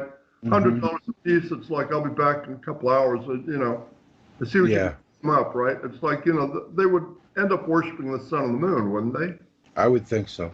maybe Venus, right? I mean, the average person can find Venus once in a while. Mm-hmm. The average person cannot find Jupiter or Saturn. It's like Jupiter maybe once in a while, right? But Saturn, I mean, not likely. And they're not going to worship something which is that, you know, that microscopic a thing in the sky, right? But the two chieftain gods of every one of those ancient religions, the pantheon religions, were Jupiter and Saturn. They were not the sun and the moon. Right. Okay.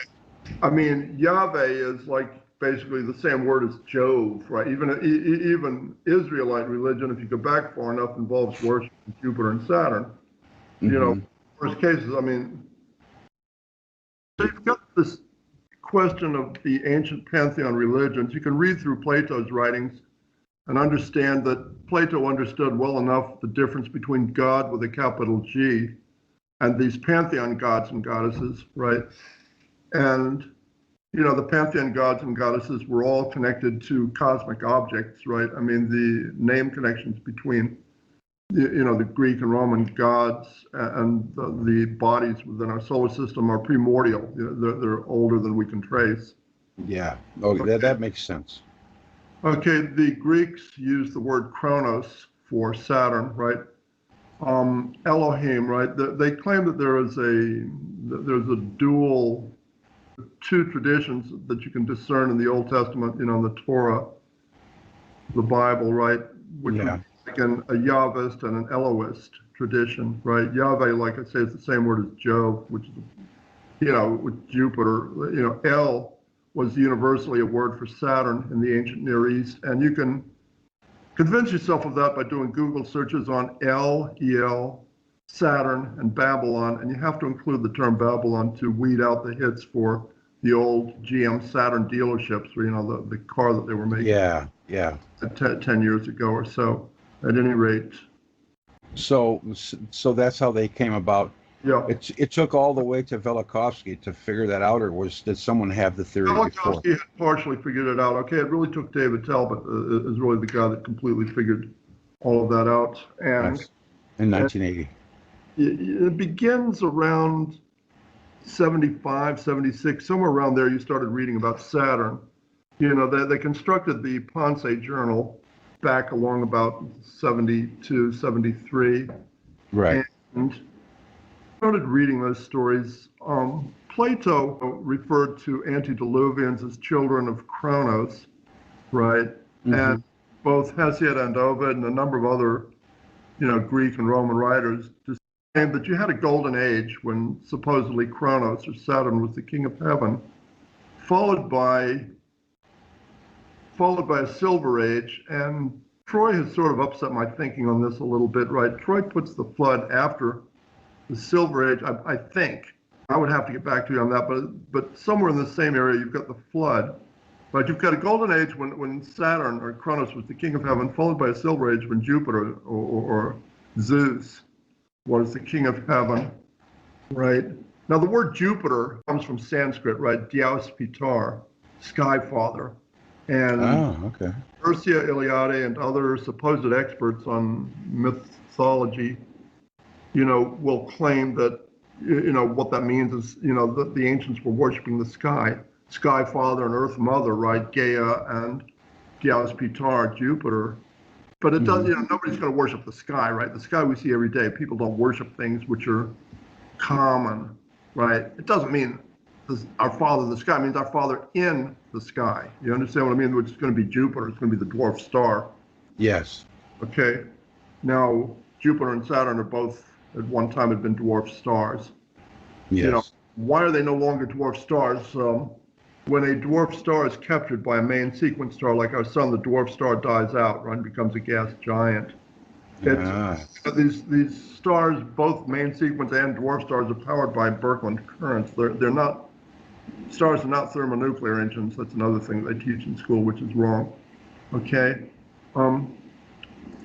Stars are powered by cosmic Birkeland currents. You know, a dwarf star sitting there by itself is going to be like a lightning rod. I mean, it'll glow. You know, certainly the radiation that you get from a dwarf star, like anything else, I mean, it's going to be powered by one of these cosmic Birkeland currents. When a dwarf star is captured by main sequence star, then it's as if you had a 100 or 200 foot lightning rod sitting there glowing in a storm. And while that's happening, the Acme lightning rod company's truck drives up, and the guys get out and they construct a 1,000-foot lightning rod 150 feet away from the smaller lightning. What's going to happen? Well, the small light, the 100-foot lightning rod is going to go out. It's no longer going to be the focus of any sort of discharge. Yeah, that's a good analogy.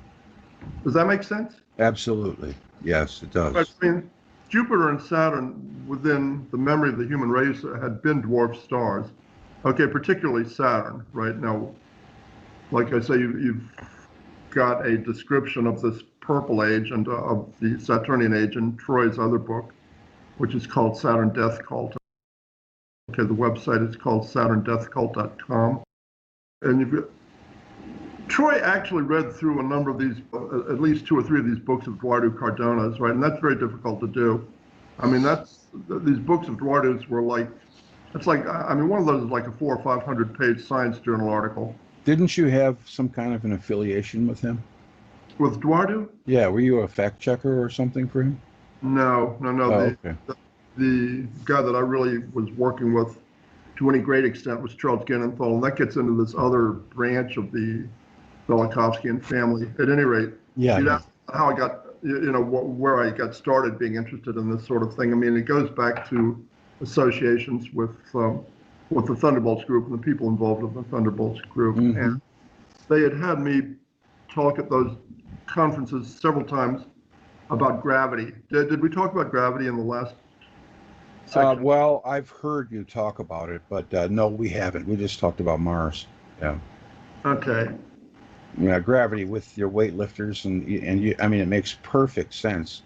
And I never thought about it before I heard it. Yeah, see, Albert Einstein tried to describe gravity as a 4-dimensional differential geometry sort of a thing.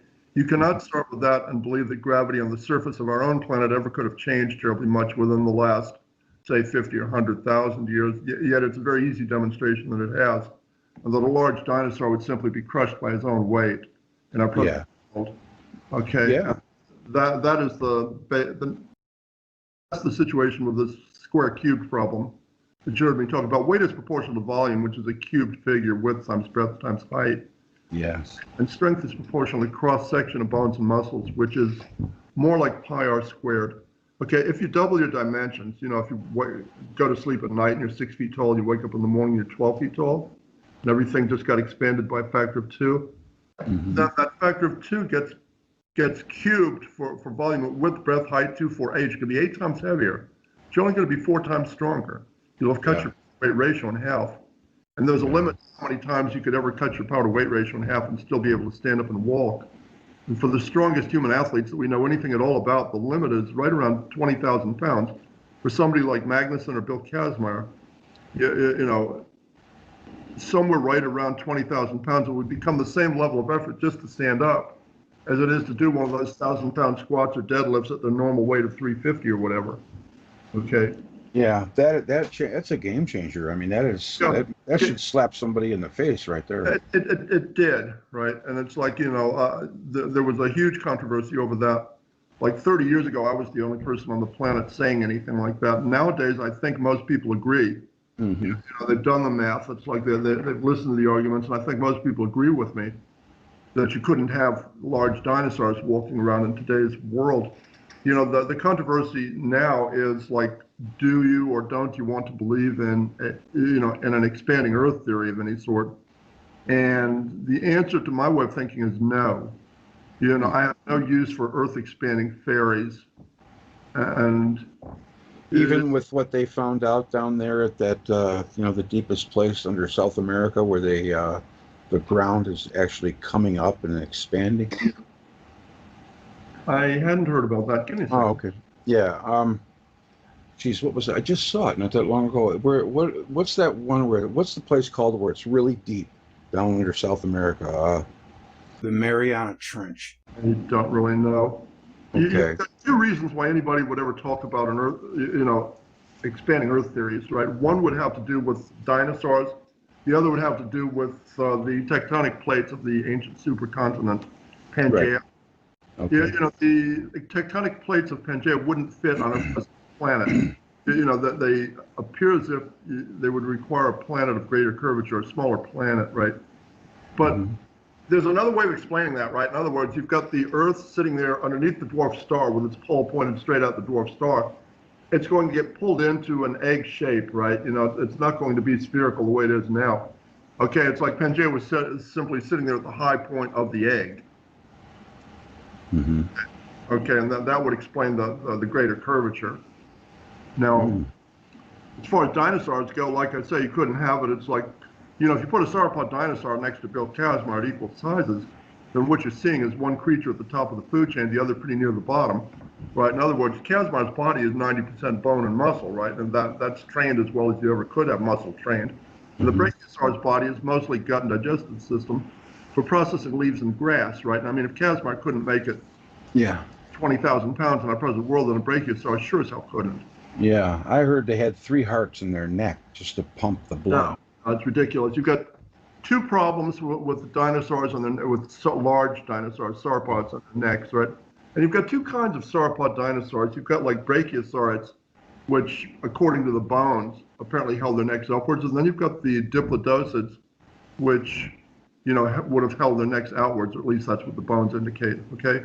Either way, you've got an insurmountable problem, right? It's like in the case of the brachiosaurids, it's everything. In other words, the limiting value of something like that in our present world is the giraffe, right? Now, it takes a gigantic amount of blood pressure to get blood to a giraffe's brain.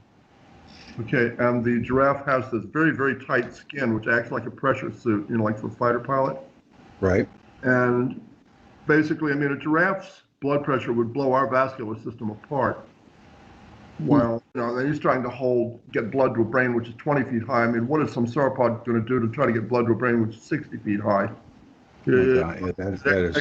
Experts claim that would put, the brachiosaurids in the position of just being constantly at risk for some kind of a circulatory system disaster, right? Now, that's no way to go through life, especially if you're trying to rule the world for 60 million years or something like, Yeah. Doesn't make sense. So they're claiming, well, it must be that like what the bones are telling us is wrong. They must have all just held their necks outwards, and the diplodocids apparently did hold their necks outwards. But in that case, you're dealing with a problem which is just as bad or worse, and I think is worse. You're talking about torque, right? Because you've got a creature with a neck which is 60 feet long, okay? And if the and that neck could weigh 50 or 60,000 pounds, right? And if the center of gravity of that neck is even 10 feet out from the shoulders, then you're talking about 500,000 foot-pounds of torque and on up, right? Now, what is there in our normal life which corresponds to 500,000 foot-pounds of torque? The answer is nothing. I mean, as far as like any kind of a nut or a bolt or anything that screws together with that much torque, what you would really be talking, the one thing in the Earth which would be ballpark for that kind of torque would be like the combined maximum torque of all 4 of the engines of an Iowa-class battleship. There would be enough torque to drive a 65,000-ton warship through the water at 35 knots. Yeah. Okay, and you're going to hold that with some kind of a structure made out of flesh and blood? Yeah, it's not going to happen. No, so there's no way for a large dinosaur to hold his neck in our present gravity, and that problem, if somebody ever really was able to do the math for it, which I have not been able to do, would almost certainly be a bigger problem than the question of gravity, just being able to support weight, on land. They used to think dinosaurs, the large ones would have lived in water, but they had no adaptation for that. They would have needed snowshoe feet, right? In other words, the feet they actually have would just sink straight into muddy river bottoms. They would take 3 steps to be immobilized. So what happened? Yeah, gravity changed, right? It's like you've got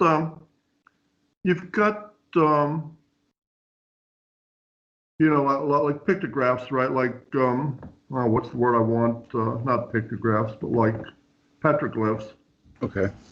Native American petroglyphs, which show, like known dinosaur types on canyon walls around the United States.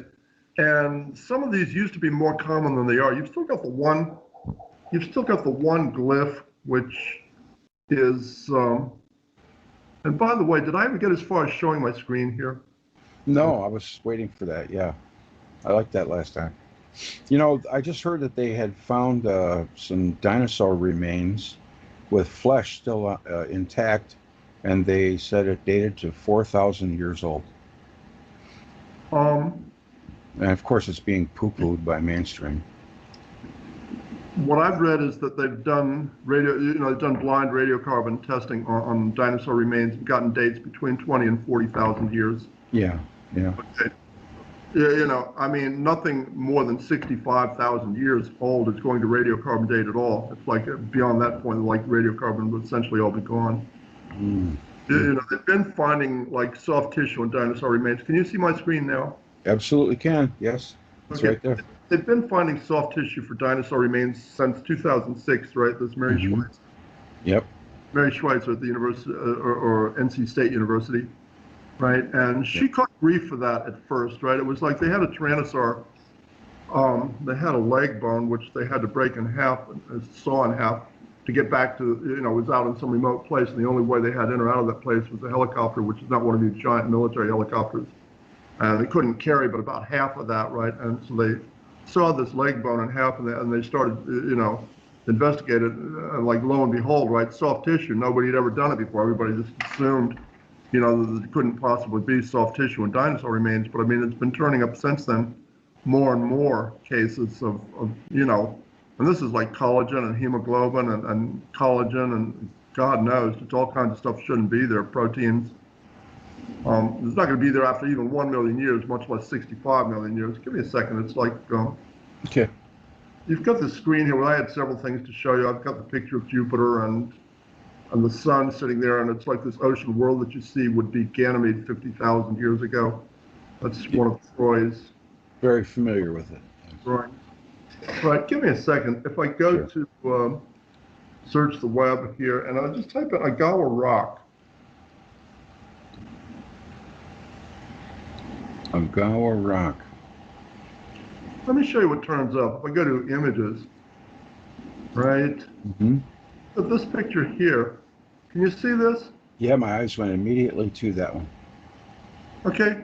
A friend of mine died like about 8 or 9 years ago, was the best known of all Native American authors, right? This was Vine Deloria, who used to teach at the University of Colorado, and who has a number of books which are standard university textbooks on Indian affairs, right? Custer Died for Your Sins, right? Yeah.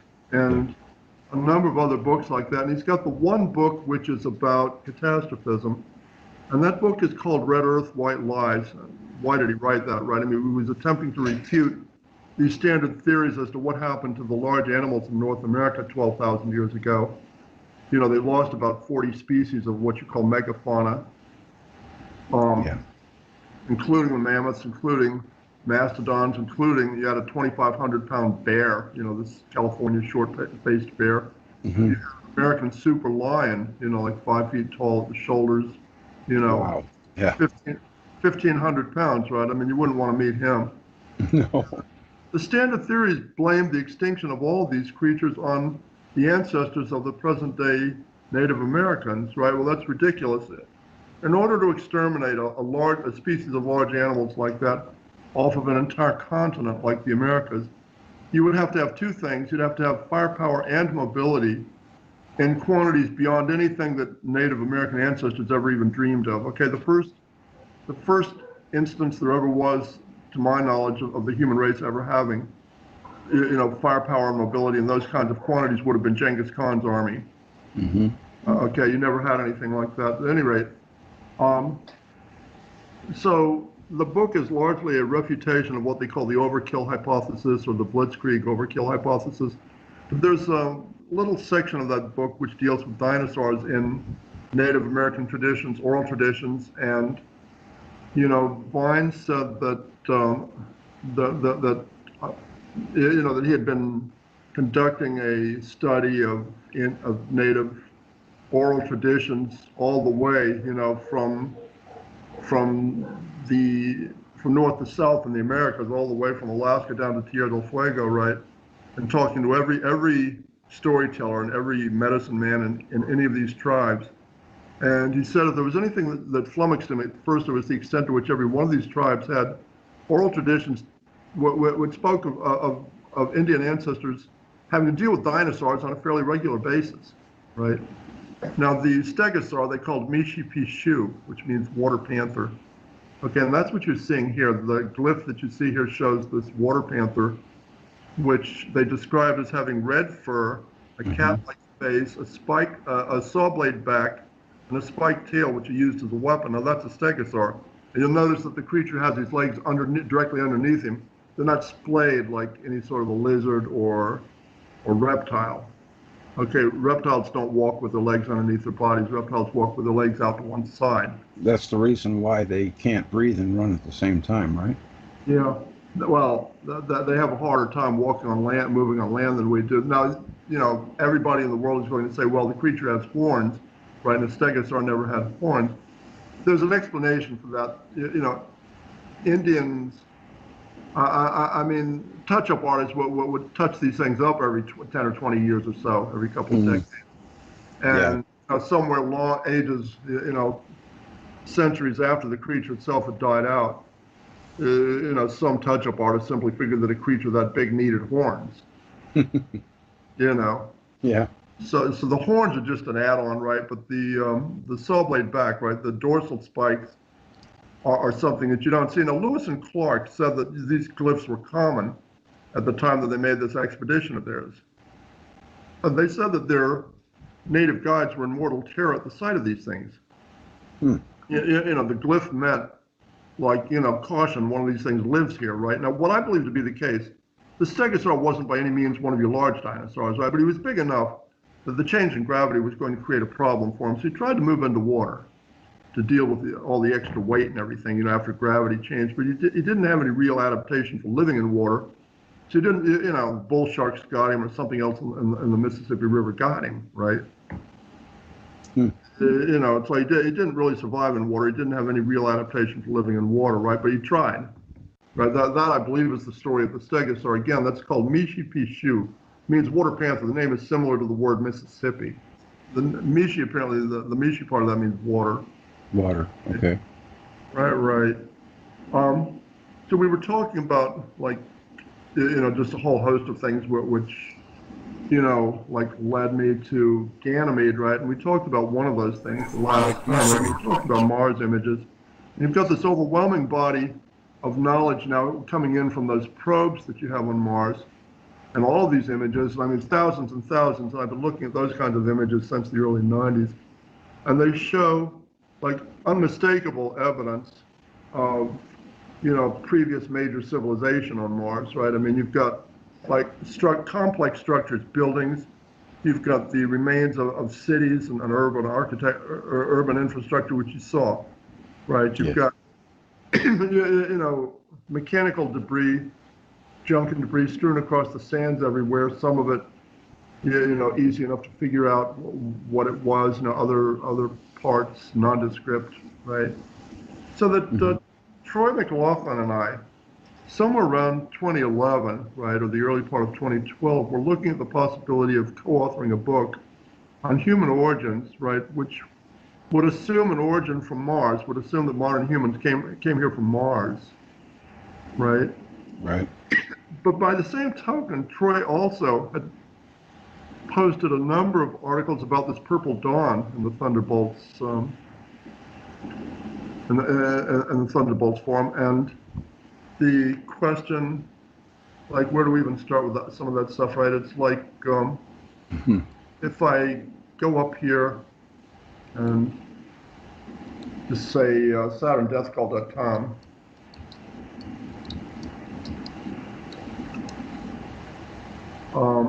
yeah. You've seen this, right? He's got a new edition of the book out. Timeless Age in a Purple, okay, the Saturn Death Cult, Part 1, Timeless Age in a Purple Haze. Looks good, yeah. A picture of the Earth underneath the dwarf star, right, with one pole pointed out the dwarf star. Link to the Ganymede hypothesis, right? This video of Troy's, right, which got an awful lot of views, right? I mean, it's worth watching if you haven't watched it. And then this picture of the Earth and Mars inside the plasma heliosphere. You see, it's like a rocky body like Earth and Mars associated with a dwarf star would most often be inside the plasma heliosphere of the dwarf star. And that says that you've got radiant energy bouncing off the interior of this plasma heliosphere and coming back to the planets from all sides. You're not going to freeze, right?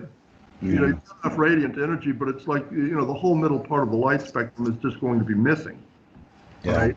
Yeah. It's like the whole middle part of the light spectrum is going to be missing. And what you're going to get is a deep, you know, they talk about red and brown dwarf stars. What you're really going to be seeing is a deep purple, right? What they call the purple dawn. And you get like indigenous peoples of the earth that speak of a purple dawn. I mean, they're oral traditions. You know, when you didn't have a sun, when you didn't have daylight that we have now. Yeah, it's also amazing how people are attached to the color purple, especially children. Okay, it's like, what is it? Lord Byron said, you know, you had like purple and gold were described as royal colors in ancient times, you know. And most books will tell you the fairy tale version of that, you know, that these were just expensive dyes, right? I mean, they were royal colors because average people couldn't afford them. Yeah. Okay, that's pretty lame, right? Purple with the colors of the sky in the 2 ages prior to ours. Mm-hmm. Royal colors. Okay. Yeah. Now, what does that tell you about creatures living? What does that tell you about creatures living in such an environment? It tells you that, you know, they're probably, you know, dinosaurs and the old creatures of the earth, you know, lemurs, tarsiers, bush babies, these things all have the same kinds of huge eyes, right? Yeah. And these are eyes adapted to an environment where, I mean, they just never saw anything that we would call daylight at all. I had several things up here. Yeah. It comes right at it. You can see the picture here. You've got lemurs and bush babies, tarsiers, owl monkeys, owls, right? These are the old creatures of the earth, right? Yeah. You know, that's what dinosaurs, okay, you had starting around, I was seeing this at the same time, you know, articles in science journals talking about dinosaurs on the nightlife, right? Okay. And then you've got these new reconstructions of hominids, you know, and Danny Vendramini's Neanderthal. And, you know, this is like a body punch. This is like one of Roberto Duran's punches to the liver area or something like that, right? To these people that, you see, the Neanderthal has become a sort of a poster child for Kumbaya religion. Right. Right. The people who, you know, were investigating Neanderthal remains, you know, like in the 1860s and 1880s and 90s, understood what they were seeing, right? Mm-hmm. Got Marcelin Boule's image reconstruction, which is reasonable, I think, right? Yeah, it's pretty creepy looking. I'm sorry? That's pretty creepy looking. Wouldn't want to run into that guy. Not somebody you'd want to run into, you know, I mean, you wouldn't want to be unarmed. No. You know. Definitely. Danny Vendramini's images are shocking to a lot of these people, you know, and it's almost comical, right? Because you run into what I call Neanderthal apologists, you know, like on forums. Yeah. The other thing that makes this hard to deal with is that, like, you know, evolutionism sort of cuts across all political barriers, right? It's like, you know, you could go on like left-wing forums, you know, like Politico or whatever, sort of, you know, Able to Know or whatever, right? Or you could go on Free Republic or any sort of a conservative forum, and the stuff that you read coming from the evolutionists, there's no way to tell the one from the other. It all sounds the same, right? Yeah, yeah. You know, they don't like to see this, right? It's like they for the last 60 years, the Neanderthal has been presented as if he was just a slightly different human, right? Just a slightly different race, or, you know, maybe slightly bigger brow ridges, maybe a few other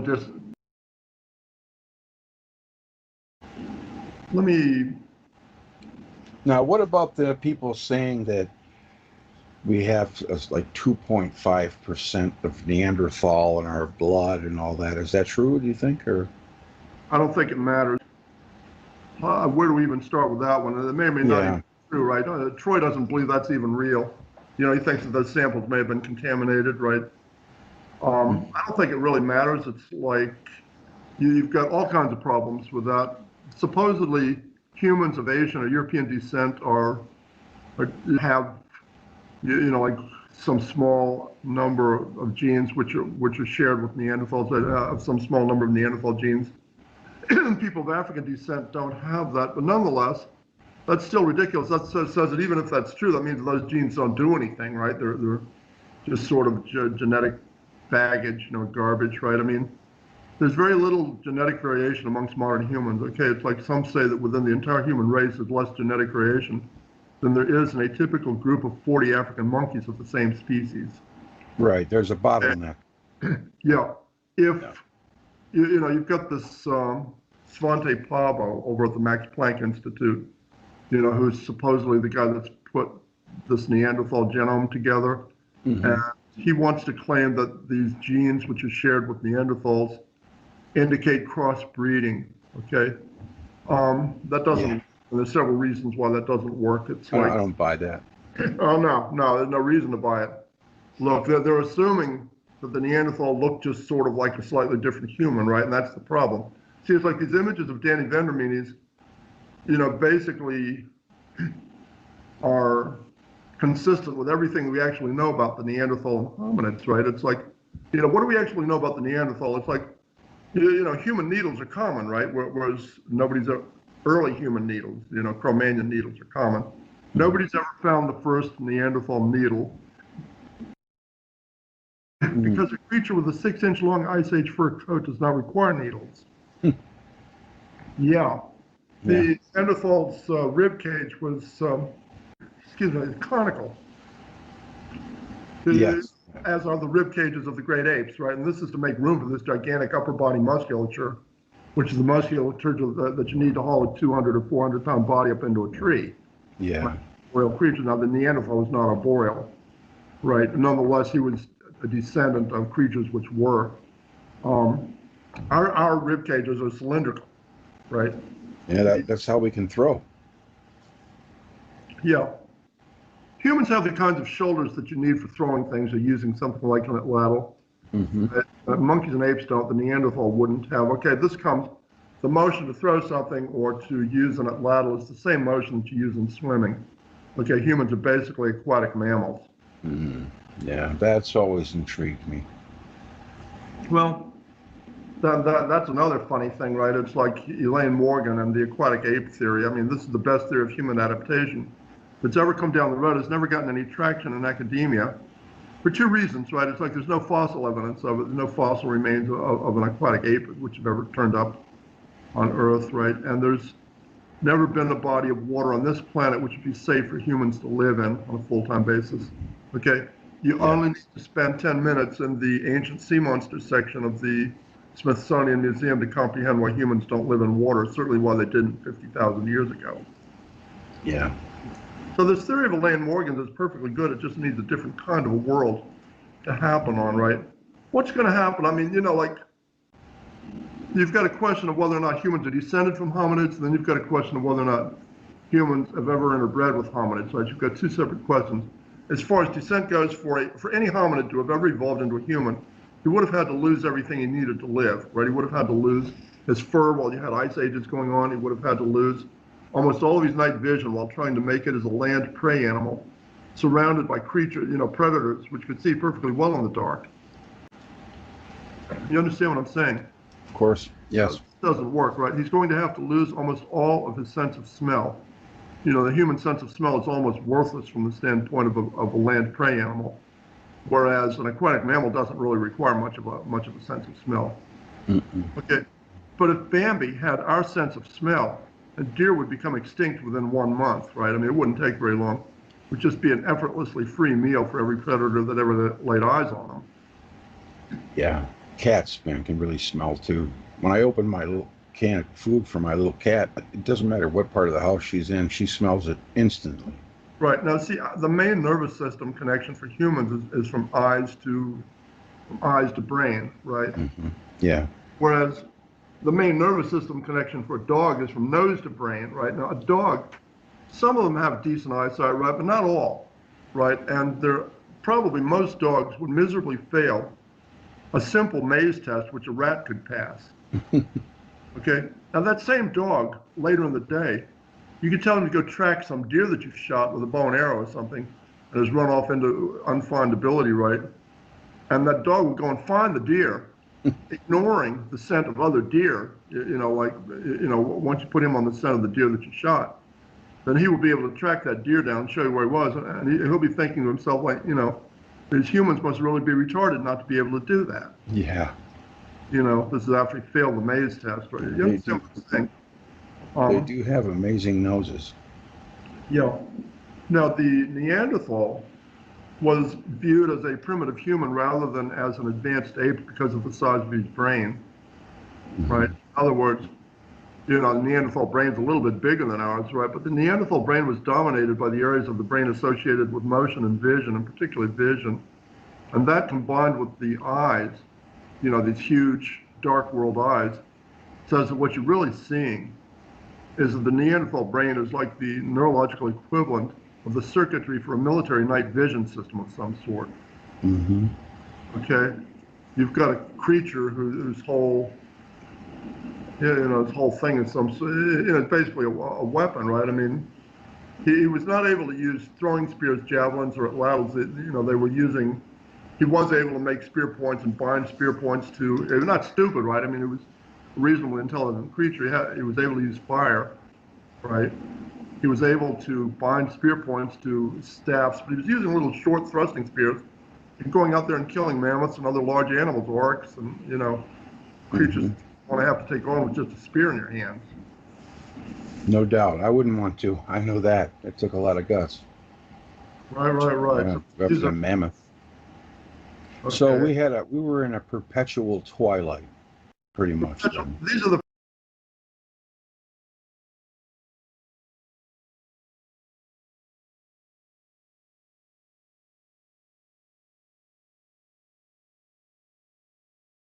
I know that. It took a lot of guts. Right. Yeah, up to a mammoth. Okay. So we were in a perpetual twilight, pretty much. These are the first humans that came to Earth, right? But a human is not going to arise under those kinds of conditions. This was the big aha moment, right? Yeah. At some point, looking at all these pictures of the early creatures, and the purple dawn creatures, I said to Troy, we're looking at this whole thing the wrong way. I said, Mars would have been in the same deep purple environment that the Earth was in 50 or 100,000 years ago.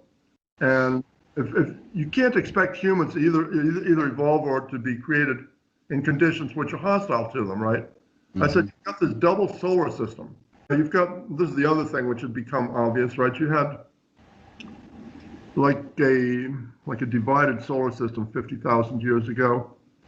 If you look at the key to the whole thing is the spin axes of the planets, right? If you look at, what you would expect a solar system to look like, I mean, just given any kind of a normal theory as to how solar systems arise, you would expect the spin axes of the bodies in that system to be roughly perpendicular to the plane of the system, right?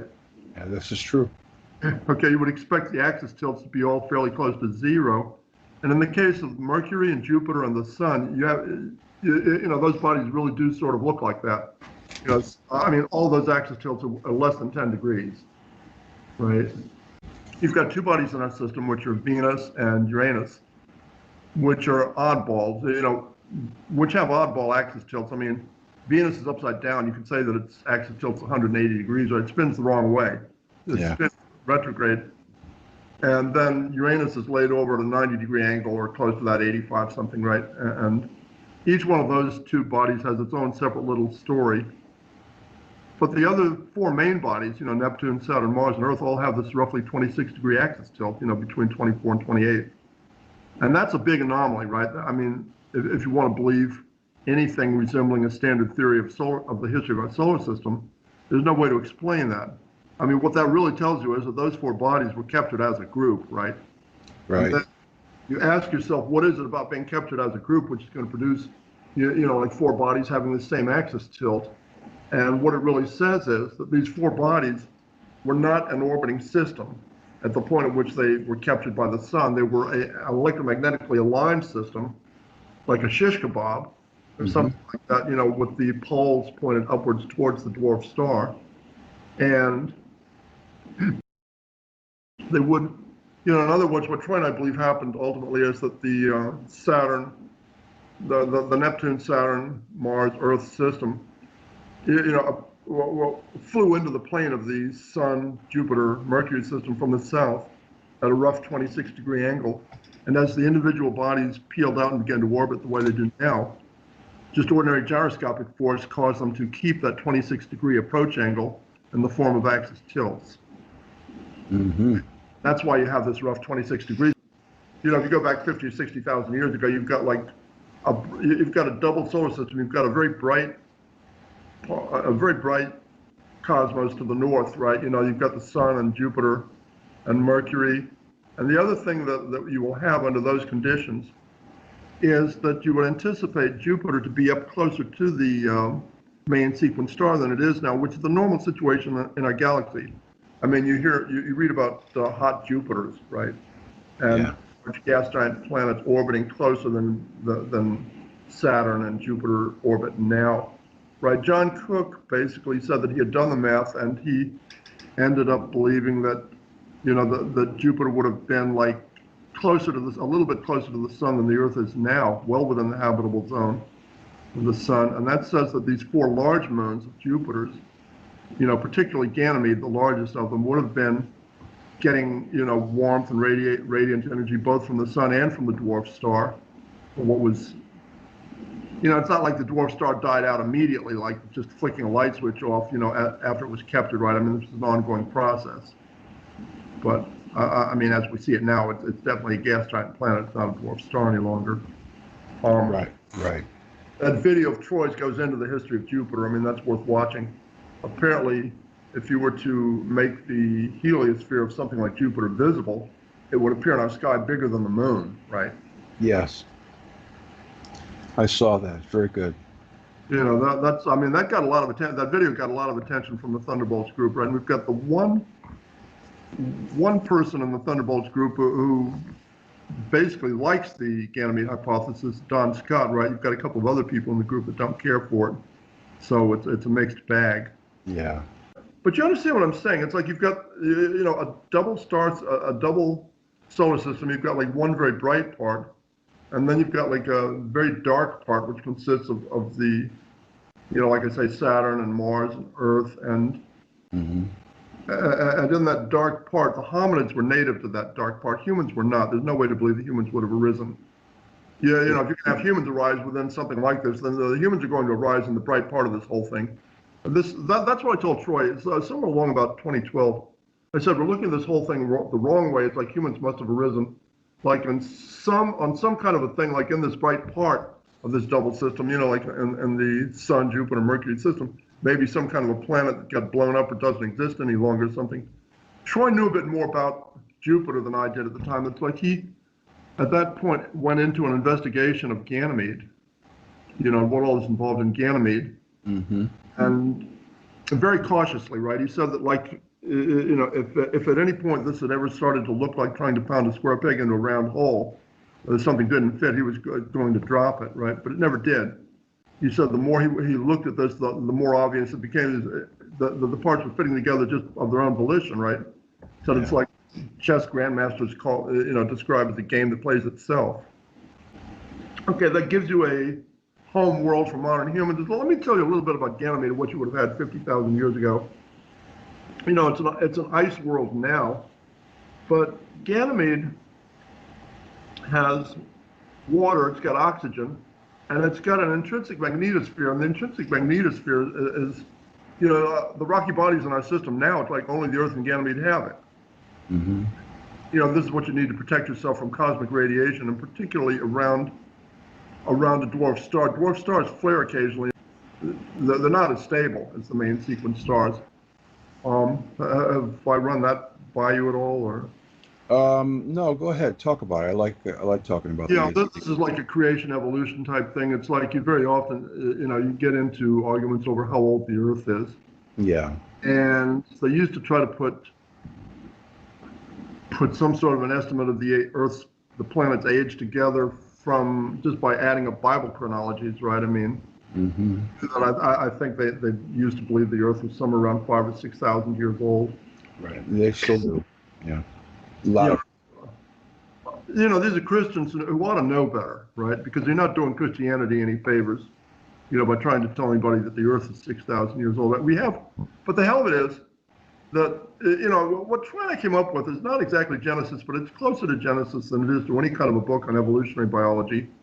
Okay, I mean, you could think of it as moving Christianity into the space age, right? We've got the one body in our system which really is ballpark for some kind of a 5 or 6 or 10,000 year age estimate, which is Venus, right? Yeah. And Venus looks like that. Venus is, you've got a surface temperature that would melt lead, right? You've got like about 850 degrees Fahrenheit, right? That's the surface temperature. You've got a 90 bar CO2 atmosphere. That said, if you could survive on the surface, it's like a 2 mile an hour wind would knock you over, right? It's like you've got a massive thermal imbalance according to all the raw data, and there's a big argument over that, right? You've got like massive infrared, upwards infrared flux. You've got like a complete lack of regolith, no dirt on Venus, right? You've got cratering, which doesn't look like anything you would expect if the planet was 4 billion years old, right?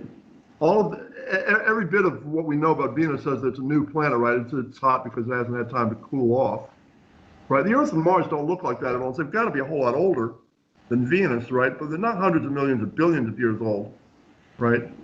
It's like Bob Bass once redid Lord Kelvin's heat equations for the Earth. He came up with an outer bound of about 200 million years, which is, that's more than you might like, right? But that's still not enough for any sort of a version of evolutionism, right? That's why they have to use the 4 billion year story. Yeah, and then you get this question of dinosaurs. You see, the people telling us that the Earth is 4 billion years old are the same people telling you that dinosaurs died out 65 million years ago. We know that's wrong. So what's wrong with the story? The dating schemes that you read are all making assumptions, right? And the assumptions that these schemes go out the window the first time you allow for one cosmic disaster of global scale, right? And there have been a number of cosmic disasters of global scale. So the basic reality is that all you can really do is guess. And even when you look at something like, strontium rubidium dating or thorium, uranium lead dating, the worst possible case says that you're assuming that any sort of heavy metals you find on the surface of the Earth have always been there, right? That they give you the age of the Earth. The answer says that given any sort of a theory as to how a planet would form up, you would expect the heavy metals to be at the center, right? Any sort of heavy metals you find on the surface or near the surface of the Earth are either going to have gotten there via impact or via some sort of transmogrification just from electrical discharges, right? In other words, these Birkeland currents that you get like arcing between planets could create heavy metals. Now, so all of those things are pretty meaningless, right? Let me tell you what I think you can do. It's like we've been getting radiocarbon dates for dinosaur remains, and those dates come in like a range of 20 to 40,000 years. You can make two simple-minded, but I think reasonable assumptions. You could assume that the geologists at least got the ratios somewhere near ballpark for reality. And you could assume that this 40,000 year figure would be an outside, sort of an outside figure for dinosaurs, right? Mm-hmm. For dinosaurs. If you make those two assumptions, then you can plug that 40,000 year figure into the normal little 24-hour clock model for the age of our Earth, which says that, if the whole history of the Earth is one day, 24 hours, then dinosaurs appear at 10:45 p.m. Mm-hmm. Okay? And that gives you an age of about 700,000 years. Okay? Yeah. And if you multiply that by 5 or 10, just to give the evolutionites every possible shot at it, then you're still only talking about like 4, 5, or 10 million years, right? Which I can live with that. In other words, if somebody asked me, what's your best reasonable guess? The closest thing you could come to an educated guess, as to how old the Earth is, I would say 10 million years would be an outside figure, just based on what I just told you. Does that make sense? It makes perfect sense. 1 million years is a long time. They talk about it like it's just a couple weeks, though. Well, I know. But, so at any rate, when you talk about a Milankovitch cycle, or you talk about cycles of things which go back over millions of years, right? Well, I mean, the millions of years aren't there, right? I don't see it. This is why I like Troy's and my vision of a Saturn theory better than I like some of the other versions of it that you've heard. Now, somewhere 25 or 30 or 40 years from now, I think it's absolutely certain that some version of a Saturn theory will be generally accepted. You've got 4, 5, or 6 different versions of a Saturn theory floating around, right? Right. It's just a question of which one gains general acceptance. But I recommend Troyes and mine. Excuse me, I'm sorry. That's okay. It's all right. Take your time. At any rate, what's the difference between Troyes and my version, the McLaughlin Holden version of a Saturn theory and some of the other versions you might read about? The difference is that our version is basically self-contained, right? It's like our version does not require anything getting captured from cosmic distances, from interstellar distances. From light years away. Yeah. You see, the nearest other star to us is Alpha Centauri. It's about 4.3 light years away, right? Mm-hmm.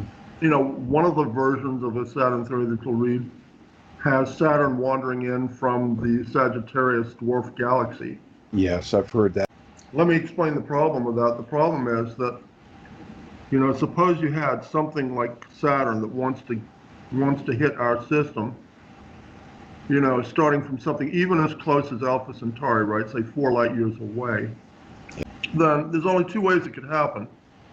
You're going to shoot something, or you're going to shoot it with a rifle or a shotgun, right? To hit something with a rifle, you have to aim it. You have to aim the rifle. You've got a scope or something on the rifle to aim with. Yeah. Okay? You don't aim a shotgun. If you ever aim a shotgun, you never hit anything with it. You point a shotgun, right? It's like, that says that like you're just going to point something at whatever it is and just pull the trigger right. And it's like, if nothing intentionally, in other words, for something like Saturn to have ever been captured by our sun, starting from 4 light years away, you would have to have somebody like Ming the Merciless from Mongo aim the damn thing, like directly at our sun. Yeah. It would have to be it's not going to happen just for out of the blue, right? The chances are 0. You see what I'm saying? Whereas if some huge cloud of objects the size of Saturn had ever, in other words, had ever passed around our sun and just the one got captured, that cloud of objects, Saturn-sized objects, would still be, within 1 or 2 light years of the Earth. It'd be very easy to see, right? Our telescopes can see Proxima Centauri. That Alpha Centauri consists of 2 main sequence stars, a binary, and then 1 dwarf star, which is called Proxima Centauri. That's an excellent point. Yes, Proxima Centauri, the red dwarf. Proxima Centauri is sitting off a little bit too far to be gravitationally bound to the binary, right? So I assume that it was, created in some sort of a Birkeland current, right? The way that an early solar system would be created, according to the theory that Troy and I espouse, says that you get like 99% of the mass of the universe in plasma form, right? You get charge separation across immense distances of space in this plasma impermanent space. And because of the charge separation, you get Birkeland currents arcing through, similarly huge regions of space. And these currents look like twisted pairs of currents. They look like DNA, RNA spirals, right? And where these current pairs cross each other, you have short circuiting. You have what are called electromagnetic pinch points, or Z pinch points. And, these Z pinch points do have the power to agglomerate plasma into much more solid bodies, into stars and protostars and, dwarf stars, and possibly also into rocky planets, although it's more likely that the rocky planets invariably are created by fissioning from the gas giants or from the dwarf stars, as in the case of Venus being ejected from Jupiter or Saturn, or, as in the case of the Earth's own formation. Mm-hmm. So, this is what we believe. We believe that our whole system, including the Sun and Mercury and Jupiter and Saturn and Uranus, Neptune, Mars, Earth, all of this stuff we believe originated in a single Birkeland current somewhere back, some, few million years back, few tens of millions of years back. As a Herbig-Haro object. Yeah.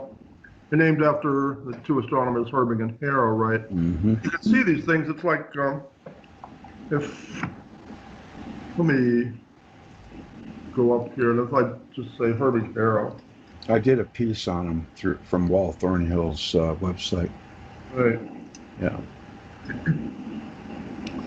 Herbig Haro object images, right? They're amazing. You can see these things like this one, for instance.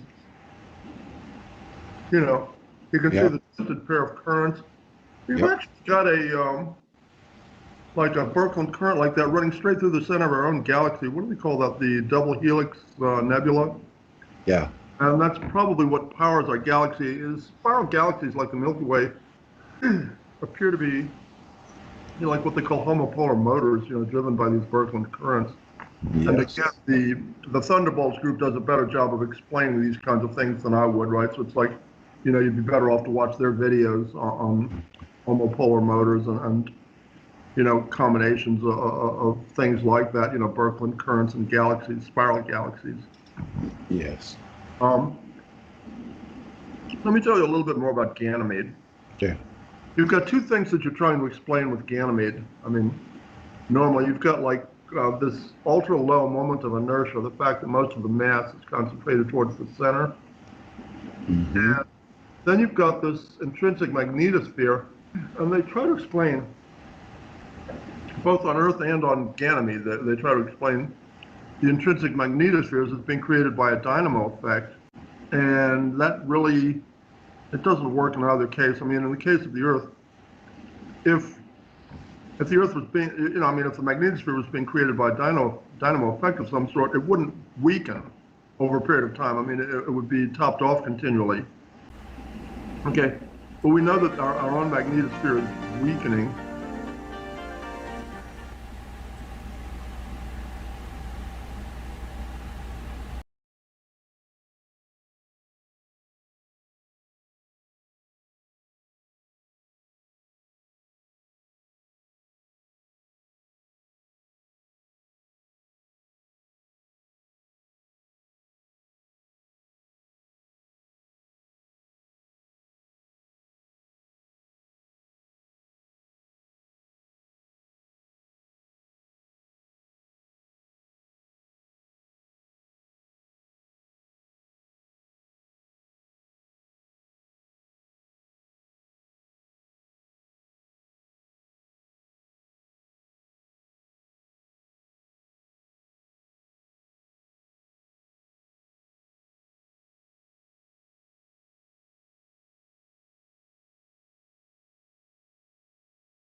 say goodnight.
There are no islands in space. And in fact, it's in the works.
do you think is the effect of this collective amnesia in the future?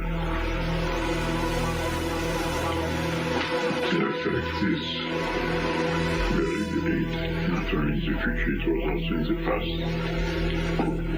Because as long as a man doesn't remember his past, he acts as a neurotic, a person who suffered a traumatic experience.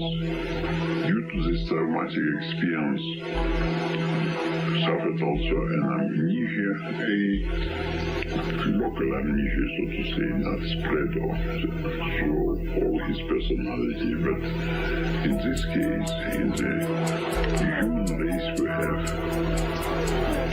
something that is comparable with a single personality that suffered a trauma.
Well, folks, that's going to do it for me tonight.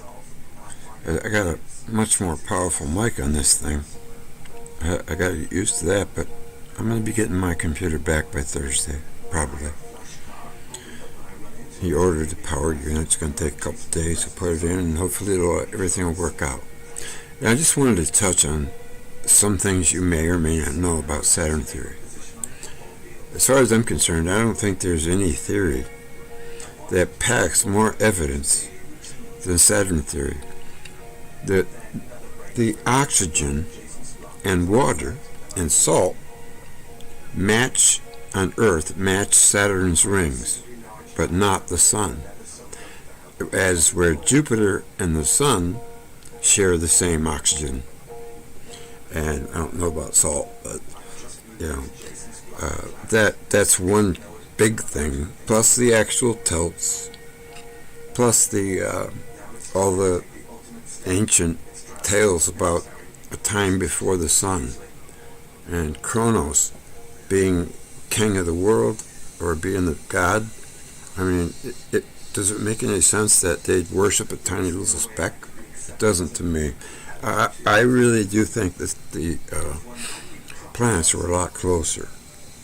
That's for sure. I just wanted to thank you for tuning in. And I'm going to say hello and goodbye. Hey, Frankie, what's up, buddy? L4 V79. Hammered Fist. Is that hammered? No, it's hammered flat. Sorry. Bad eyes. St. Pauli girl. Hey, St. Pauli, what's up? Long time no see. We need to talk.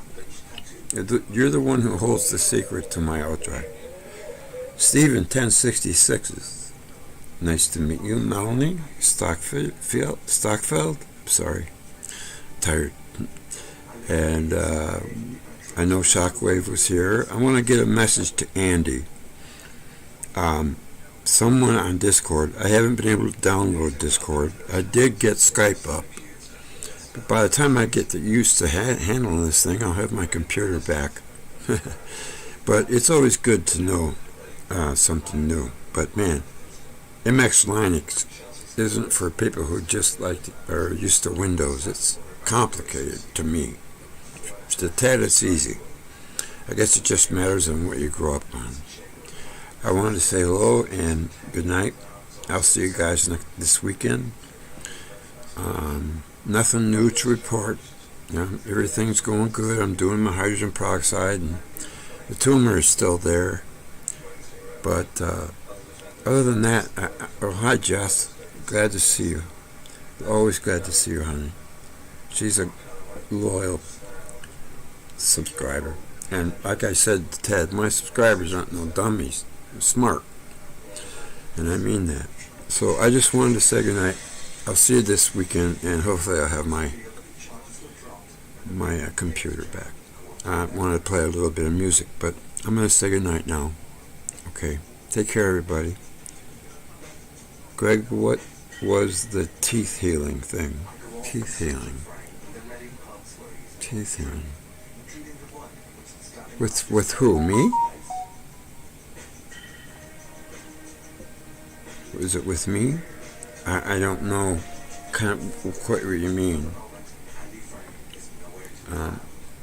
The gap on this computer, this Linux, of what's playing and where I'm at, is like 2 minutes apart. It's tough. It's even got a bigger lag than the other one had. I swear to God, sometimes I feel as though like YouTube is purposely causing me lag, suppressing me, But what can you do? You just gotta take it in stride and keep rolling. So that's what I'm gonna do. I'm not concerned with having more or less. I'm content. All right, guys. I gotta say goodnight now. I'm gonna shut off the stream, but leave this going until I see it go out. So I'll say goodbye one more time. Good night.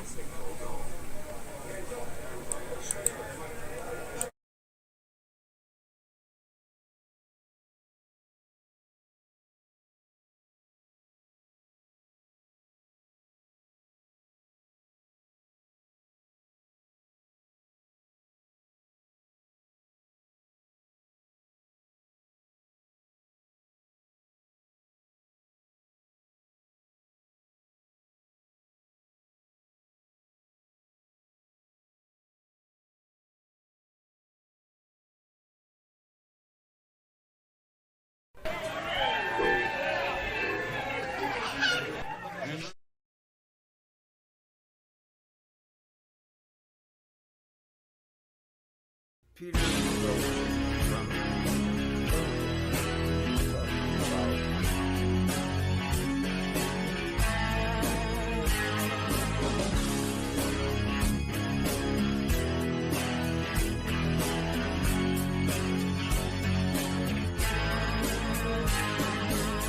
I woke this morning with an attitude. I looked at the headlines, put me in a real bad mood. Sitting here in Limbo, trying to stay sane. The end of the summer and the coming of the blessed rain. I feel dirty all the way down. I feel dirty, baby, like this dirty town. Gave you everything on a silver tray. I could have been a fool forever, but I'm not made that way. And after all these years, I think it's time to say goodbye. Doing you a favor.